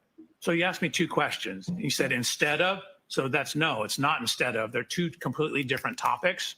So no, I didn't do that instead of. Okay. I looked at a force analysis, then I looked at 3 peer-reviewed publications that were attempting to differentiate whether an injury is associated with a fall or a blow, an assault, and they came up with a metric for doing that. Those things are completely separate. Let's ask it this way. Did you, on your slide presentation that you presented to this jury, did you put the inputs into F equals M times A in your slide presentation with the numbers we talked about of 15.7 for the M and 458 for the G to come up with 7,200? Was that anywhere on your slide presentation? So the slide presentation showed the 458 Gs. The rest of it was not on there. Thank you. You're welcome. You also indicated that the laceration above Mr. O'Keefe's right eye is consistent with the shape and height of the fin on the top of the Lexus SUV. Do you recall that? Correct. It's actually properly called a spoiler. And so you would call it a spoiler instead of a fin? Correct. Fair enough. We'll call it a spoiler. You visited the scene at 34 Fairview, correct? I did. You stated that you like to visit the scene while you're working as an accident reconstructionist so you can get a better understanding of the data? I'd use the word like, but we want to go to the scene to see the scene. When you visited 34 Fairview, did you go into the garage at 34 Fairview? No, I actually didn't set foot on the property. You didn't set foot on the property? No, I stayed in the street. It's my understanding there were new owners. Did you consider the scene limited to the road? So the access I had was to the road. The laser scanners and the photographs will extend further, but I didn't have access to the interior of the house. Oh, so you didn't access the entire scene, correct? In my opinion, I did access the entire scene. I didn't physically step 7 feet onto the grass to the point of rest, but I stood and photographed where that was. I didn't want to trespass. Where did you understand the body of Mr. O'Keefe was located? I know it was 7 feet in from the grass. I've seen cruiser cameras showing people around a body. It's slightly north and slightly south and a little bit west of the flagpole. But you didn't access that part of the scene that you just described, correct? I absolutely did. I took photographs of it. I didn't trespass and stand at that exact location, but I stood right there. We scanned the whole thing. The scanner uses a laser beam that goes out, 150, 200, 300 feet. So we scanned all that stuff. Did your scan topography? Yes. Then you know that there is a berm raised above street level, correct? If you did the scan. Correct. Do you know the height of that berm? I believe it's 4 inches. Nowhere in your report, when you're comparing the height of Mr. O'Keefe to the spoiler, do you account for that 4 inches of the berm, do you? Boom! So yes and no. As I indicated, we don't know exactly where the point of impact is, whether he was completely in the road or up on the berm. But for example, where the tire spins on the Lexus, that could be where she's driving up on the curb. And so then that tire will be at the height of the curb So if he's standing on the higher part and the right rear tire of the Lexus goes up there and spins, then that would be at the same height. We don't know the exact point of impact. You get 3 So feet I from don't the know tire whether he to was the back on of the the car. road or in the street. Excuse me, on the street or on the side of the road. Exactly, but when you did your depiction on your slide, and you remember you had the ruler and you measured the height? Did you do Absolutely. that? Yep, Where was it? It was you? Was it you in that slide? it was Where were your feet? on the ground.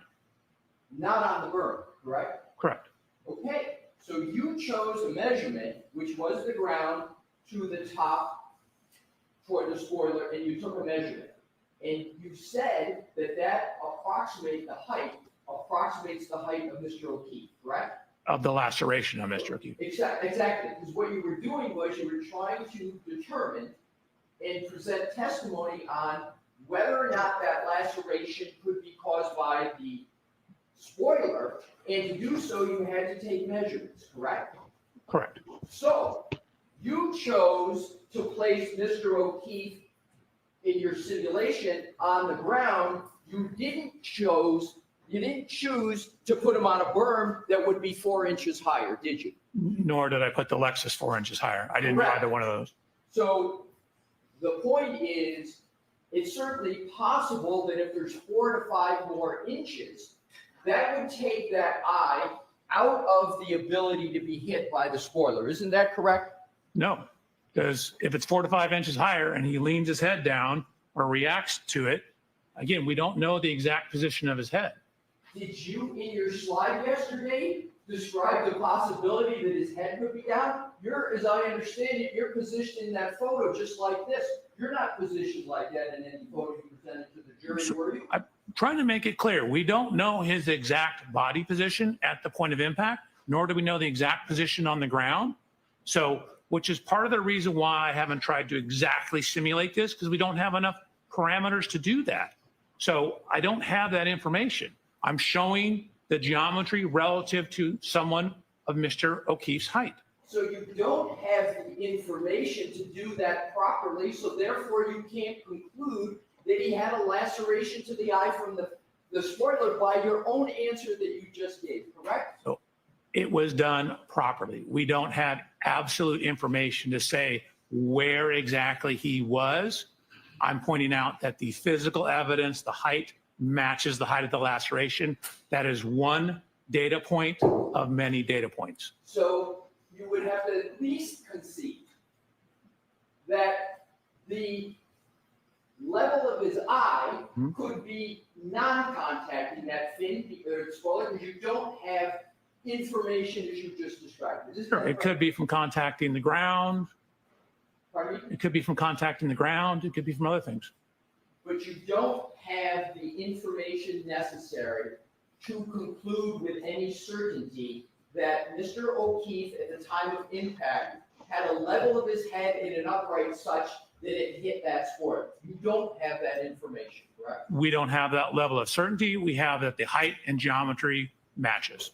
And you didn't take into consideration the berm, and you didn't mention the berm at all when you were discussing this measurement with a jury yesterday, correct? That is not correct. You asked me two questions. I absolutely considered the berm. And the second question, when I presented it to the jury, I mentioned the berm when we showed the picture of the shoe in the snow, but that was it. That's my question. I'll ask it a different way. When we were talking not about finding a shoe in the snow, and you mentioned a berm, I'm talking about when you did the measurement of whether or not the laceration could be caused by the spoiler. You didn't mention accounting for berm height when you discussed that measurement with the jury, did you? That is correct. Jesus Christ, all that for that. Thank you, fucking ass hat. Jesus Christ. Likewise, you didn't present any Newton's second law analysis regarding the front of Mr. O'Keefe's head with respect to whether his head was contacted by that spoiler, did you? Correct. Again, it was a glancing hit. We wouldn't be able to do that. Oh, so it's a glancing hit to the front of the head is your hypothesis? This whole pedestrian impact is a glancing hit. So you can have your arm to the side like this, with the back of the vehicle coming like this, and you could glance the right eye with the arm out. Is that what you're saying? That's what my picture shows when I'm standing next to the car. I could probably find the slide for you. So you didn't do a force analysis to determine how much force would be applying, assuming the contact with the right eye, did you? That's correct. And force analysis is what biomechanists do, correct? That's what a biomechanist does? That is part of what they do. So I lined up his anthropometry relative to the known height of the vehicle. You attempted to line it up. That's one method, but another method is to apply Newton's second law like you did to the back of the head when he fell, correct? Correct, if we had more information. Mr. Alessi, why don't we break here? Thank you, Your Honor. So jurors, your lunches are here. We'll see you. Who's right for the jury? Goodbye. Oh man.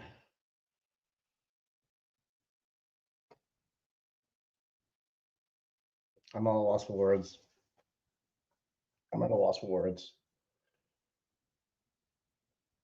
I think Bob is slowly beating him down. The shoulders are starting to kind of, all right, dude, it's enough. I've answered your question 4 different ways. And the more upset he gets on the stand, the more the jury picks up on it. Right? He just kind of says the wrong things at the wrong time. He's being combative. I think Bob is doing something pretty cool here. He's hopefully standing by the O'Keefes during some of his oh, cool. Look at this. What's going on? Is that another sidebar?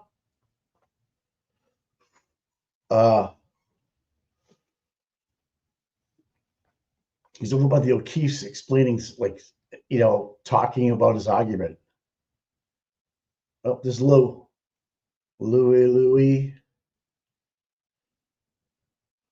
Oh, damn. He's over there talking, like he's almost in front of the O'Keefe's talking. And like, do you guys understand what I'm doing for you right now? And who has a bigger checkbook? The state of Massachusetts or the Reeds? Do you understand what's happening here? Fuck me, man. Do I have to spell this out for you?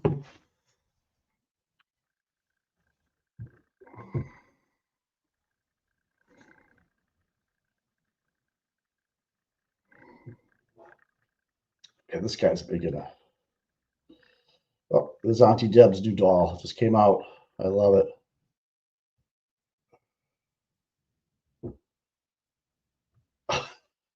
Bella's mom. I love it. Oh, God. He is a fucking riot.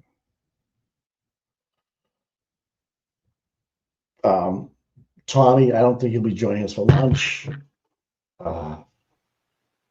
Yeah. He thinks he's definitely smarter than Alessi, which first of all, you started off with, I don't think we've ever been introduced. Yeah, you damn right doesn't want to meet you. He's about to fucking tear you an asshole open and eat you from the inside out. That's what he's going to do. He's going to have your asshole for lunch. You know why? He's not a fucking vegan.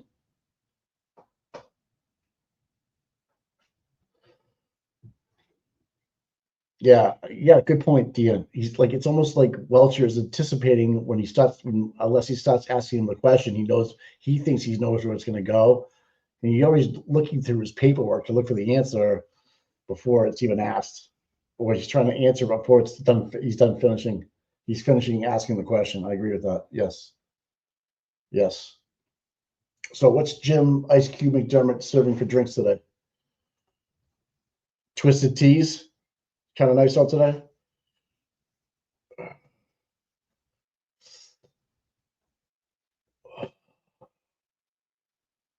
So basically, we get a full day of court this week. Well, except for yesterday. I mean, Monday, right? We get 4 days of court.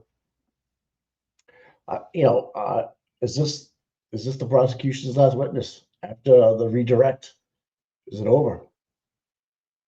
The Commonwealth rests the case.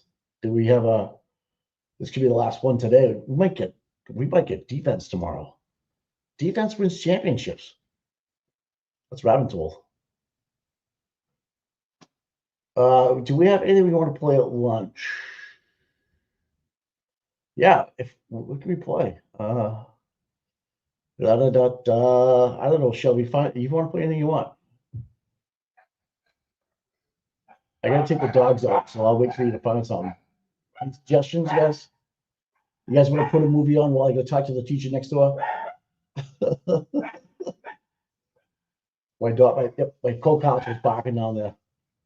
All right, I'll be back. Shelby, see if we can find something.